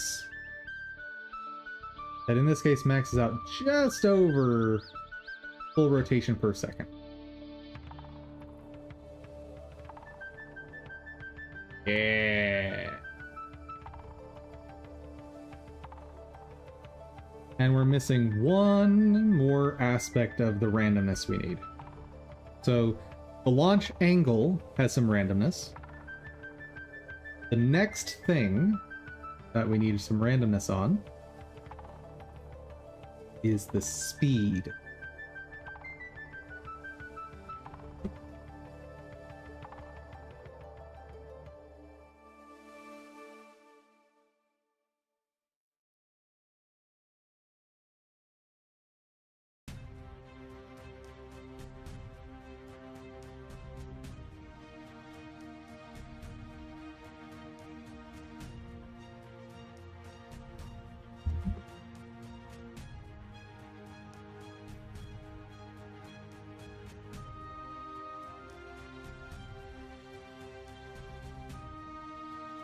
This should give them a decent spread.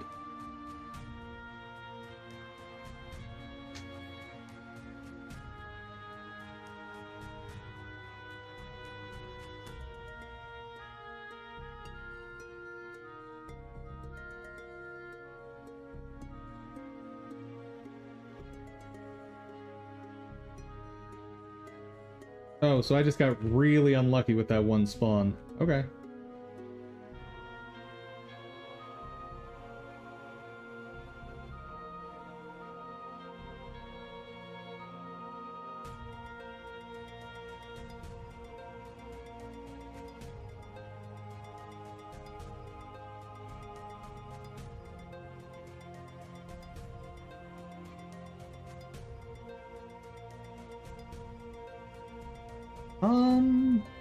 Let's also apply that randomness to the Z speed, I think. Honestly, I think I want even more randomness.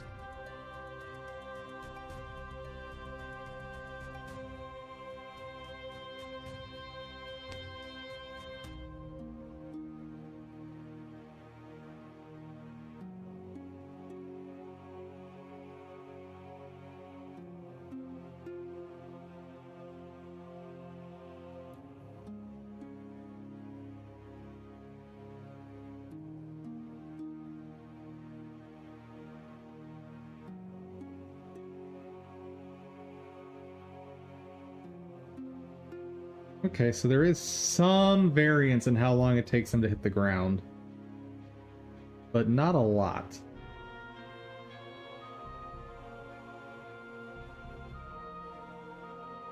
You know what? I think it's good.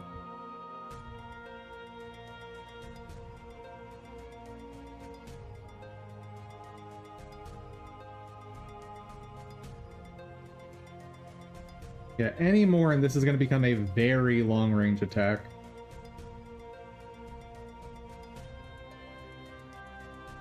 Better yet, hold on. Stop. Stop, stop, stop.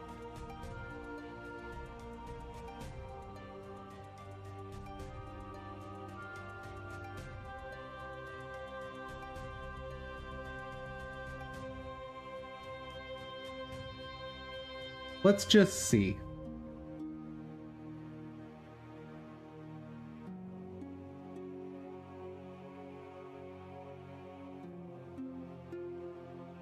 There might be something I can do here.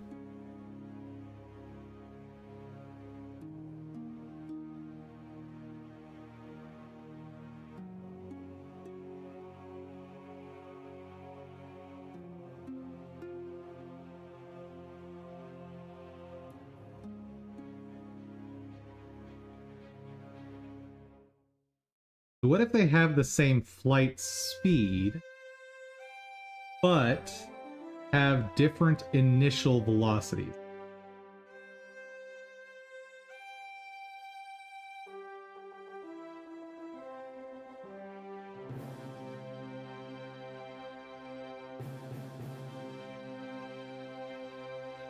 Didn't really like that.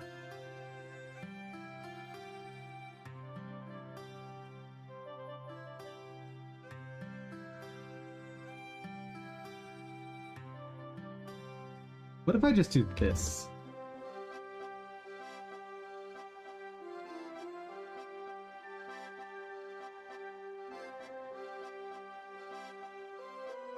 Like, just go wackadoodle with the initial Y velocity.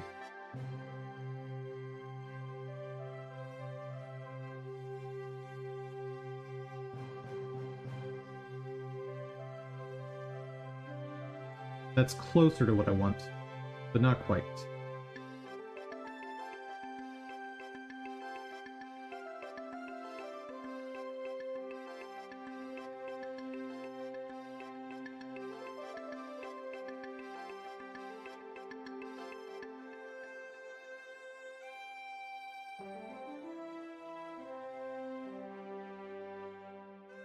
Come on.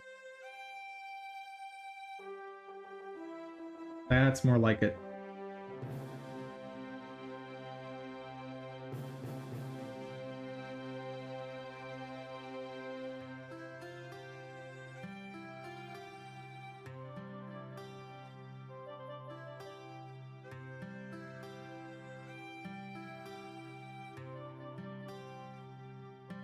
Yes, that is so much better.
Just realized something I'll need at some point.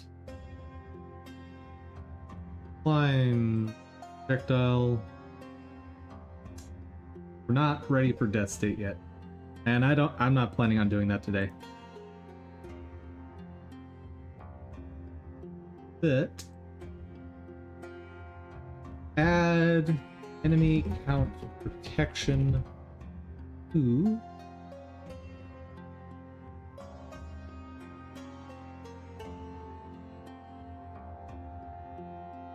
enemy contain.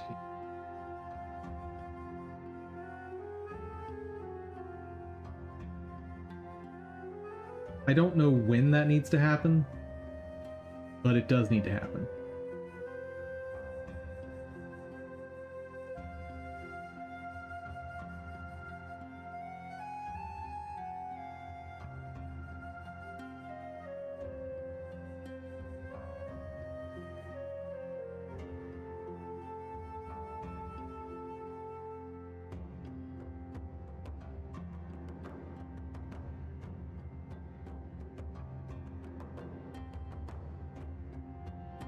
I want to make a player attack next.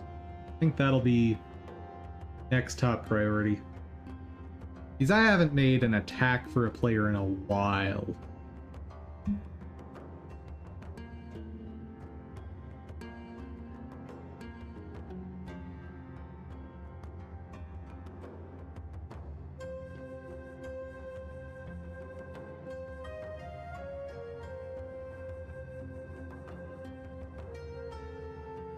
Okay. Oh, why am I trying to save a website? Alright. Is there anything else I want to touch on here before moving on? The only thing I can think of is creating a little graphic for the projectiles being created. And I almost certainly already have something I can just use for it.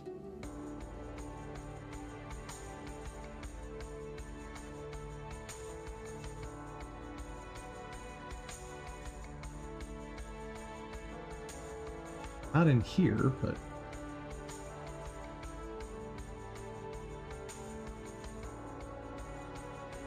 You are in the wrong spot, which could cause license problem if that's ever an issue.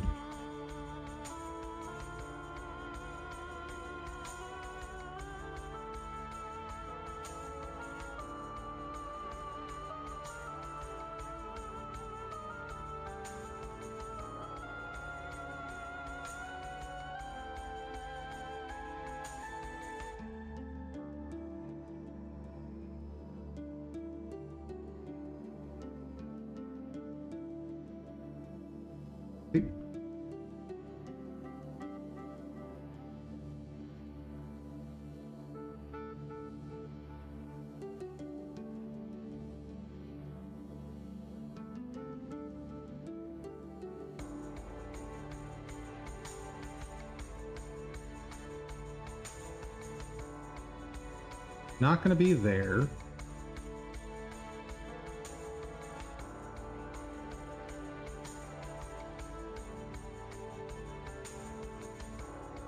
Keep forgetting where I put this stupid thing.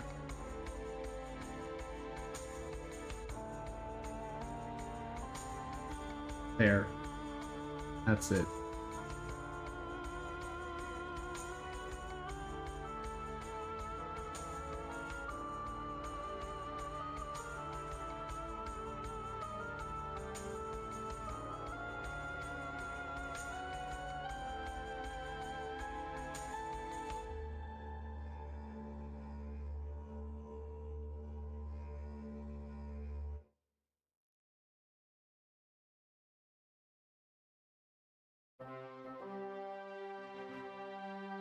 I know there's going to be something like what I want somewhere.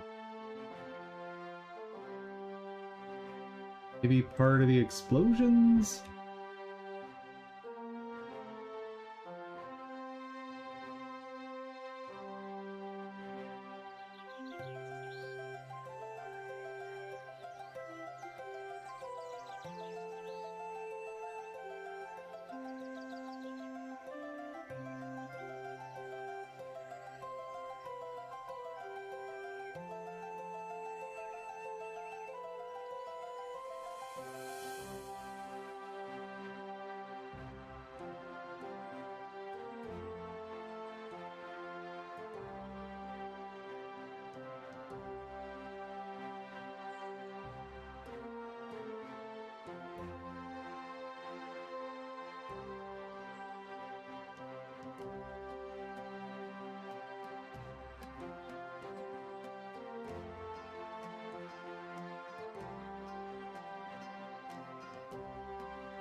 Let's get through all the lightning.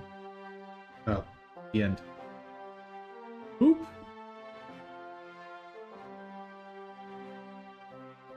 I thought I had a, like, starburst effect in here somewhere.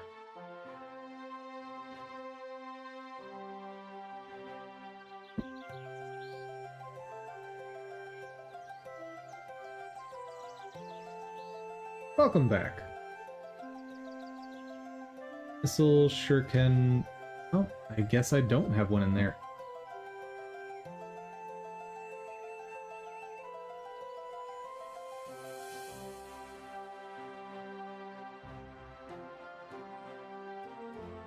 Spark, smoke slash.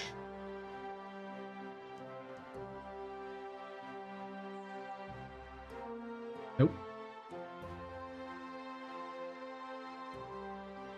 Not you.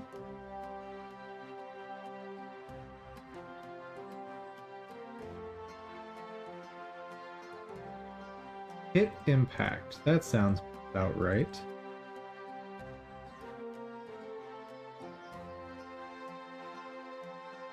Not the one I'm looking for.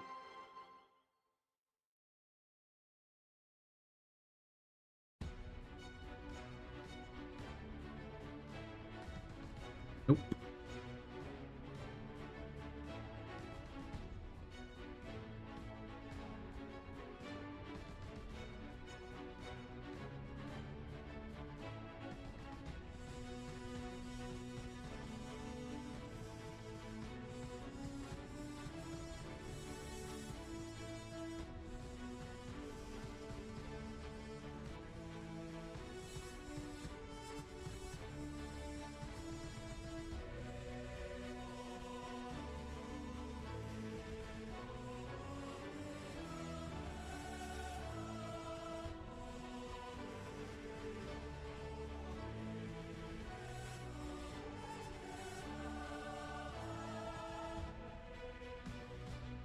Definitely not.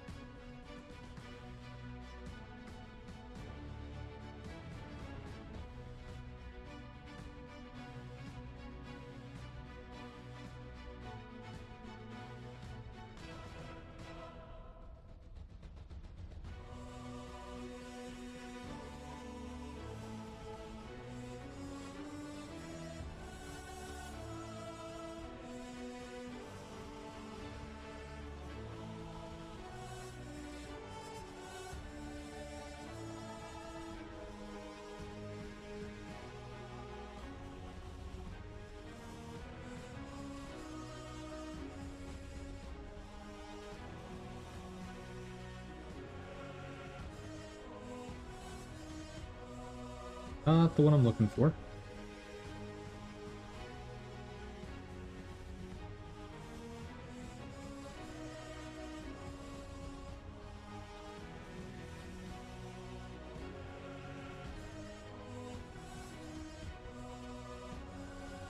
Nope.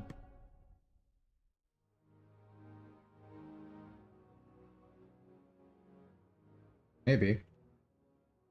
Nope.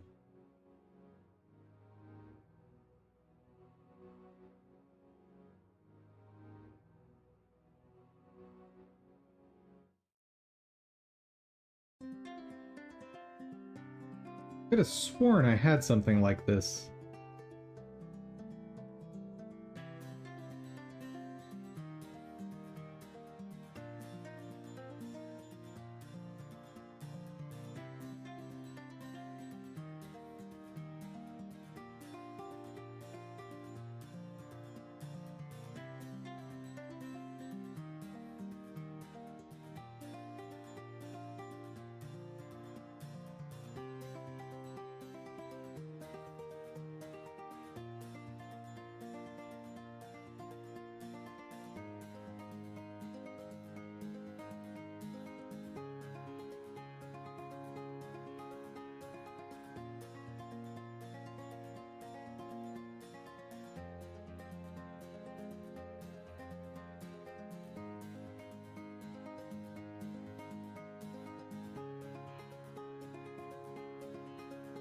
Definitely not what I'm looking for.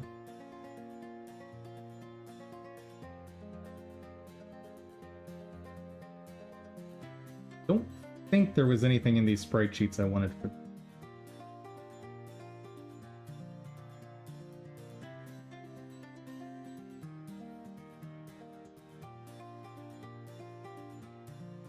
Oh, right. I need to check on this webpage.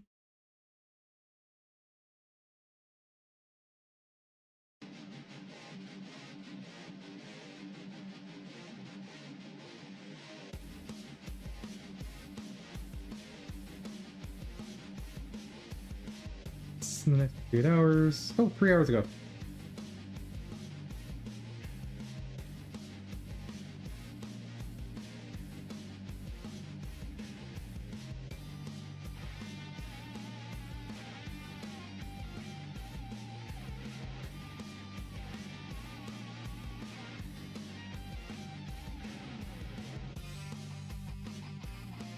I should add a profile image.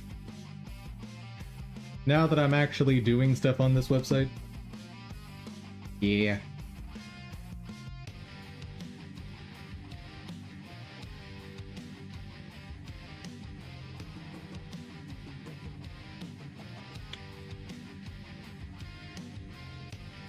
Dum-dum.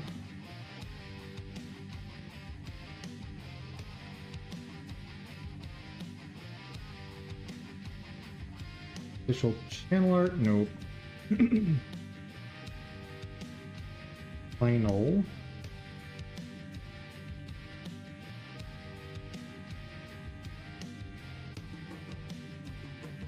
Sweet.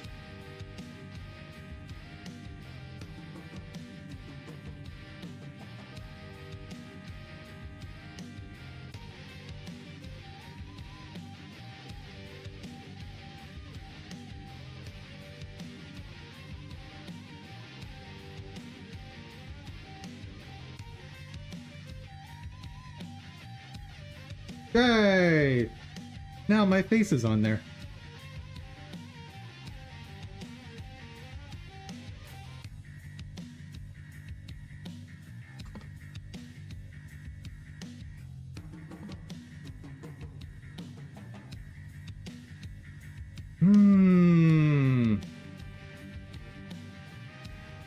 But if I don't have that visual I'm looking for... I could have sworn I have it, though.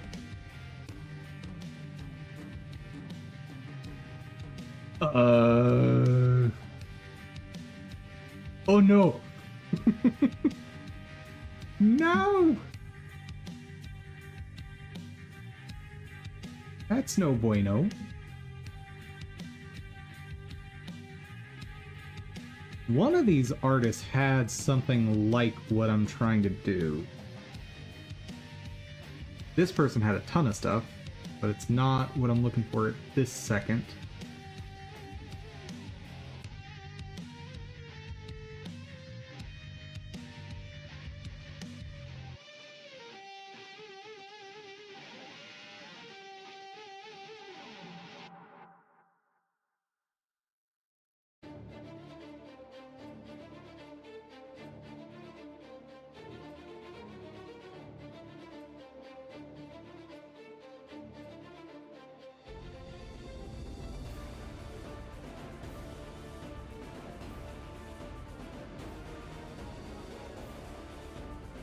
Don't tell me the effect I want is in Season 2. I'll lose my mind.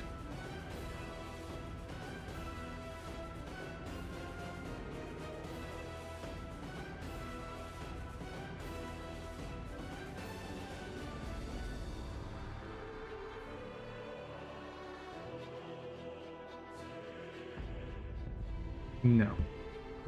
The effect I'm looking for is not here. Okay.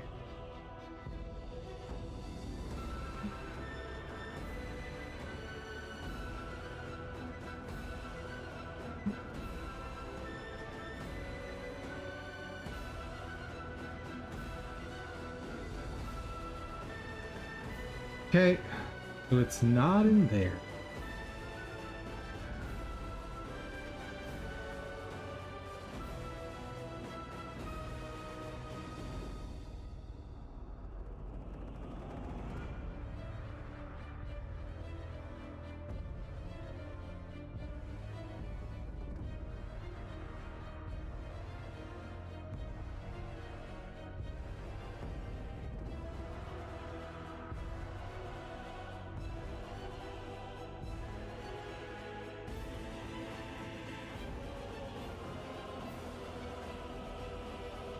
Yeah, these are not what I'm looking for.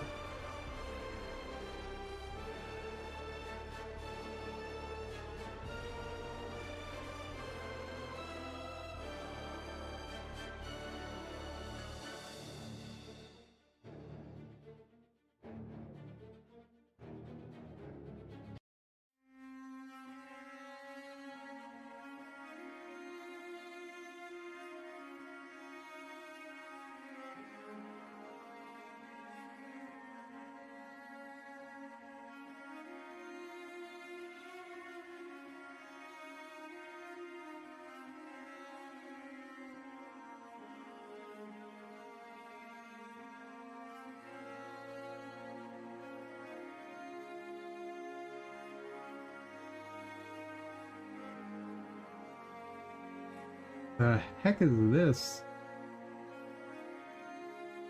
Aha. Okie dokie.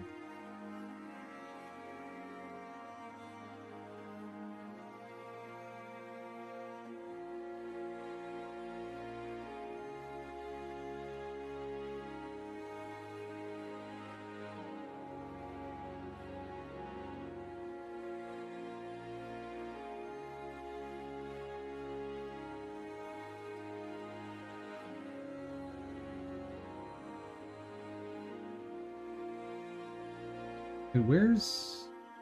I was just in the big folder, right? Where did it...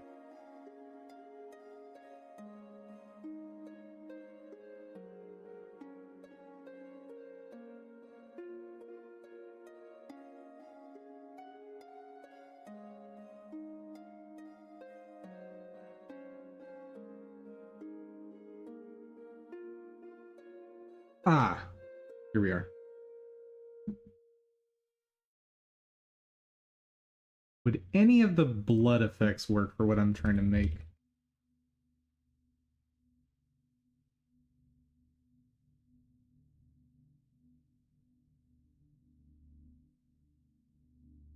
Maybe, actually.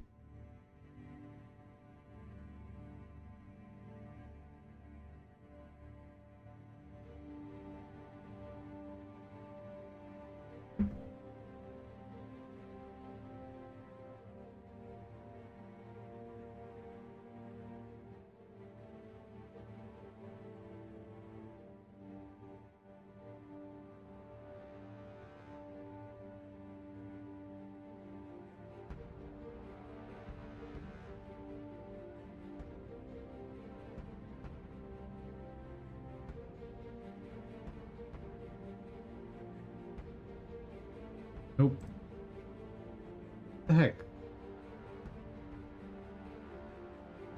How have I somehow not gotten a, like, burst effect in any of these packs I've bought? That's kind of a burst effect. If it weren't for the swirl on the ground.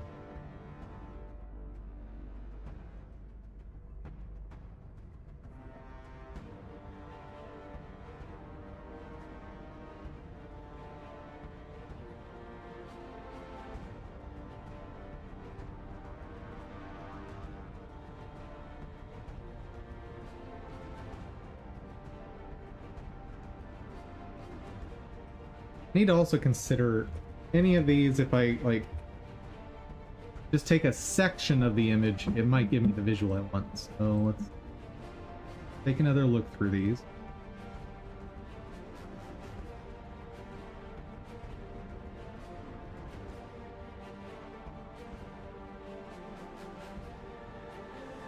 Don't want a smoky explosion though. The one thing I need to avoid altogether.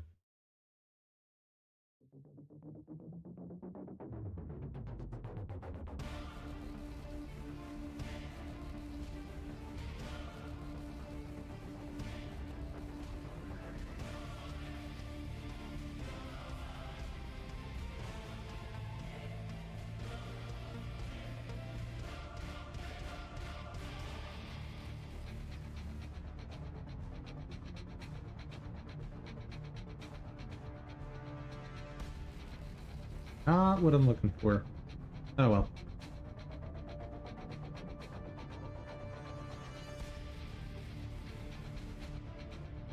Do you guys think it's necessary? What are your thoughts?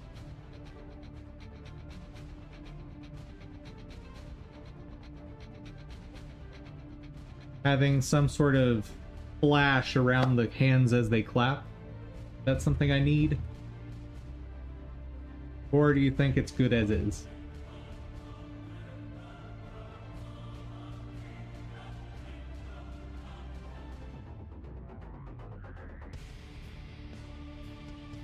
This just is, the rest is just lightning.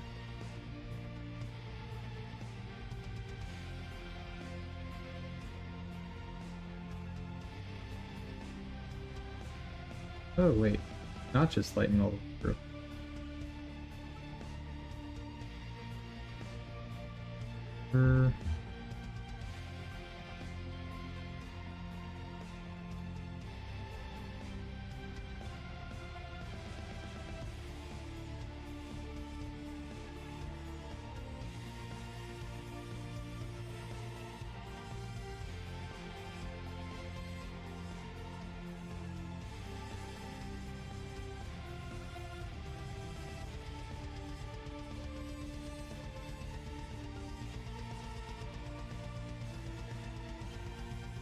Now we're at the end. Dang it!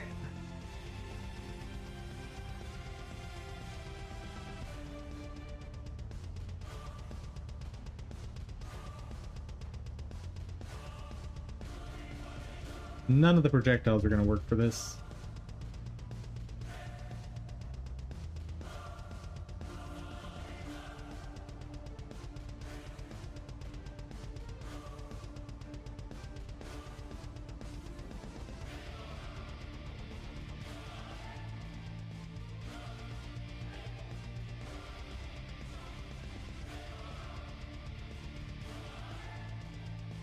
Yep.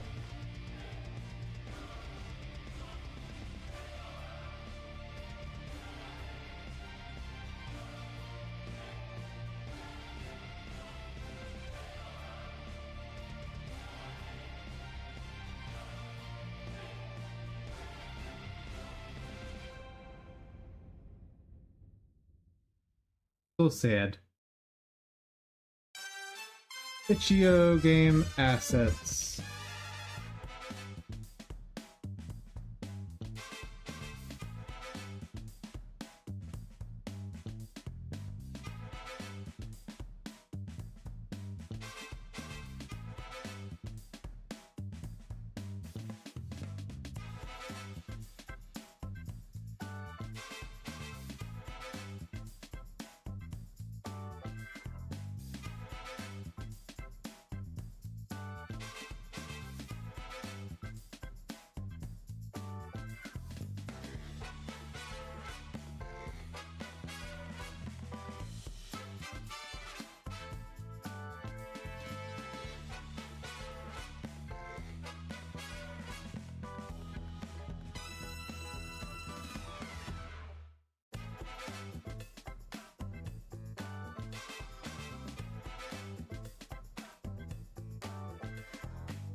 I own you.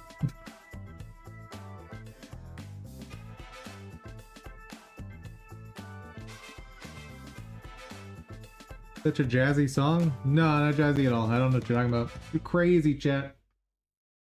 Talking crazy talk.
There's gotta be something in it.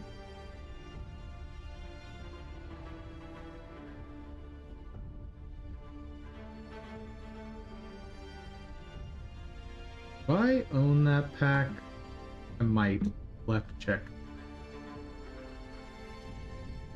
That's the effect I want. Just ideally with more frames. Maybe. And probably higher resolution. That's way too low res.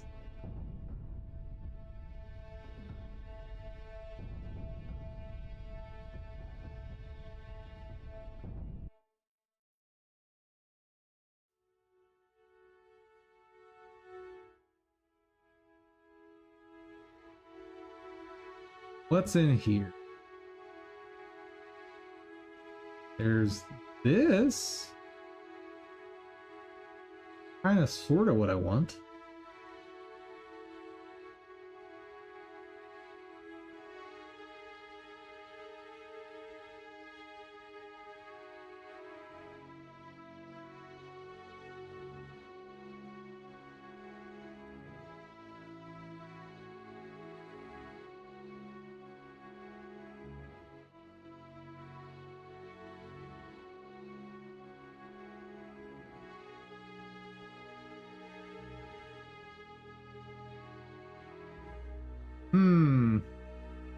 This does not actually constitute a license agreement the way that's stated, as far as I know. Oh, even if I wanted to use this stuff, I can't.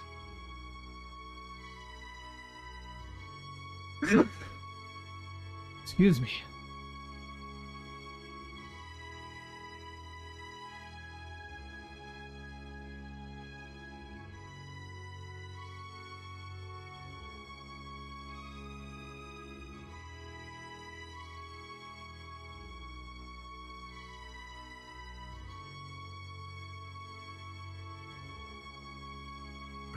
Nope.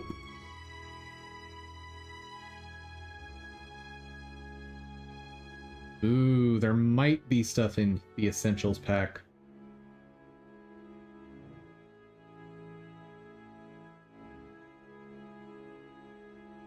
Wait. Don't tell me he didn't put anything in the Essentials page. No!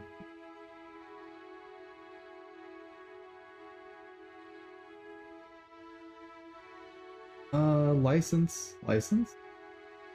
License. No!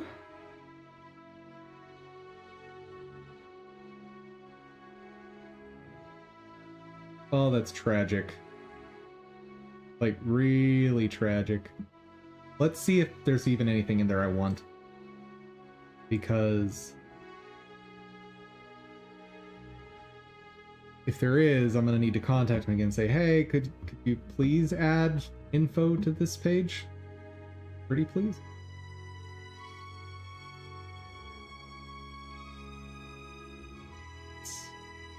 Curious about something else while I'm thinking about it.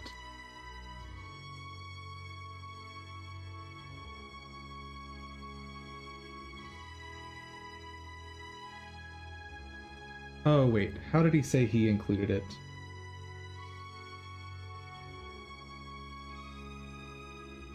Oh, okay, good. That should be fine then. Here's a TOS which apply to every pack published in our itch.io, with the exception of those who have their individual TOS. Nice! Awesome! Thank you, sir. Thank you so much. Alright. In that case, Essentials pre-render.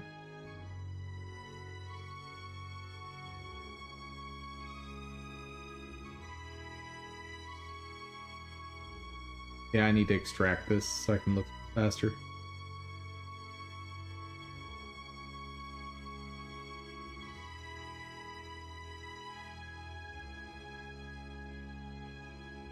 Seven zip.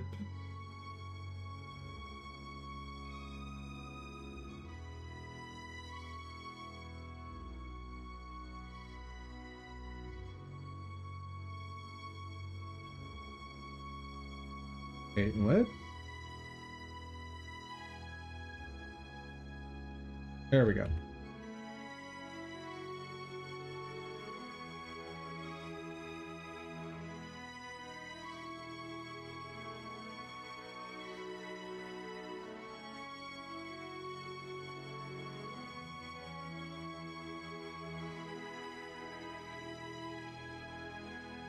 What? No! It doesn't have the effect I need. Sadness. Also, where was that?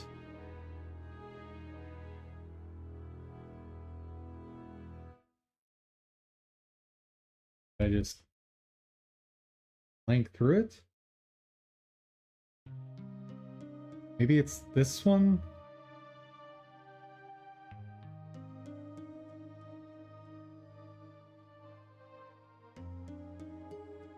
Yeah. Okay. Next. That effect.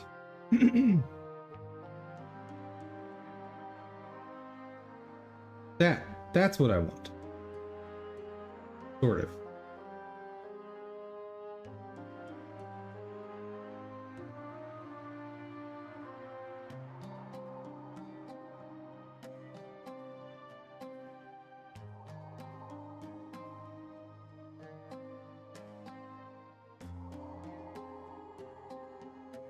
I don't think I have this pack. Some of it seems vaguely familiar.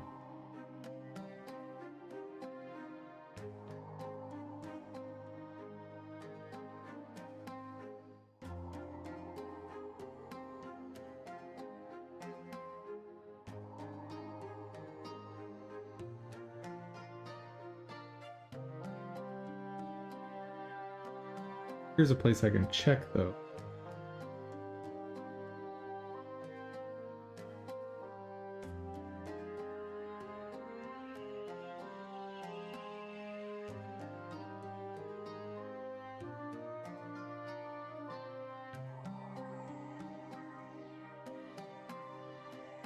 So I have Toon impacts,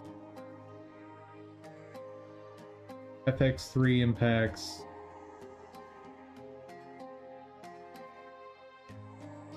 the Toon impact might be useful.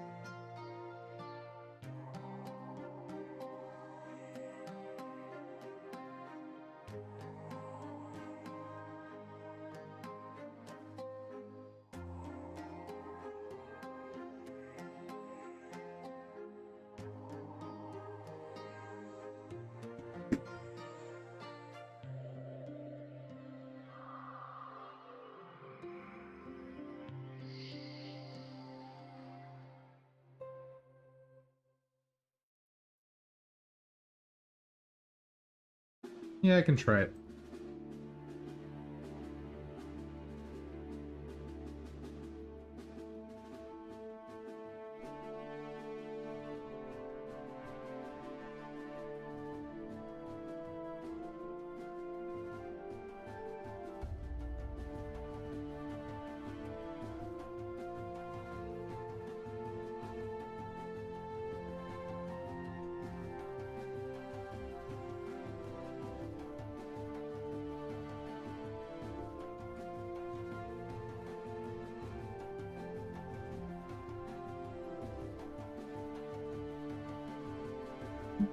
FX3 Tune Impact.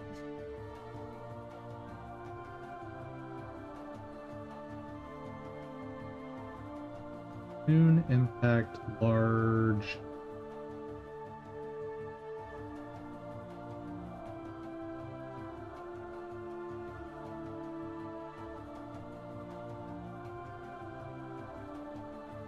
Alright.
Could the Blender plugin you made be used for creating animations of explosions like those?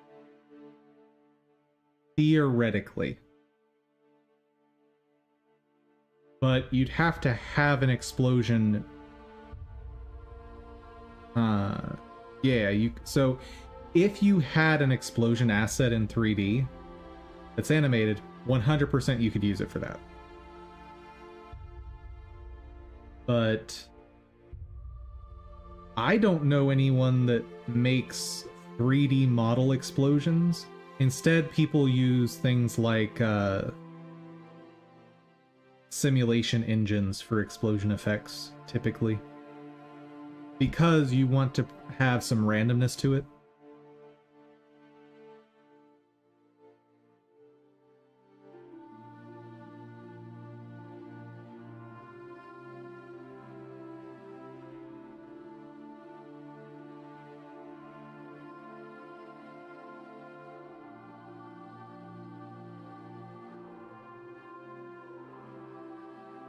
Think you saw a way to do it in Blender?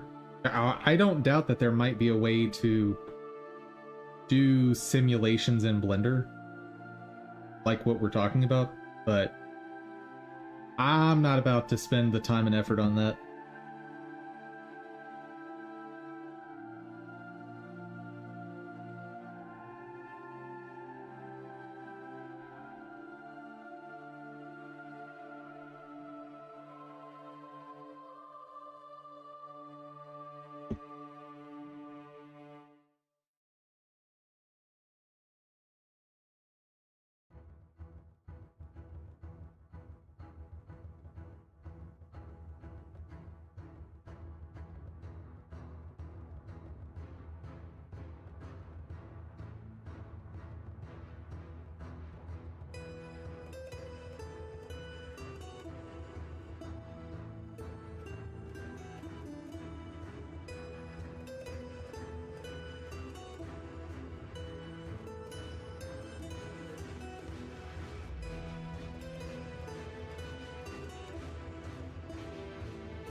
think I want it even faster.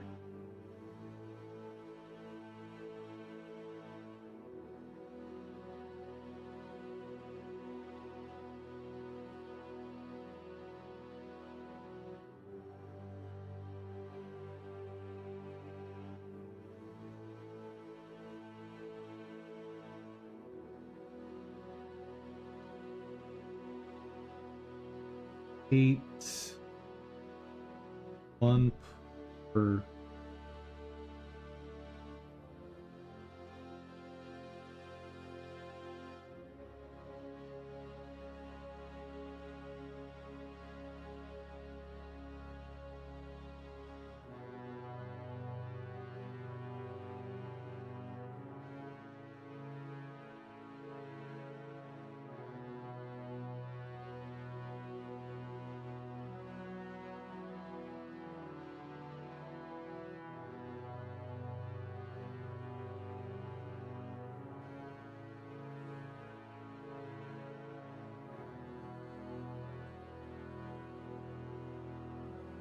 Okay.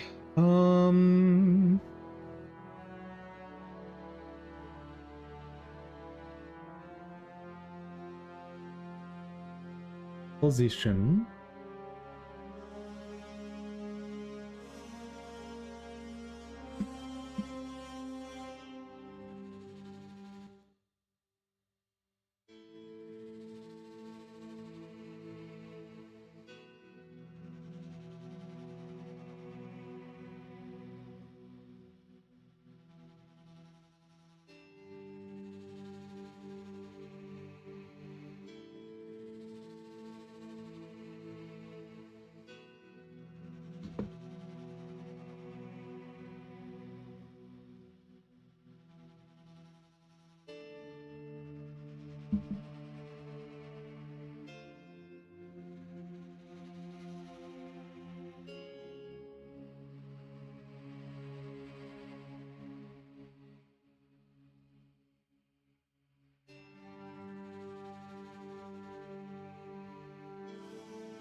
Right, because that one's relative to the location. So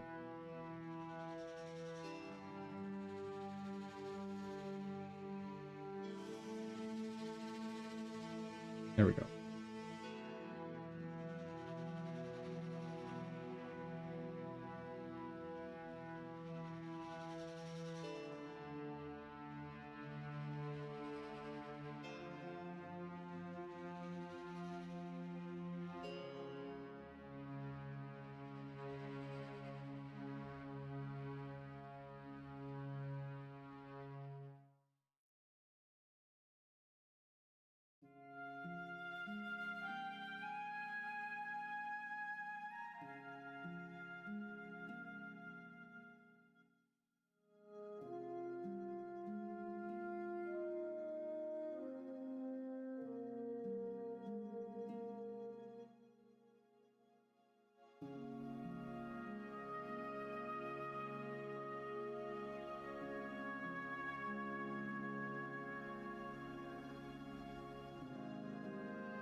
I think that's okay.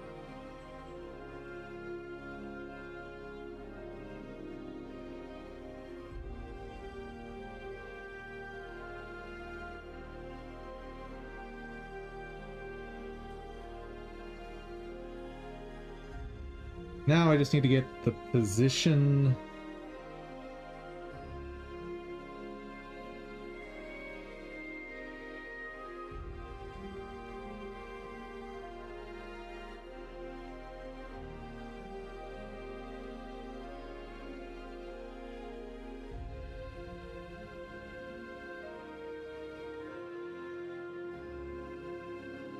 Play, clap, explosion effect.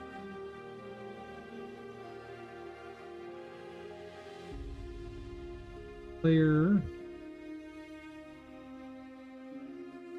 Play, main.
I think this will work. Let's see, so I've got base radius, direction,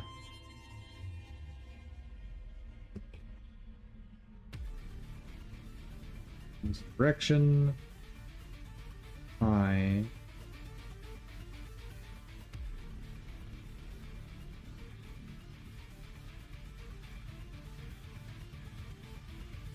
Oh wait, there was an initial position.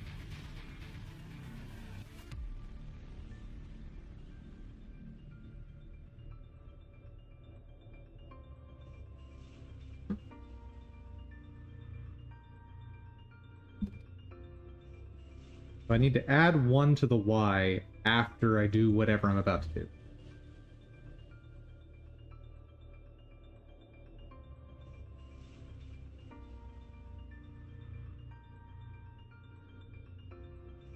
That equals 12. Better yet,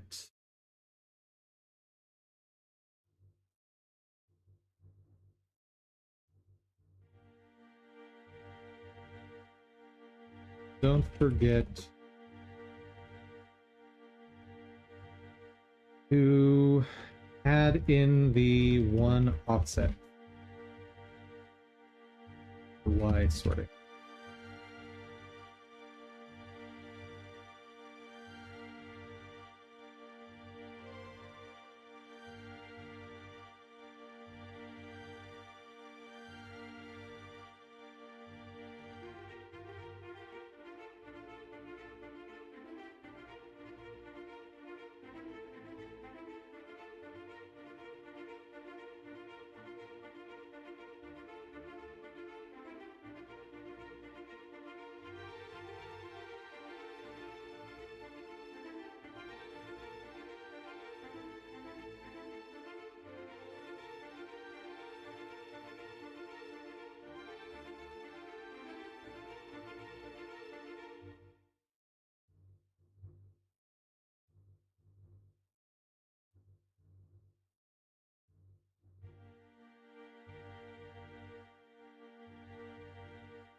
Okay.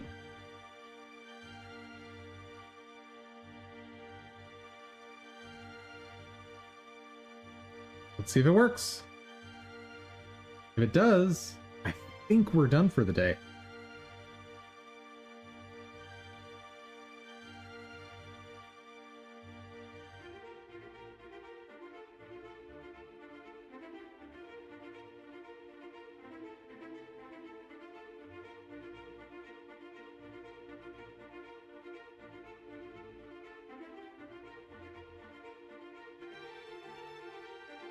With how brief it's there, I don't know that I need to make it transparent.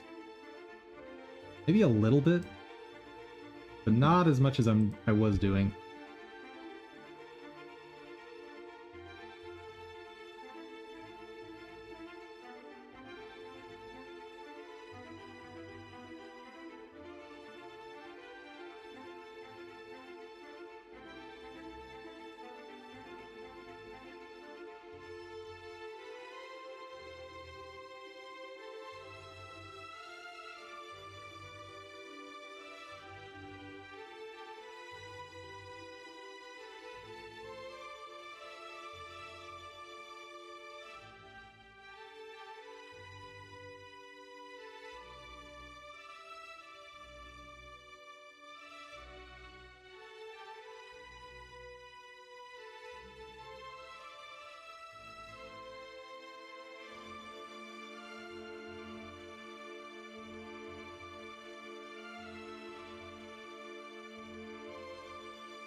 I'm happy with it.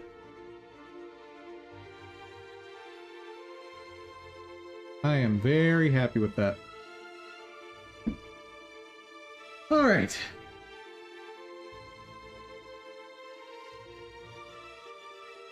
Let's get our Twitter post together for this week.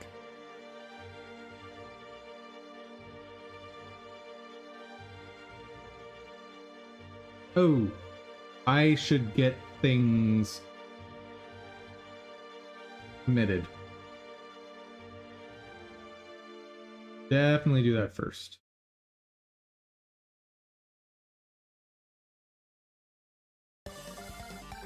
Last chance for a look here if you guys actually, you know what? Let's do this.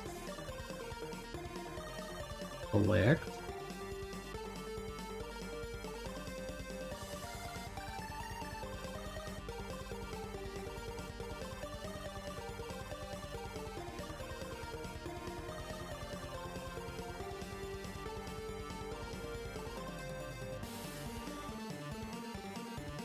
There it is. See, dev, general talk.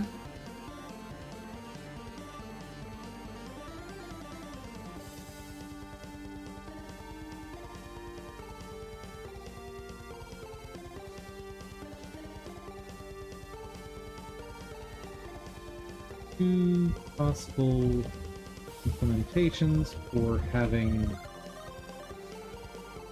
mutually exclusive states.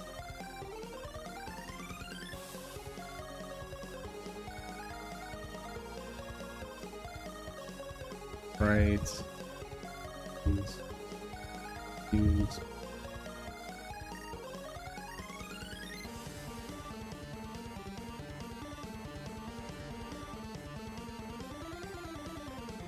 From today's stream, if anyone.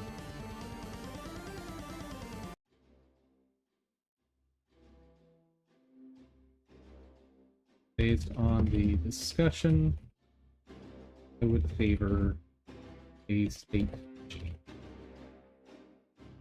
Option A. There we go. Now it's saved there. By the way, this is in no way some new or unique thing. Like, these explanations are somewhere online already, so I'm not going to worry about getting them on Stack Overflow or something like that.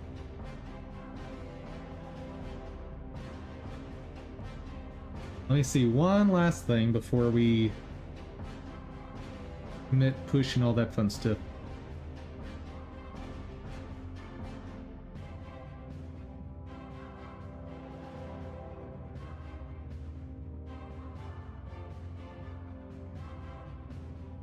I want the slime ball to be brighter.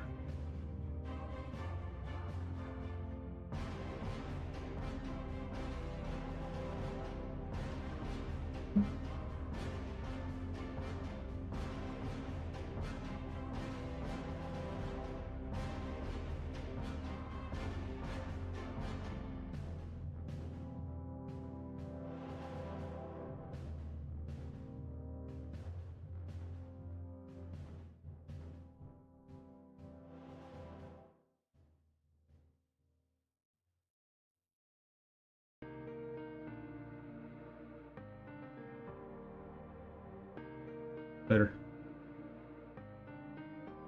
Could maybe take it a little bit in the green direction.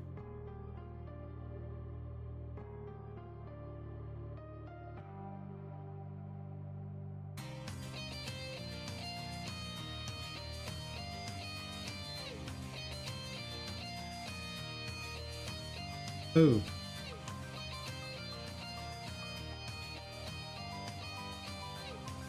Definitely don't put a modulate on that object. Very bad. Only place I could do it is here. I could do a self-modulate.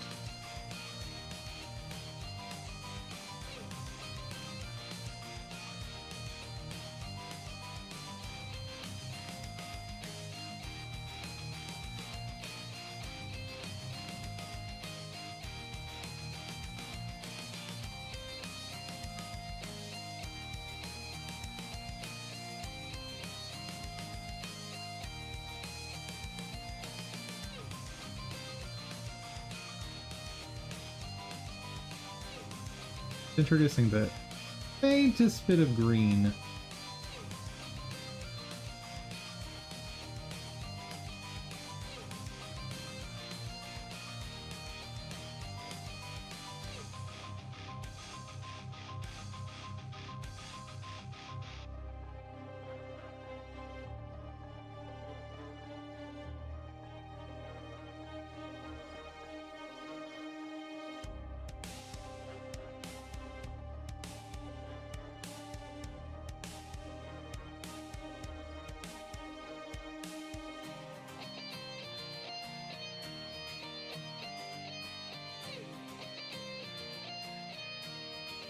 See, how does it look?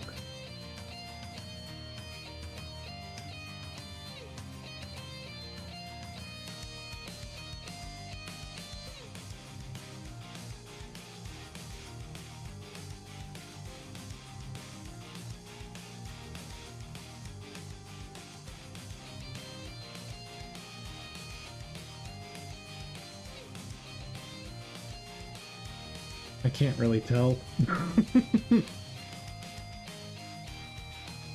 See those shadows for a second. We're good. Hey.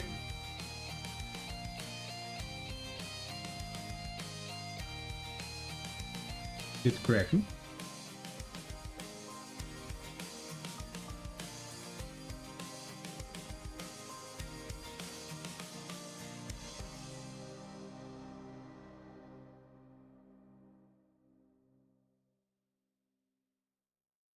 Golem clap. And slime ball.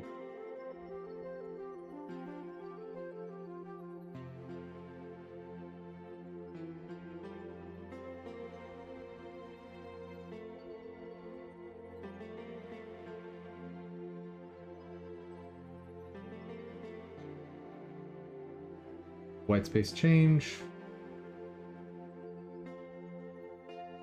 I know that's fine.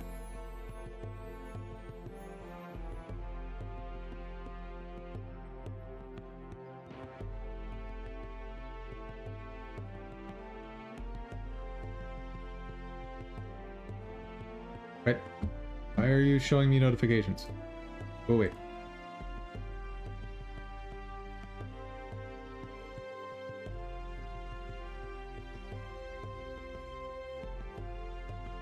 Added concept of payload to attack base.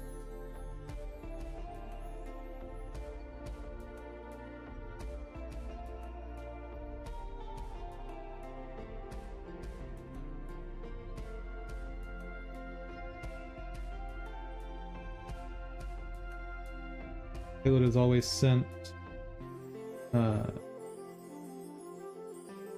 as attack exits tree.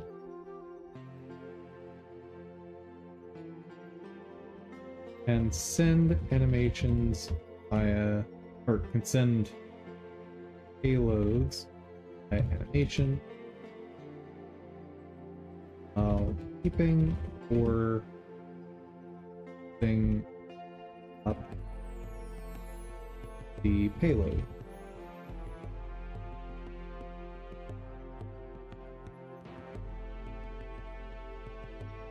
Probably too many comments for what I did there, but it's fine.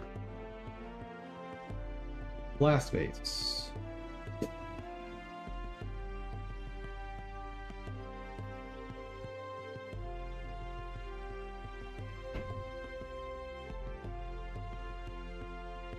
That's just fixing stuff I broke. Not worth commenting on that.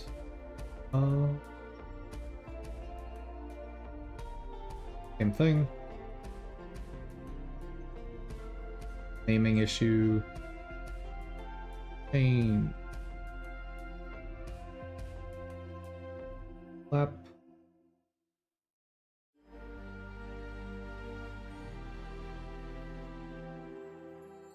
Created projectile base.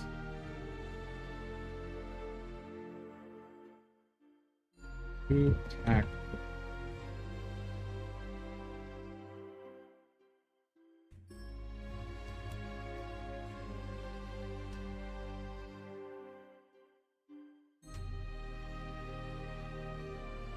Current projectiles. And I'll leave it out.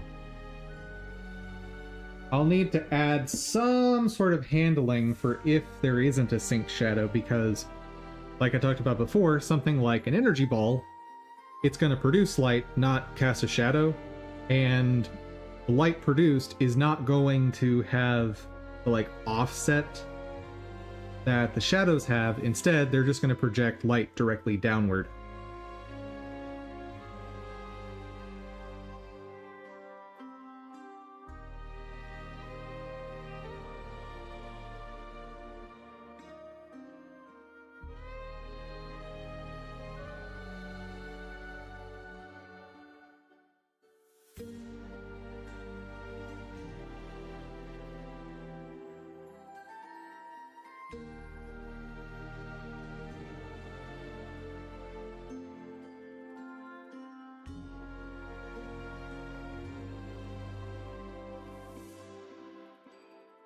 I'll have to really think about how to do that glow effect I'm talking about.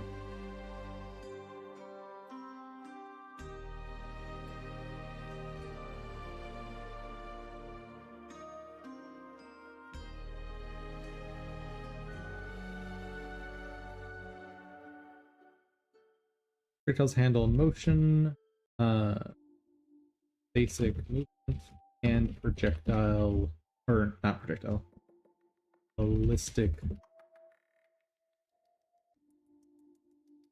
Slime ball. Did. Slime ball. Ballistic projectile.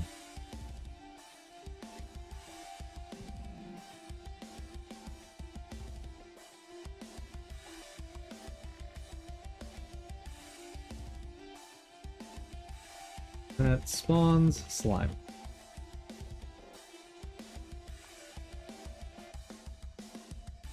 Let's not touch crystal stiffs.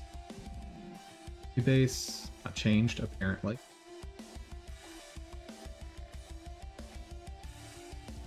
Just some reordering there. Naming. Did I'm Act 3.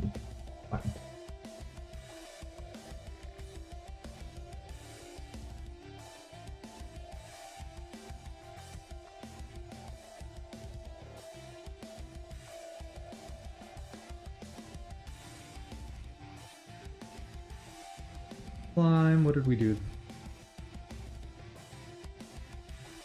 Added additional randomness to slime behavior. Prevent lots of simultaneous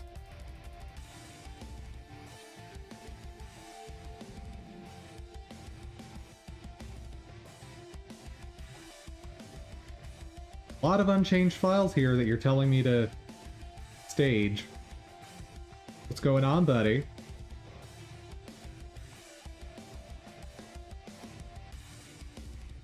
Whole lot of unchanged files. What the heck? Don't need to commit that. Fancy shadow.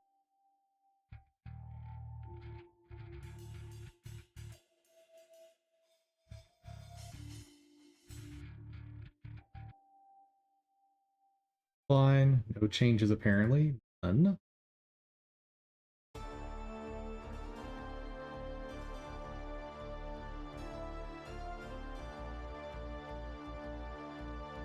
Is somebody using that right now? I try to... No, no one's using that. Or I should say, the thing using it is only in the sandbox playworld.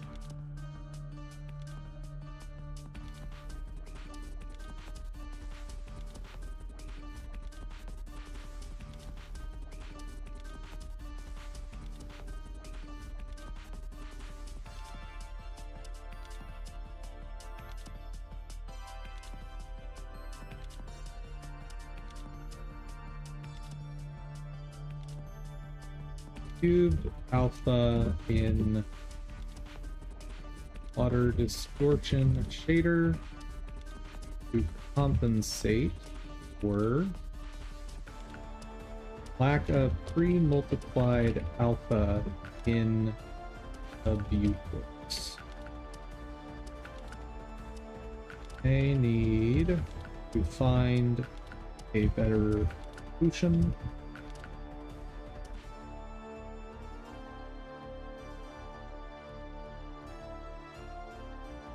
Yeah, the better solution might be something along the lines of applying a canvas item material. I think that's what they're called.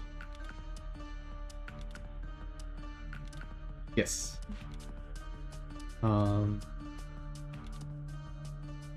That matter.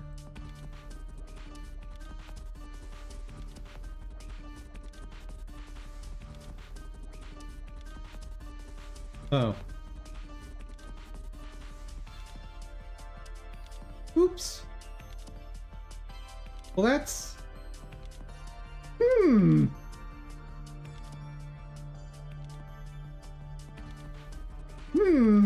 Indeed.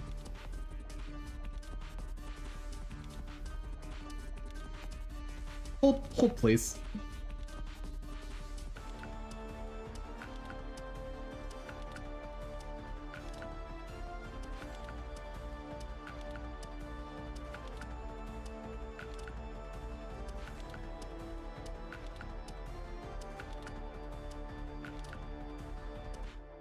Oh, that fixed it.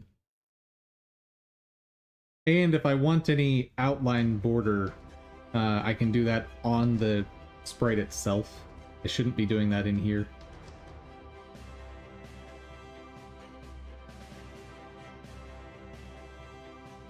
Well.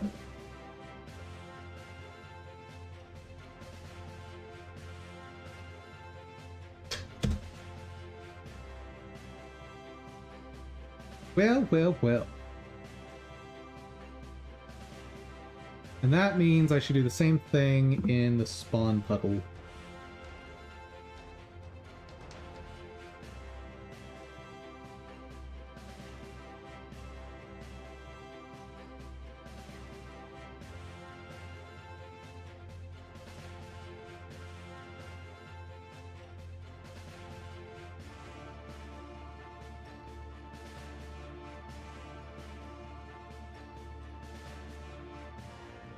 But I'm using a shader material there.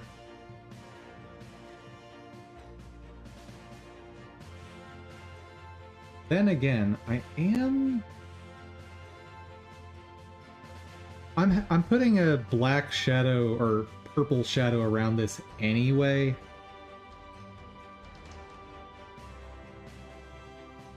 I think it's probably fine.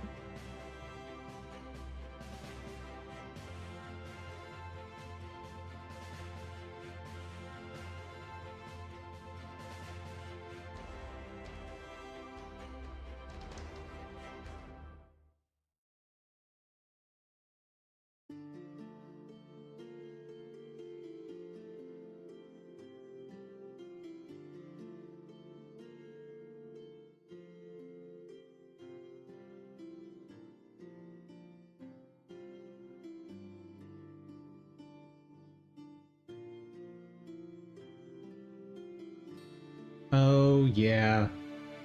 I remember now. Yep.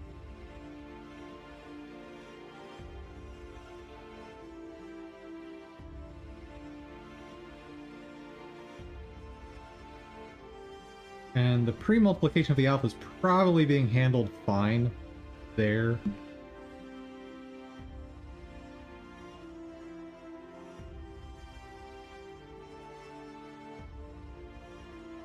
So...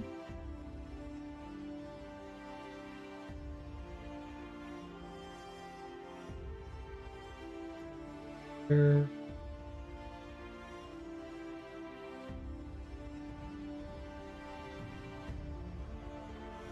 Wait.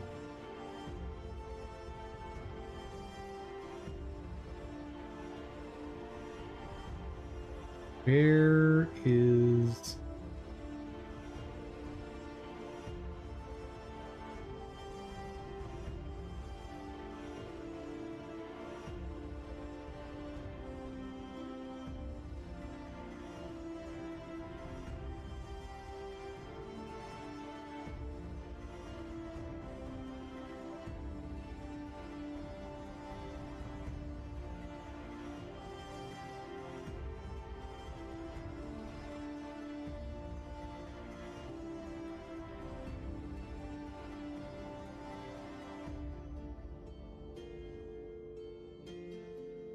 No, seriously, where is... Does this mean there's no changes in that now?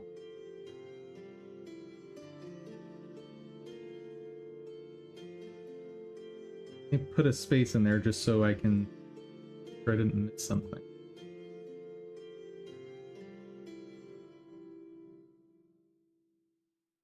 Okay. Wheat.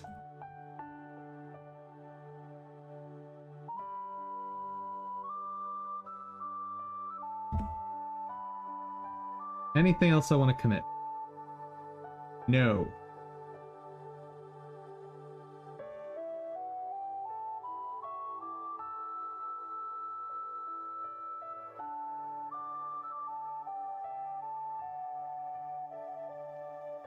And push. Sweet. Now, time for our Twitter post.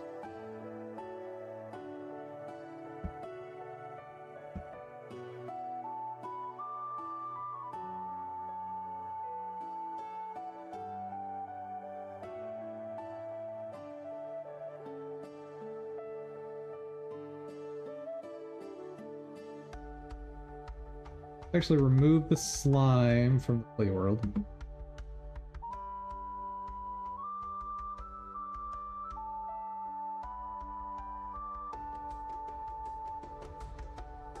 What am I doing? Green to get.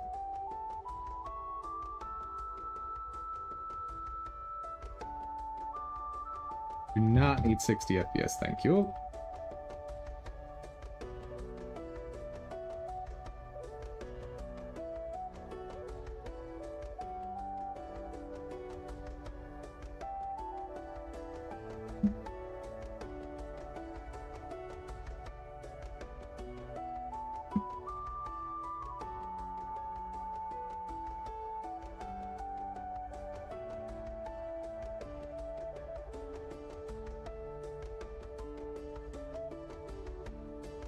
Hey there, Soul Warding.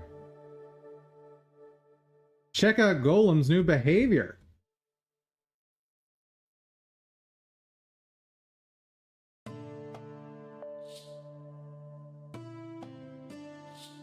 I don't like that.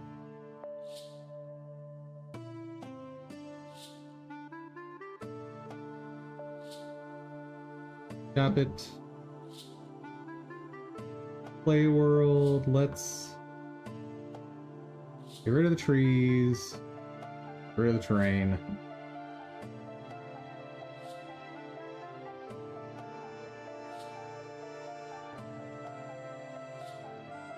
Make sure to go outside today. Is it beautiful?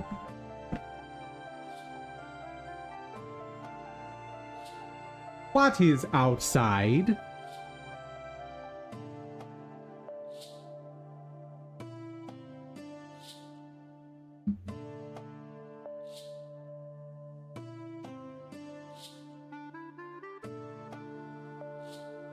Wait, what? Discard. Yes. Fresh air is good. I don't understand. I don't get it. You'll need to explain it to me.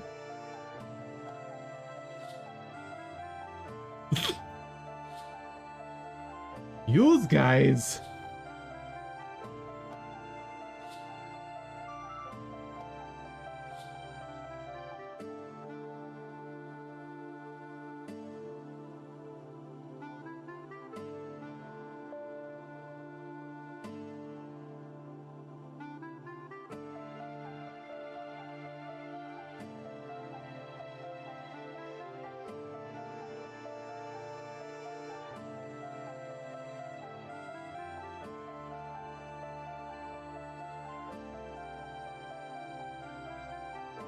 I think that's plenty for a Twitter post. You're gonna roll my ball outside? Oh my god. That's called kidnapping. Sir.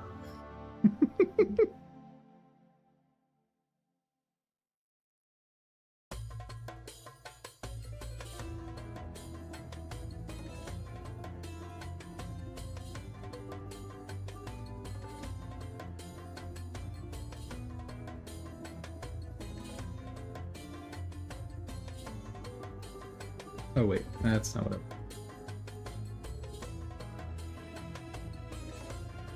Oh, my mouse is in there.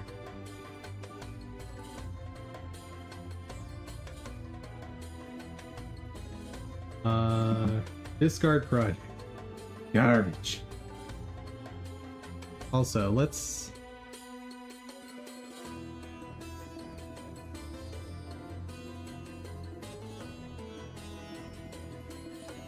make sure this is properly centered this time.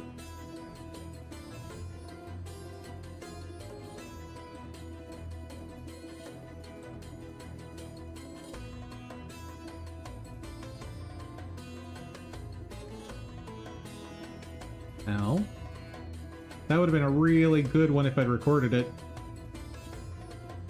That one would have been so good.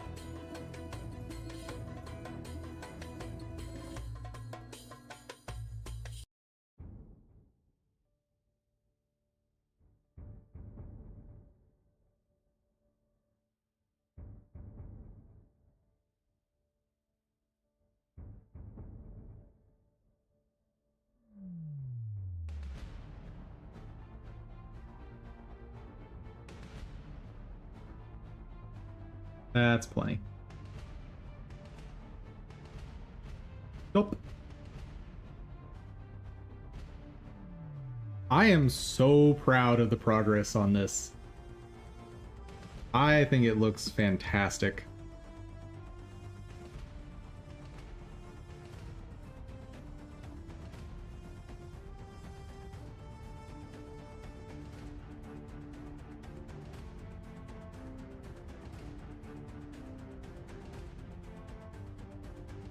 The follow, the clap. Ah, the little burst effect. Now the little blobbies flying. Ah, it looks so good.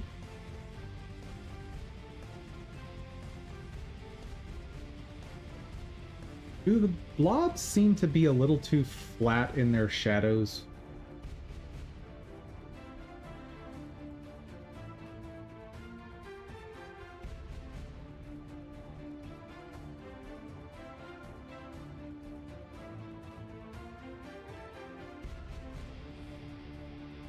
I think the shadows might be too flat.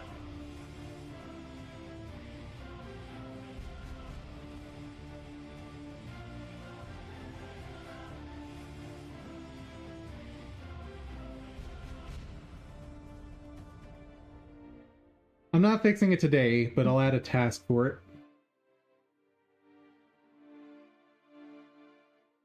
Check on fancy shadow shader. Y seems too compressed.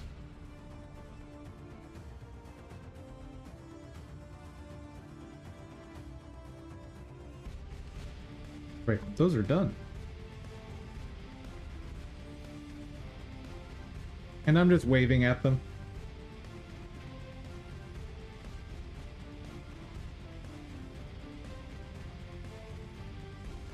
Okay, we see the clap is behind him, but the slime balls go in all kinds of directions. They hit the ground at different times. Their explosions go off at different times. They spawn at slightly different times, and do they jump at slightly different times? Yes. Yes, they do.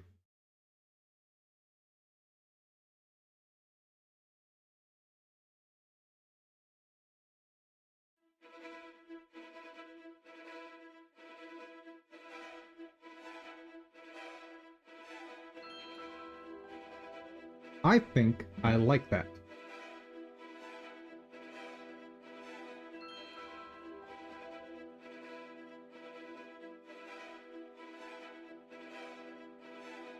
Yeah, I wonder why the shadow is so flat from the shader. Oh well. Save as Slime Golem Clap Demo 1.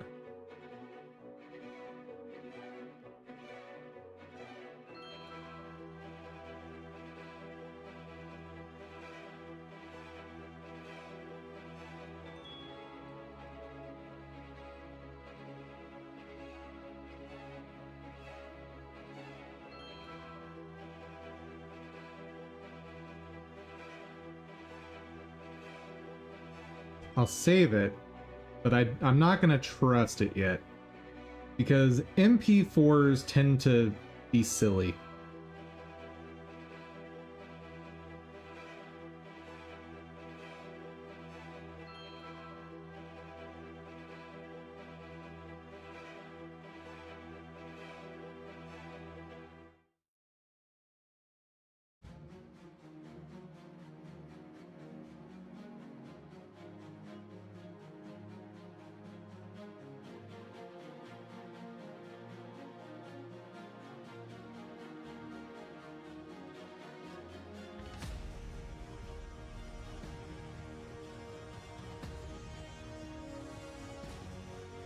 Actually, the video quality's fine.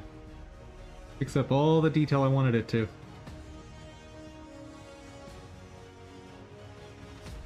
Actually, no, I'm not going to worry about it. I'll look at that next time.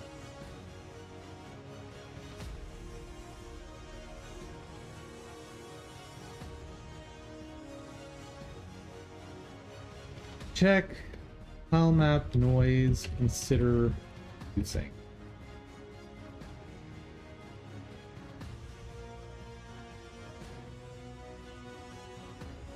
Okay. That is some work cut out for next week. Nice. I'll look at getting the new version at a later date. Let's clear up all my tabs.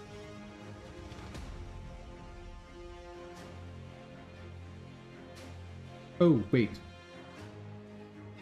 One thing I forgot. Assets.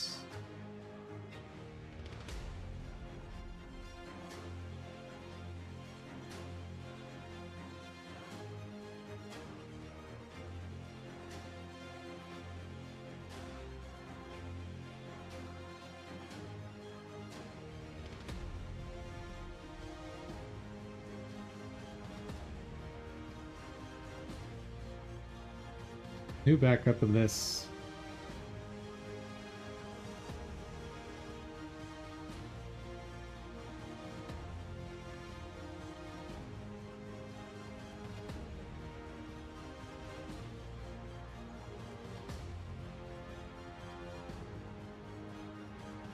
Okay.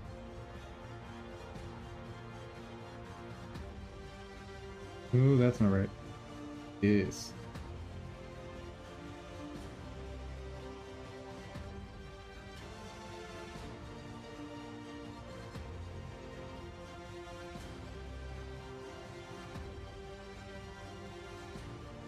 Okay.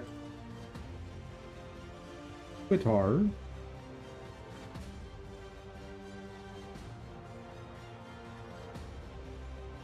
And let's see, what did we do this week?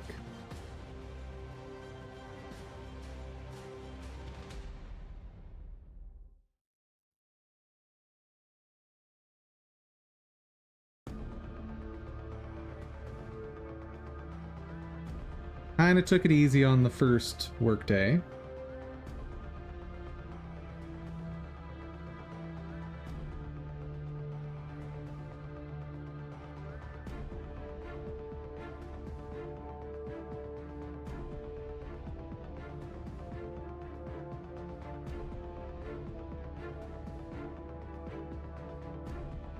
Testing out some sprites and color swaps. What was I working on that day? Hold on. I need to remind myself what that actually was about.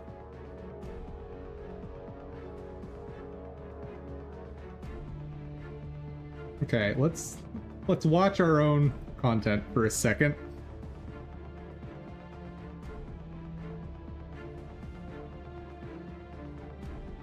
It was a pretty long day if I'm able to catch the stream at all. So the first workday of the week for me was Friday. And I definitely took it easy that day.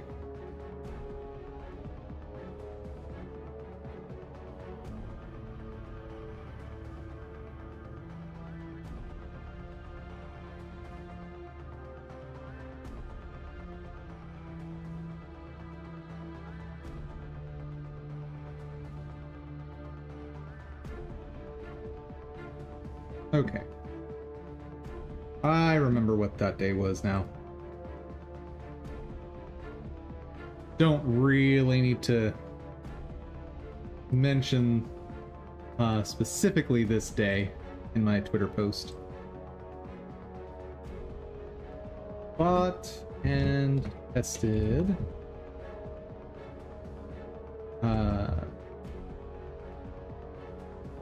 rights. Okay. Then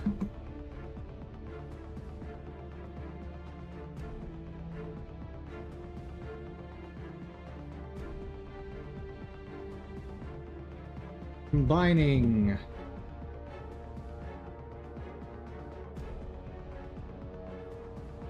or combined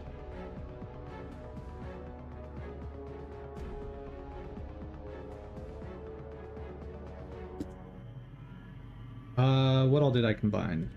Shaders. Works. And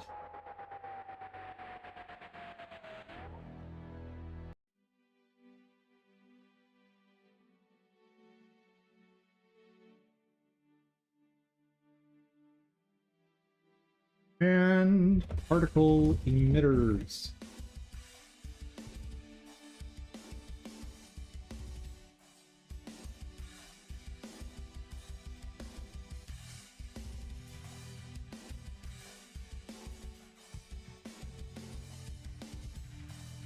Applied finishing touches to the flap. And yes, we're gonna just ignore how one might read this. Yes, the plap.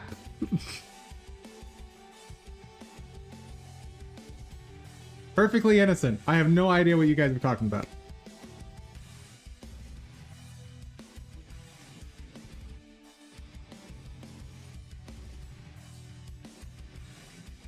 See, Slime Golem clap demo.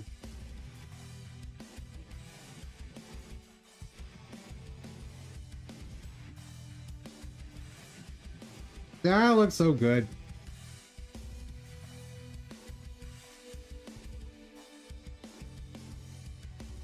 Oh, I know part of why the shadows look so compressed in the Y direction. It's because I had that temporary code in there for trying to work with, part of it is because the temporary code to try and work with the crystal drop. Anyway.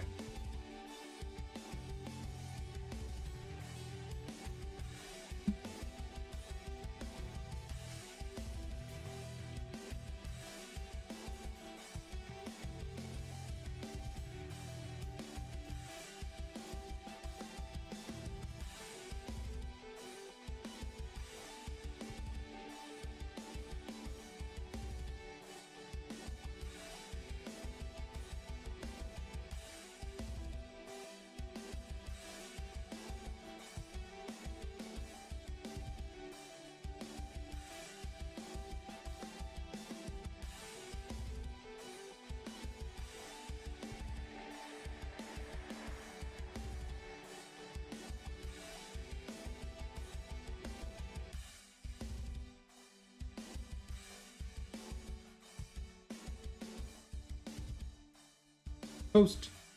Huzzah!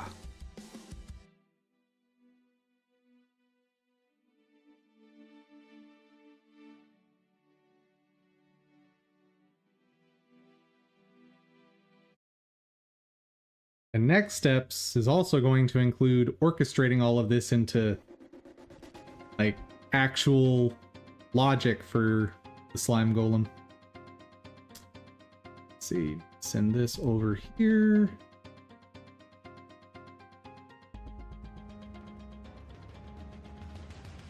Bloop, bloop. Got it. And I think let's finish stream with some gaming. It's the last day of my work week, so yeah, let's do that.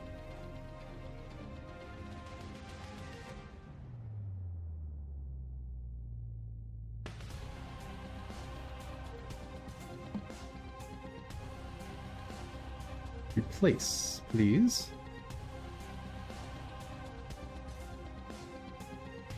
And actually, let me, since I'm about to lose sunlight, 1 second.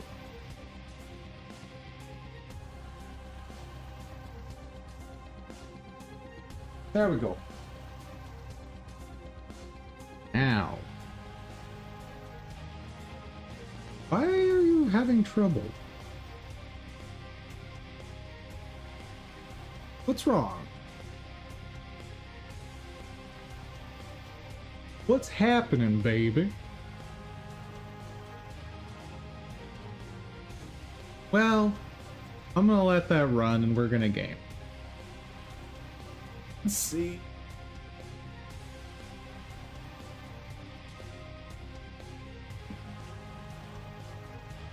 Hey, Soul Warding. What game do you want to see? Your choices today. Dark Souls 3, Ender Lilies, Grim Dawn, Hollow Knight, Neo, and Terraria. There's your choices. Or, you know, anyone else in the chat. Just Soul Warding happens to be the most vocal at the moment. What do you want to see? Chat? Direct me, sirs and madams. If I don't hear a reply soon, I'll select for you.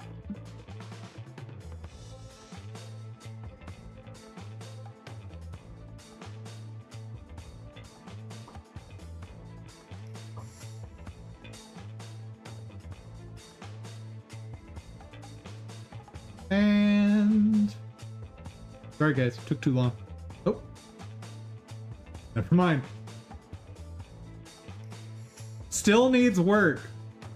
Like, heard that there was a vote for a game, and whatever errand she was on, she just flew through the cosmos to her computer and was like, no, I must input this right now.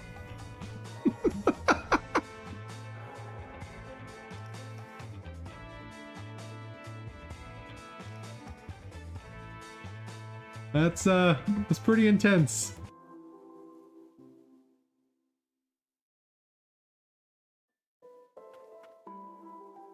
All right. Let's do a little cleanup because I'm sure there's some extras here and there that I can get now that I have the upgraded dash.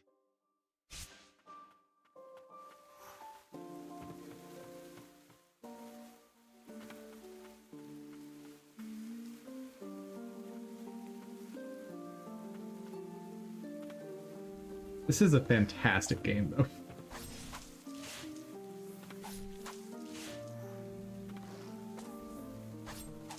I'm not really sure what I prefer between this and Sultan Sanctuary.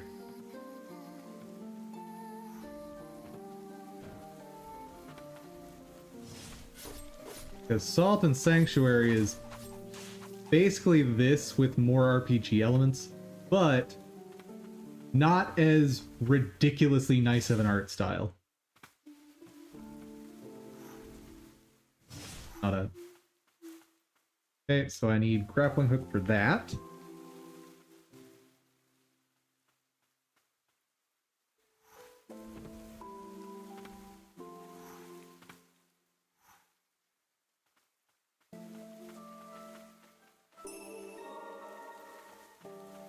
Okay, still not done with this room.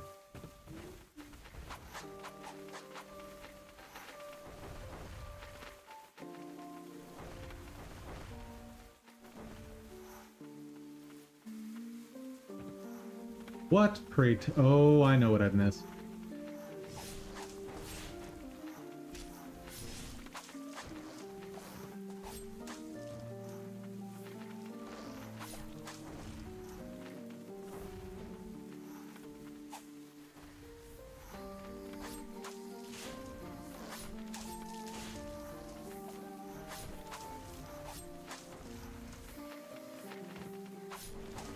This spot. I'm 90% sure I can't break yet.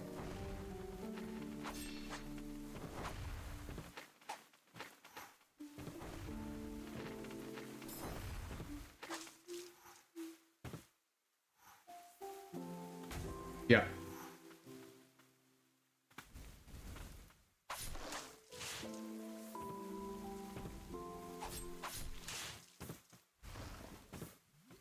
Yeah, I need to be able to get up there.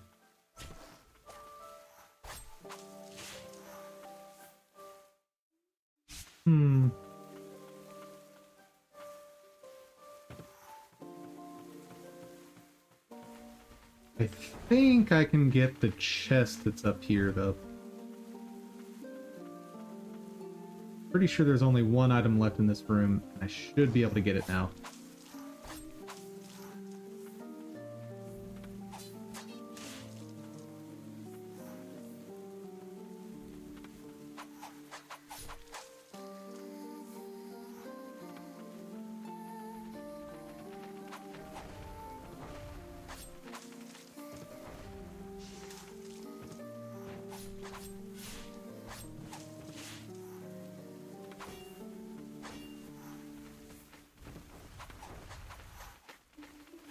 Yep.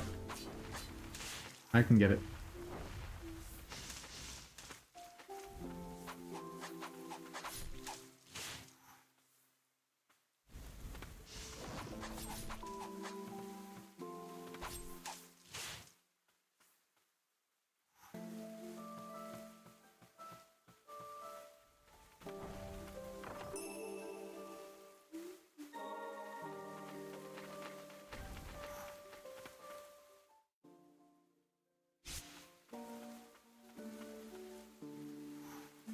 Increased blight? Yes, please.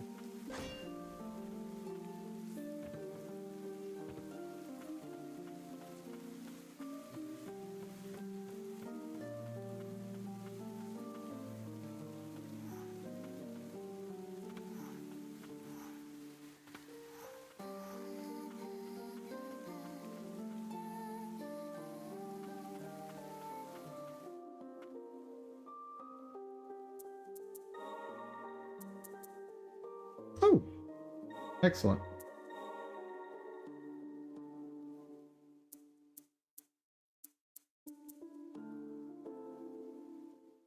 That's a lot. Ooh. Honestly, I'm kind of interested in leveling up the fungal sorcerer. Oh yeah, do that. Fungal sorcerer is more interesting.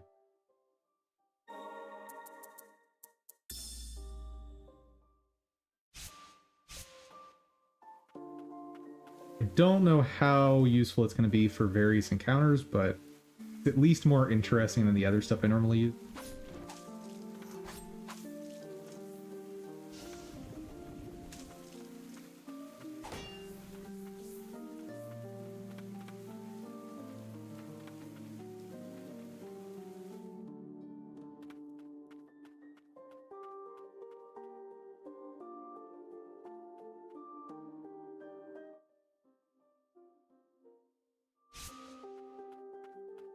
Oh, there's actually another door there. I'll check that afterward.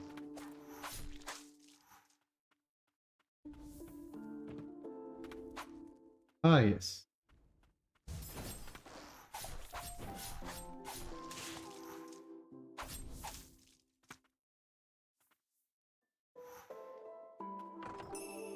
Hello.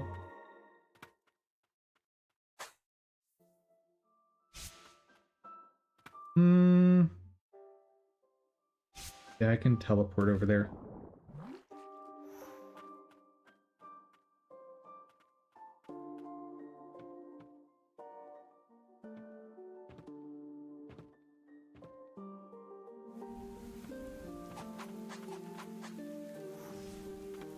I see grappling points, which means I probably can't get whatever's in here.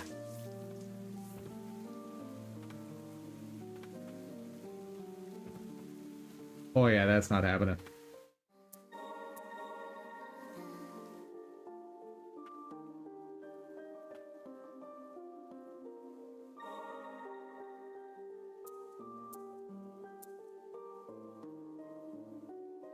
Can't reach that yet.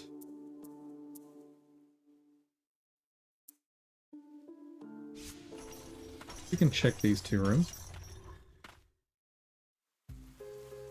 Or 3 rooms for that matter.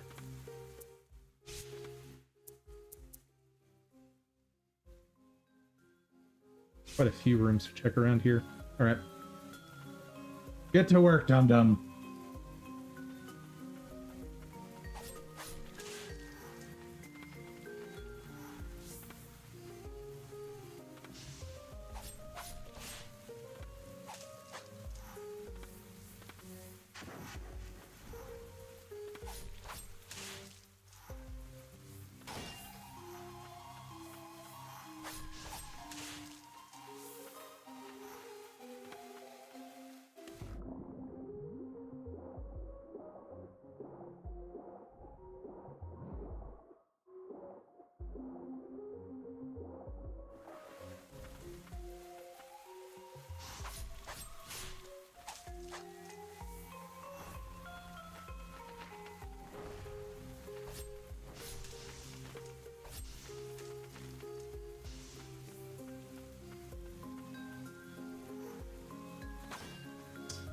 there.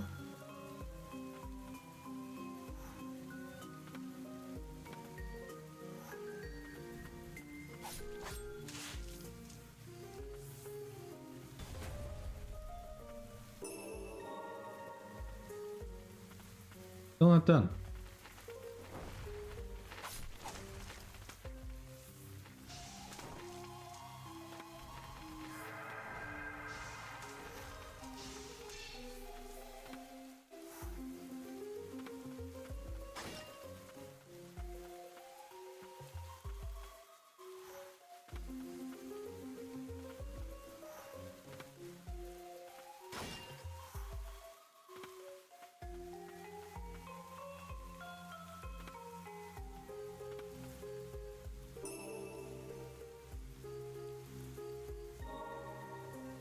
Now we're done.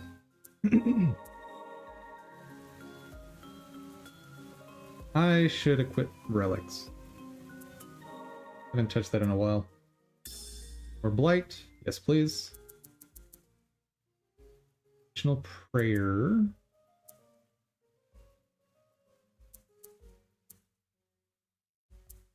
Spear uses, reduce cooldown. I never parry.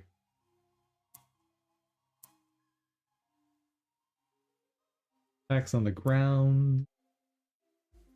Max HP.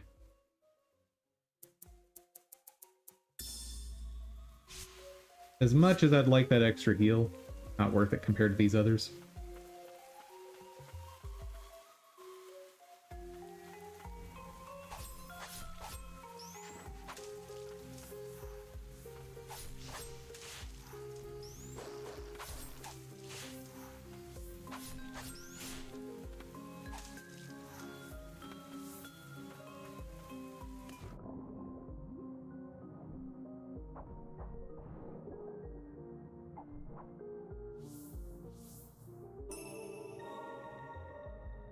Sweet, I'll take an extra slot.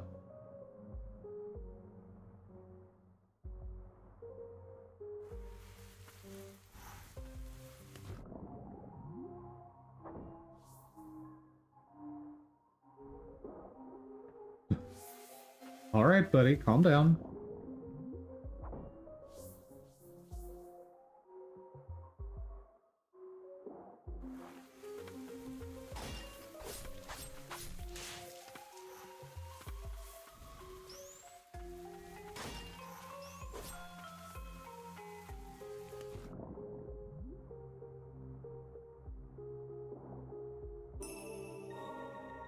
And done with that room. Next! 2 rooms this way. Need to remember the one door that I've missed. Up higher. Can I get on top of that platform without grappling? Yes.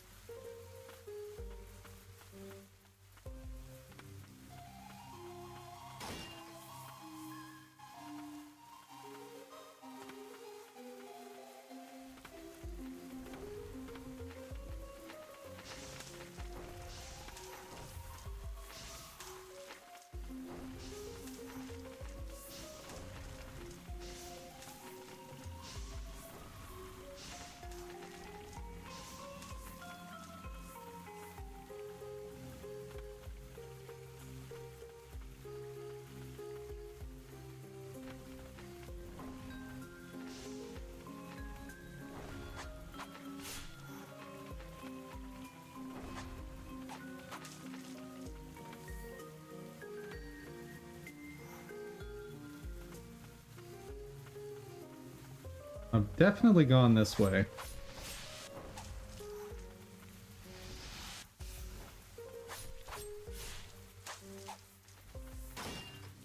I'll bet whatever I need is underwater.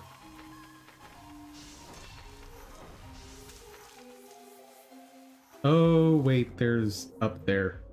I forgot about that.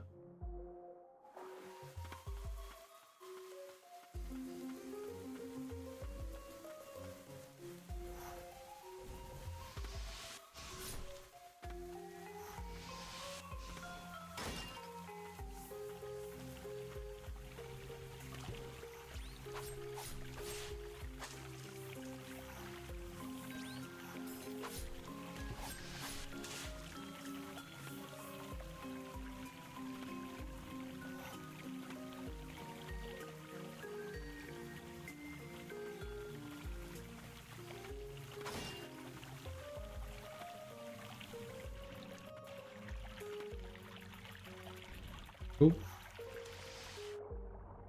I see you. Oh. I already got this. Dang it.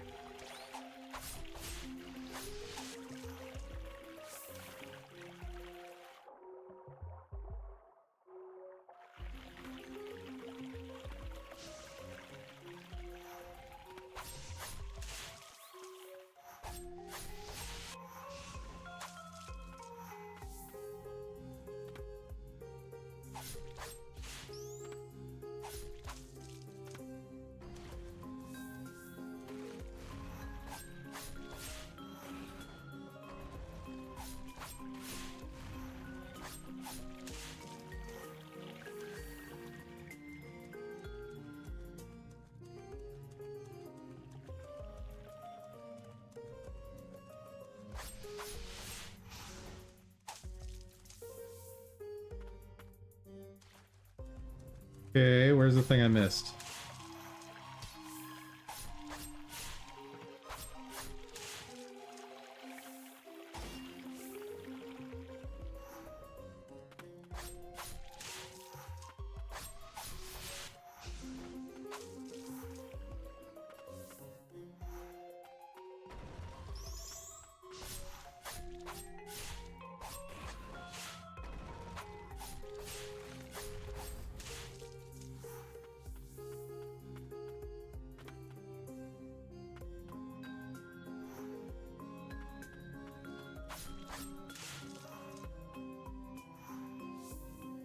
That's what I missed.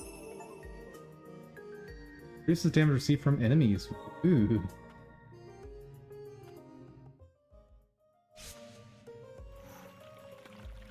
The scavenger hunt continues.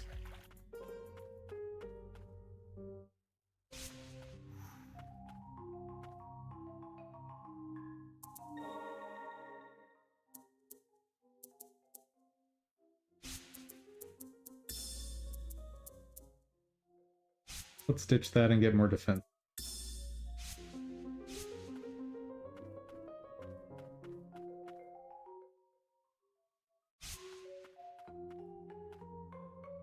Don't think I have everything needed to clear this room yet, but...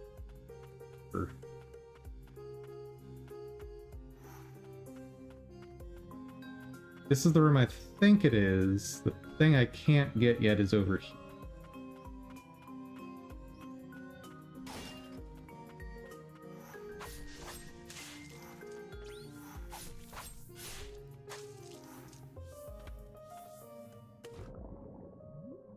Yeah, I need wall climb.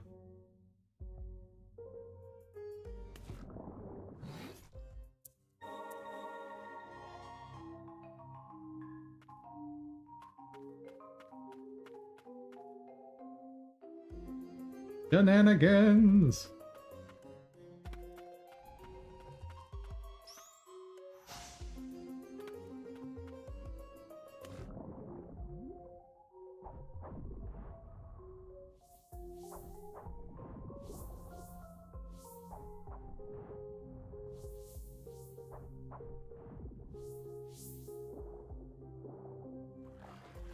Can't go there yet. Wait.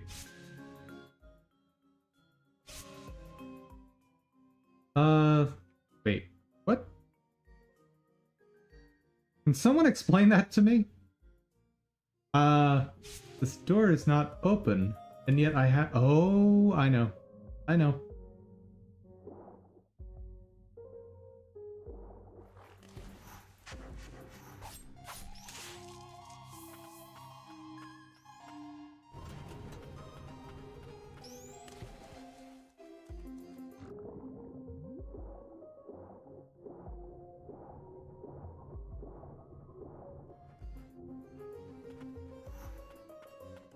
That's it.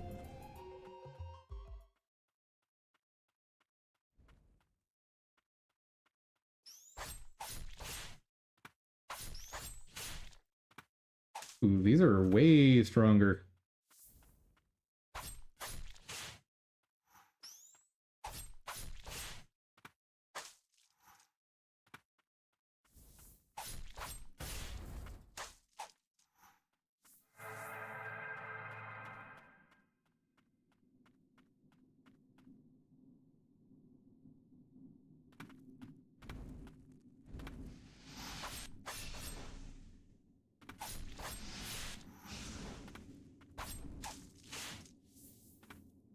Right. This room that I died in before.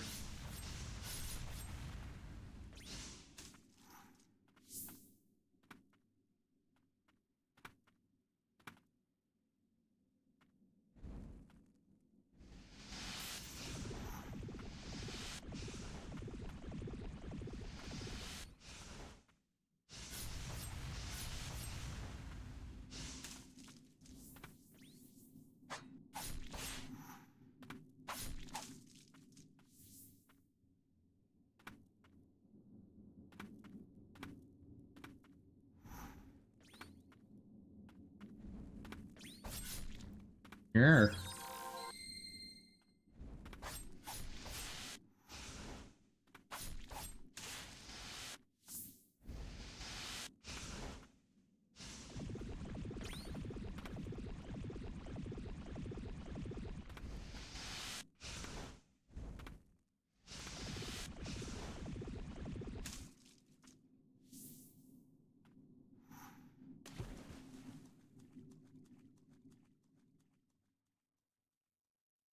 Oh, do I need a faster movement thing for this?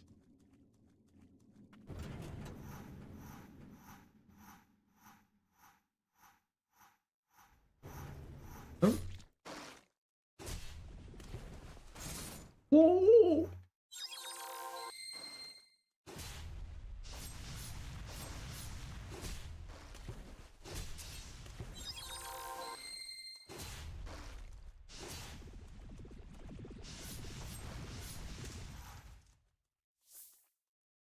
That guy was mean.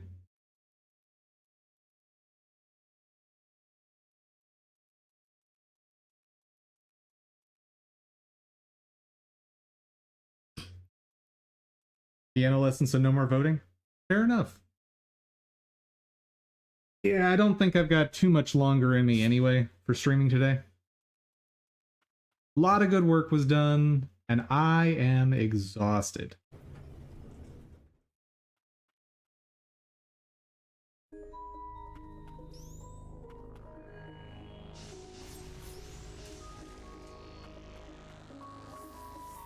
Oh.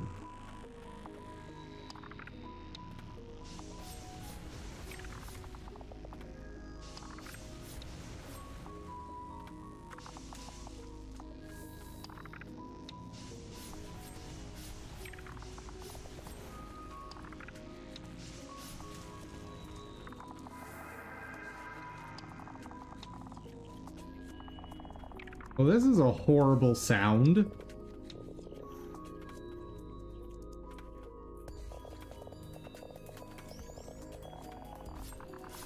Oh.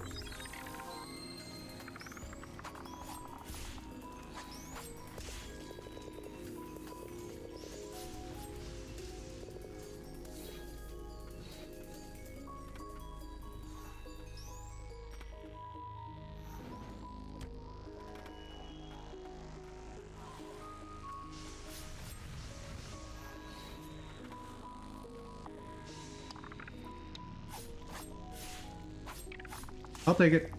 I will absolutely take that.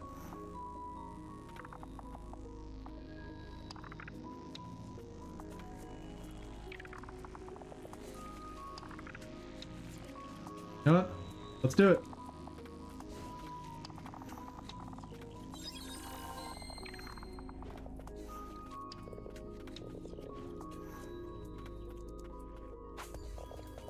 Okay, so this is just a run through the damage challenge.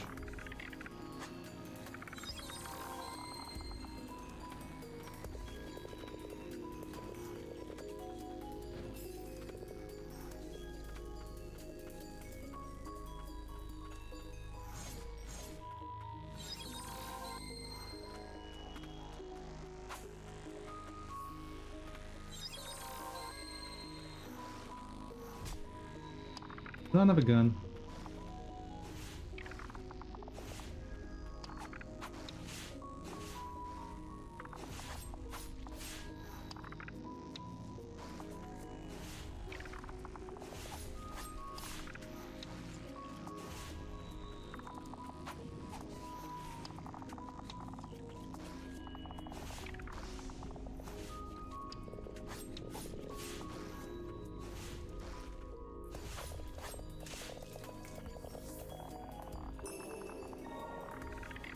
Got it.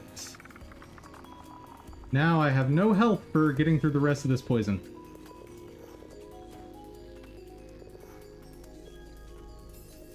Oh, and of course there was a thing there. Garbage.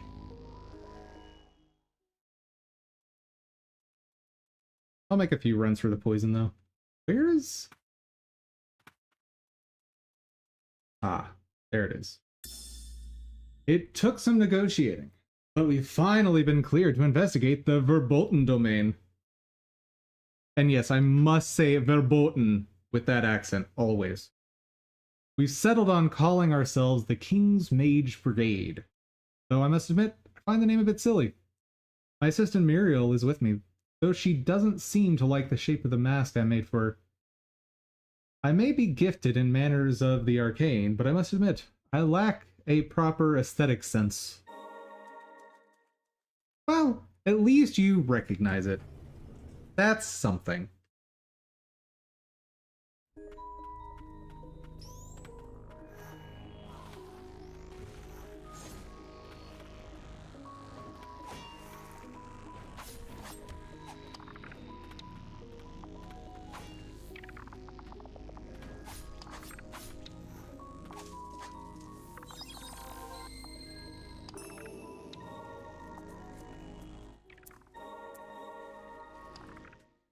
And that is how we're going to clear this area.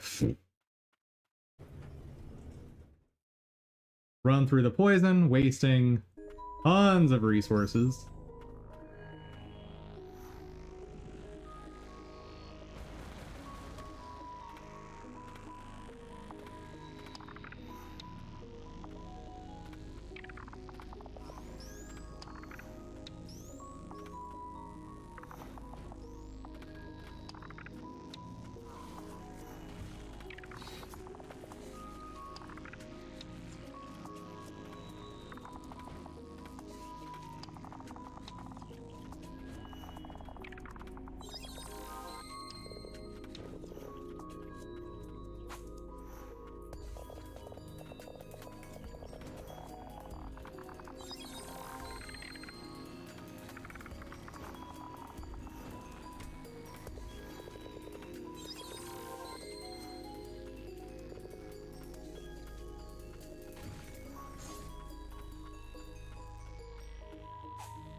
Oh, it's not poisonous right here.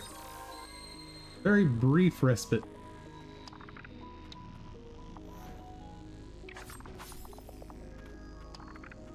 Hello, Chompy. How's it going?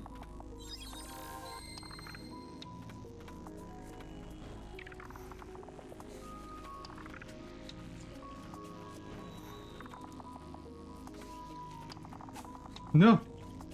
No! I don't have the thing I need. Garbage.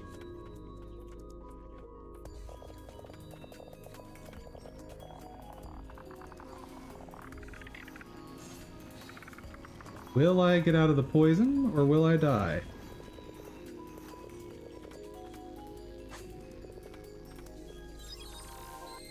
Oh. Okay. I made it! If I have anything to fight over here, I'm doomed.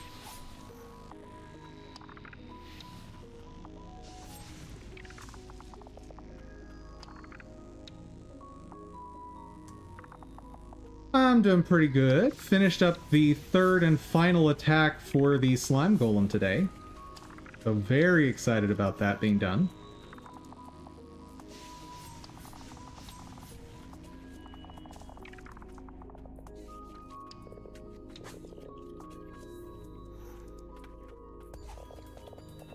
And yeah, just making good progress. Pretty happy with it.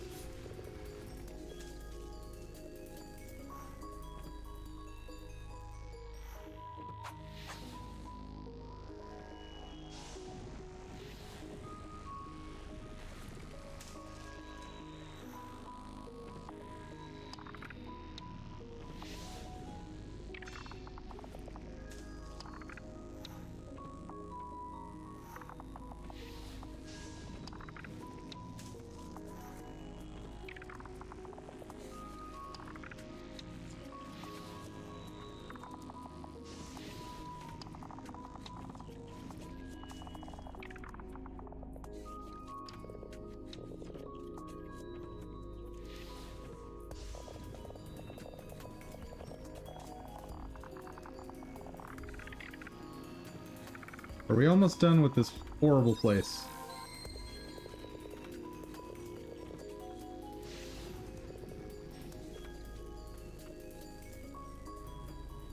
Oh, we're oh, okay. Bye.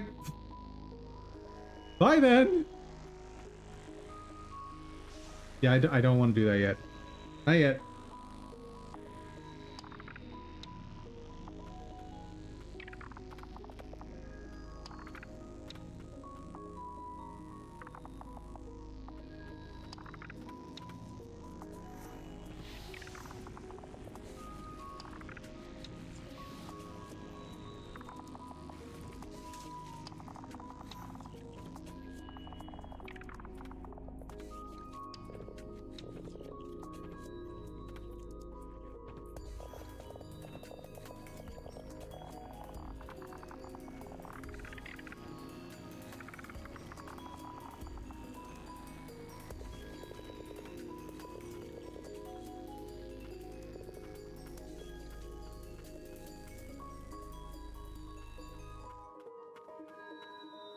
Good.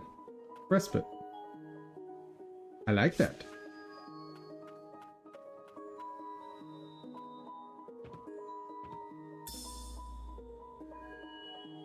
Verboten domain notice. My esteemed colleagues! Carrying out research in the verboten domain is an exciting prospect, but it is also a dangerous one. All mages permitted to work in the verboten domain must wear the mandatory masks. These masks are stored in the laboratory. Laboratory. They are limited in supply, so treat them with care. Cool. Well, now that I have that unlocked, is it bad that I'm watching a hamster with a cape on play a game while the category is set to software and development at 4:30 a.m.? Feels weird, man. I mean, just accept it. It is what it is, as they say.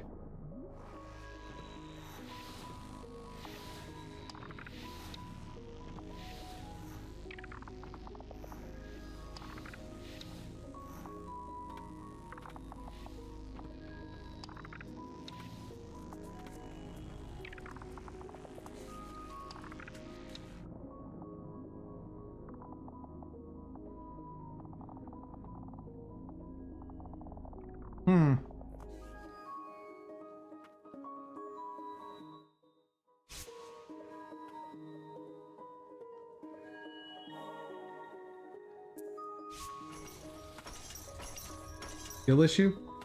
I mean, I didn't plan on living through that. I was scouting.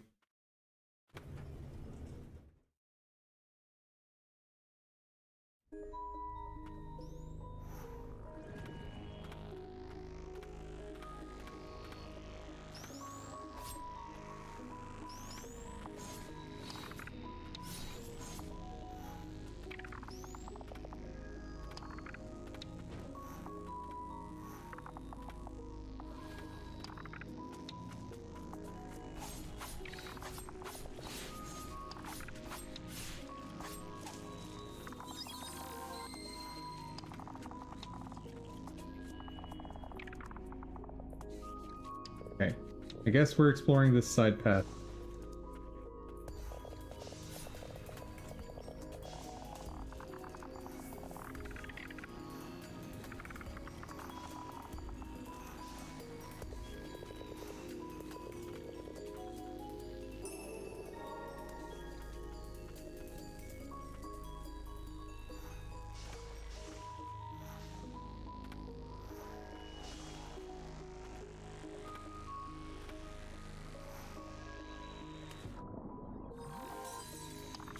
Now that was skill issue.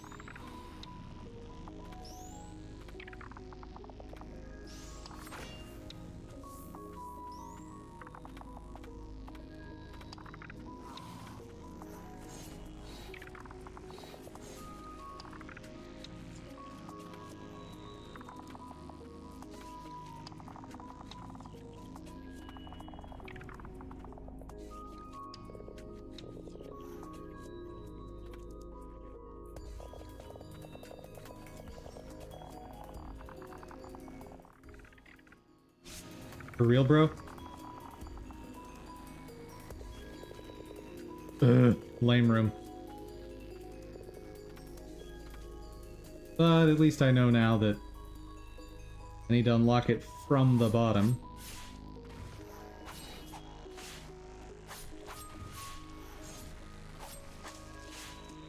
If I can find the mini-boss version of that guy, that'll unlock a bunch of fun stuff.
Well, I guess I'm gonna find resistance to poison at some point.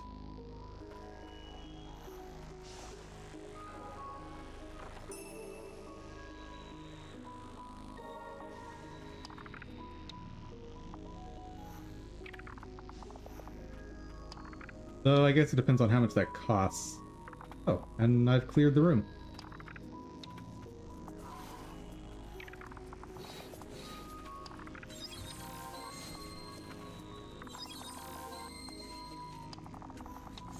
So we're dead.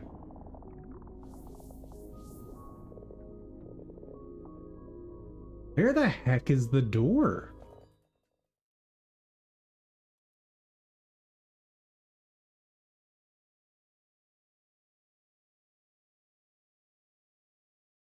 Maybe I'll find it from the other way.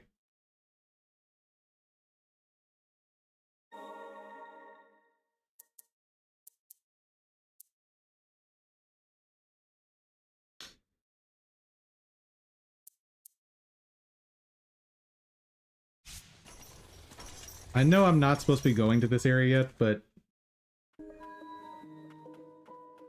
it's so appealing because it's difficult.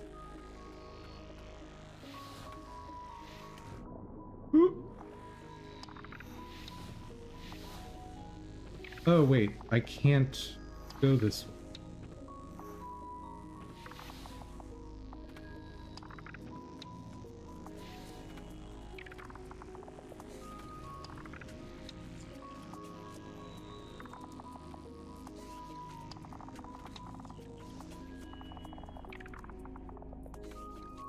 Let me see something.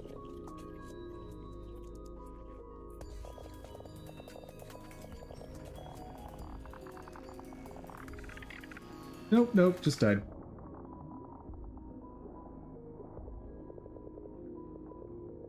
Ah! I'm very confused by that room though, because there's a door in the bottom left, allegedly.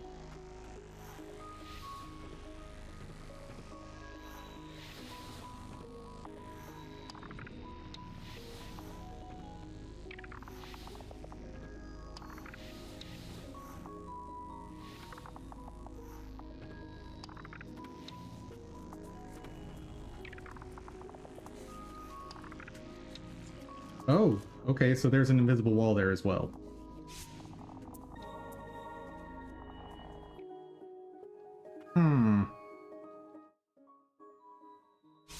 Okay, so my only option is to figure out where the door is on the left side of the left room.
If I jump down there, what's gonna happen?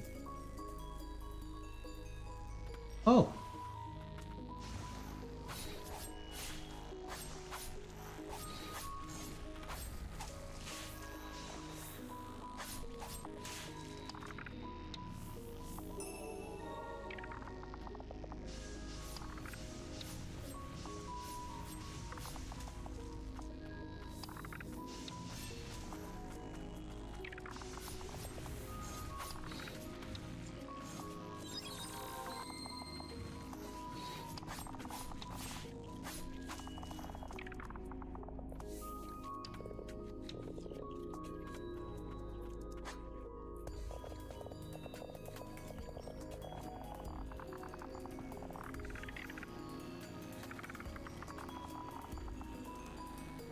Huh?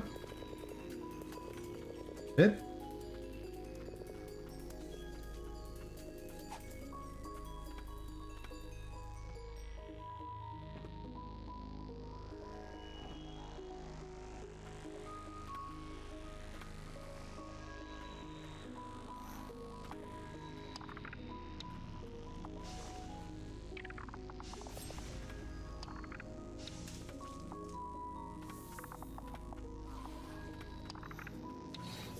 Oh, I need the charge tech. Okay. So I cannot explore this area further at this point.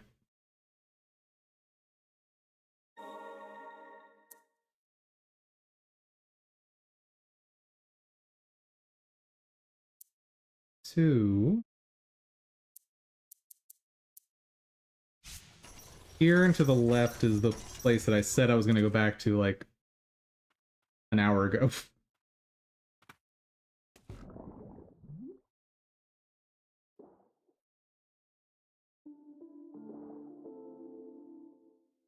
I think this is one of the locked doors, though.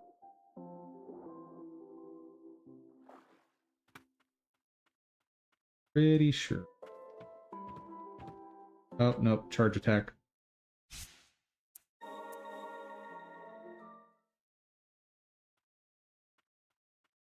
Here, I'm assuming I need grapple.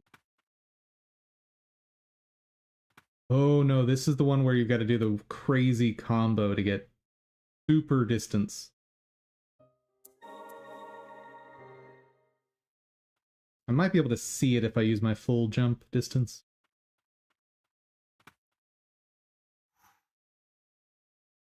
Yep, there's a ledge over there. Woo! Pretty sure I need grappling hook for whatever's in here as well.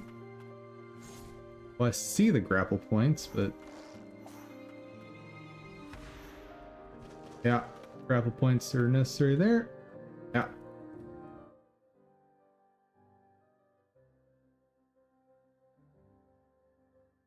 Alright.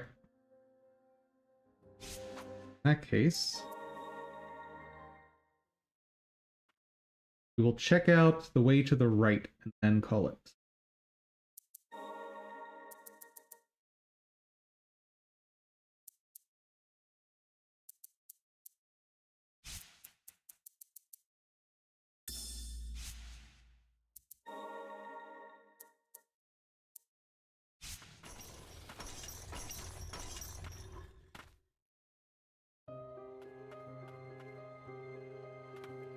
grapple up there.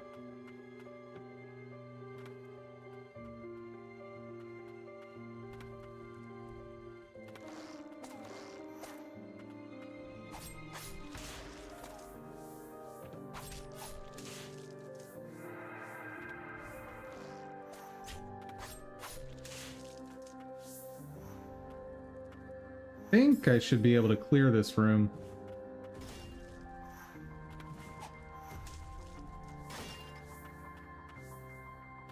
Oh, I remember.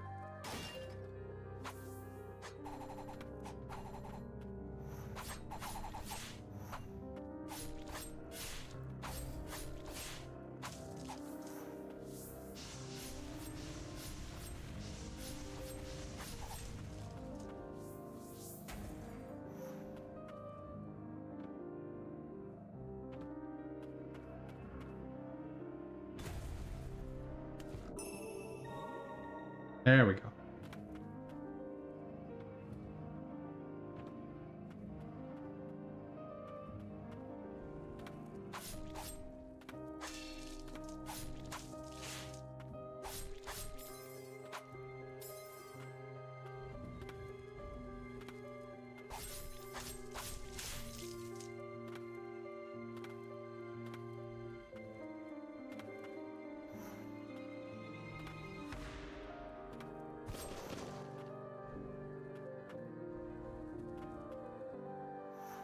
No, can't reach.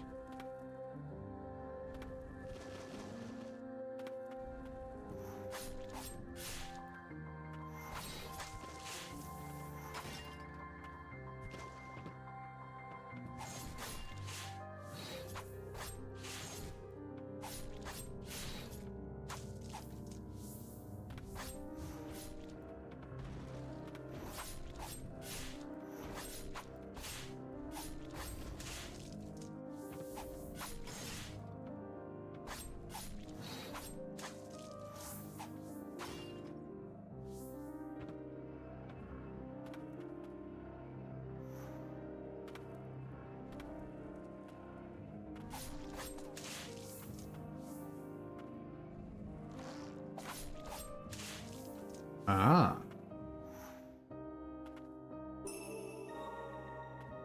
Perfect. Room cleared. Here's that spot that I couldn't reach. Whee! No.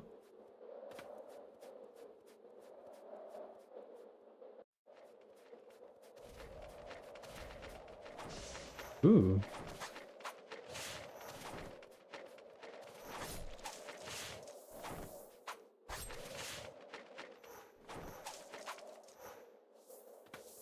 Teleporting birds. Good trick.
Not what I meant to do, but sure.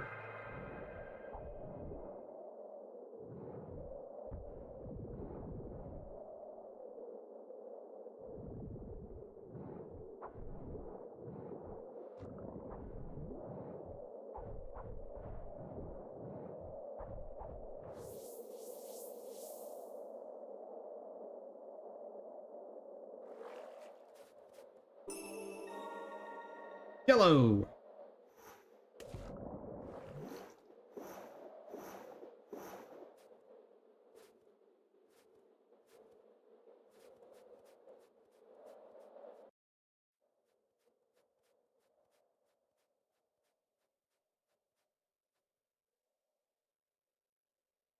Respite?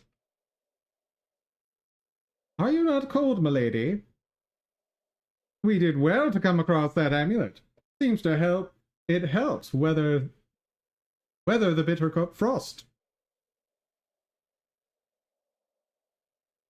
Sure does. I much prefer warmer environs myself. Perhaps the one good thing about this form of mine is that I no longer feel anything, no matter what I may long to feel. Well, that is a silver lining.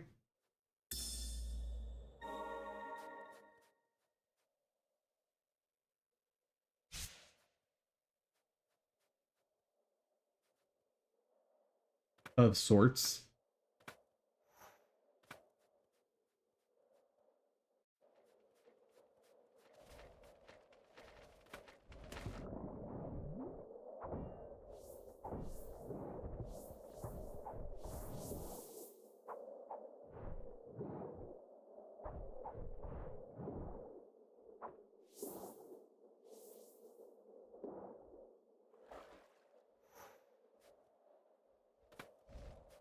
Ooh, there.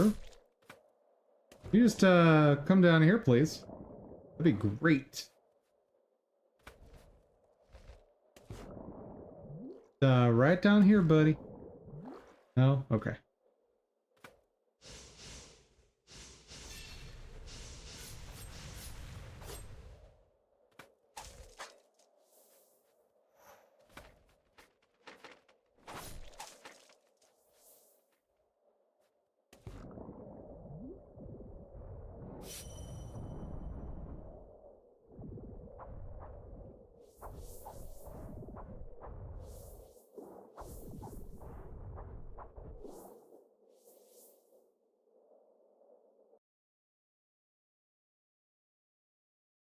Where am I now?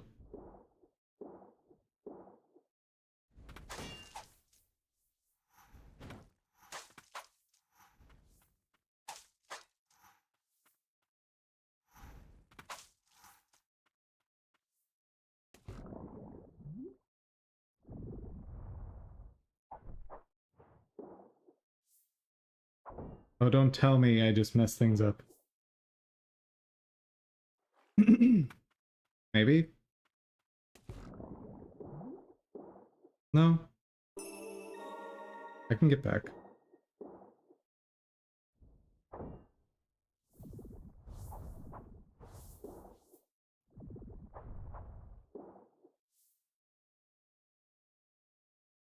Okay.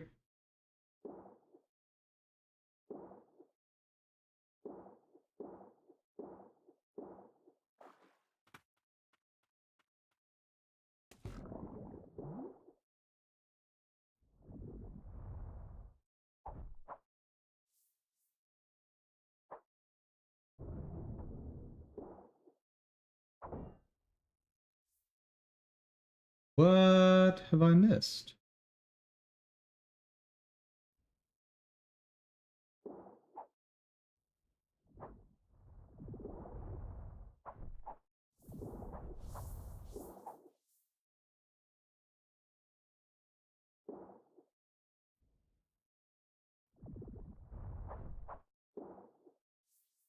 I mean, there's clearly something down here.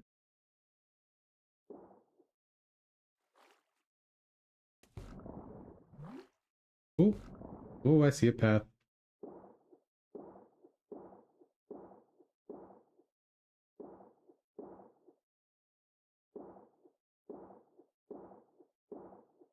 Show me your secrets, game.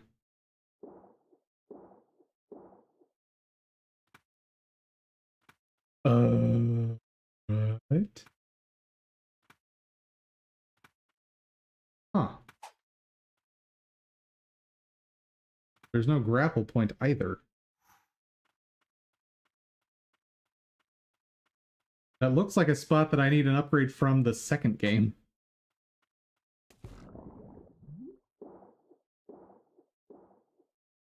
But I guess I'll get something like that in this one. What? Alright, bird.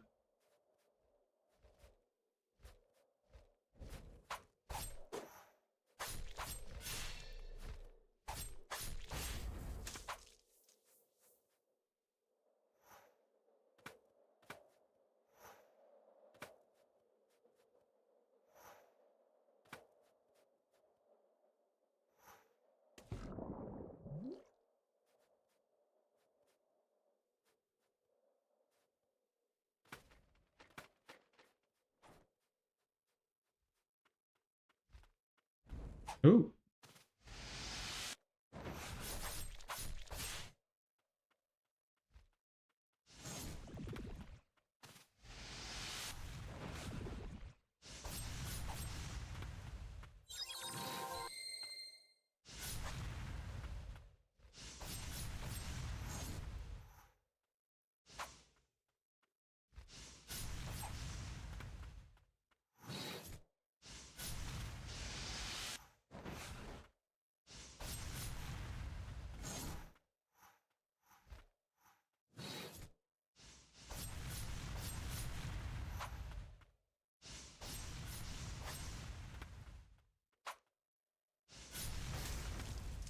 Good.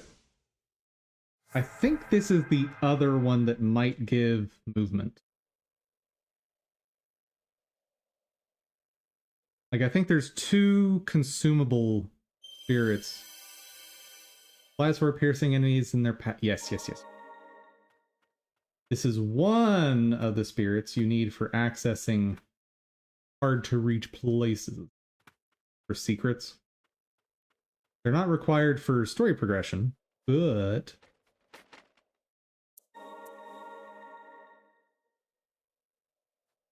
they are very much required for 100%.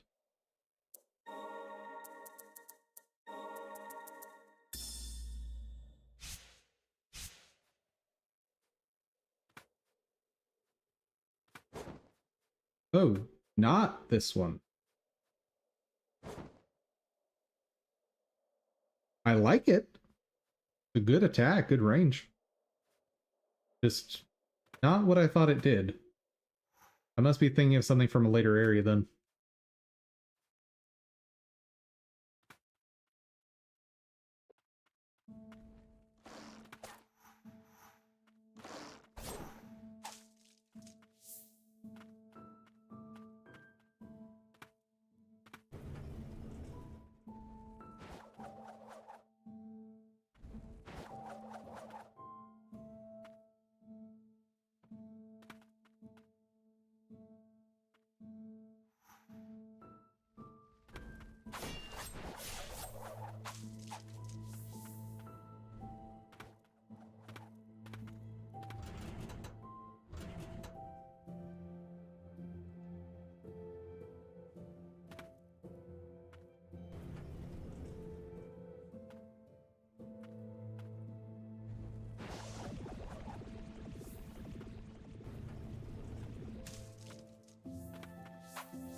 Almost done.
Okay, what did I miss?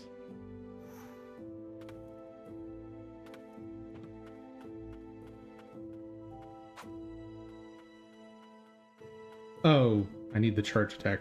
Okay.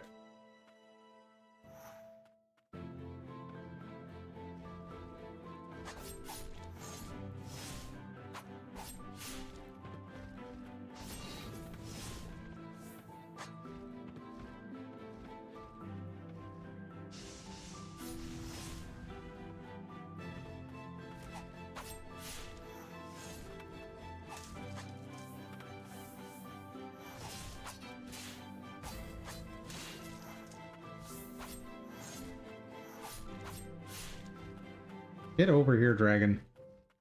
Or whatever you are.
Ooh, need to get that now.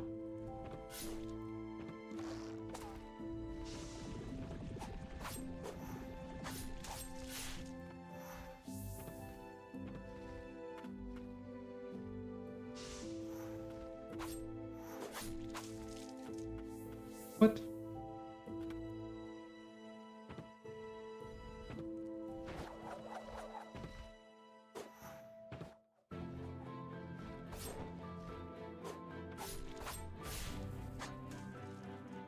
Hi.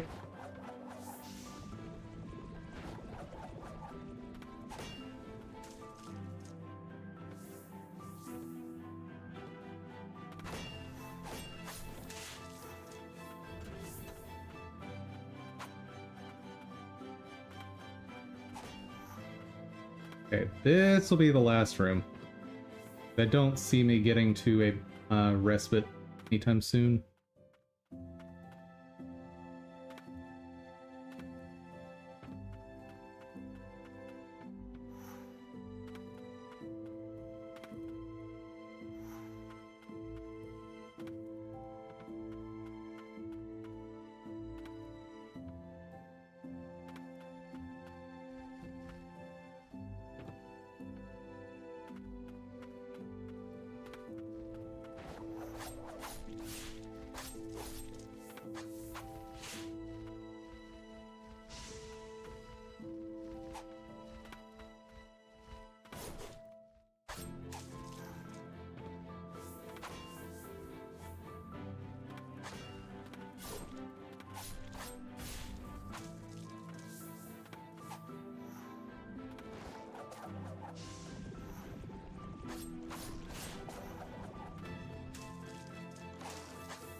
Peek in here just in case of a respite.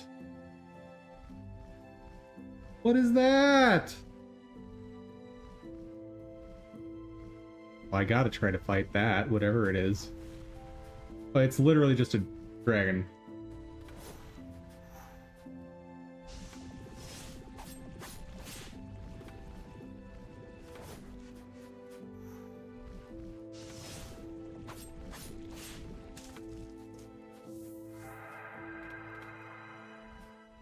Yep. No going further. Going back. Because I need to end stream big time.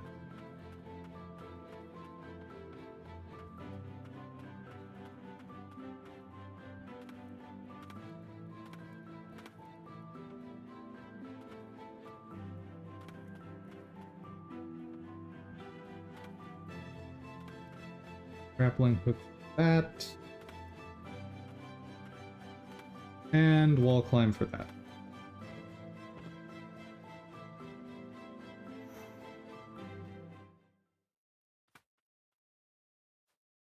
All right.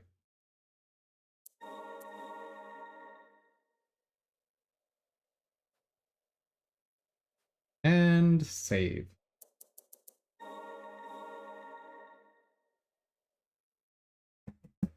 That is going to do it for today, everyone. And wait, that's not right. 5 hours? No. 5.7. There's no way. Anyway, everyone, thank you so much for joining. I hope you had fun. I hope you learned something. If you did, please check out my Ko-fi page, link in the description. There, you can help support the channel. And when you do, you'll get access to some dev tools I've made for you guys, and roles in the Discord. Above all, though, hope y'all have a fantastic day. Take care, everyone.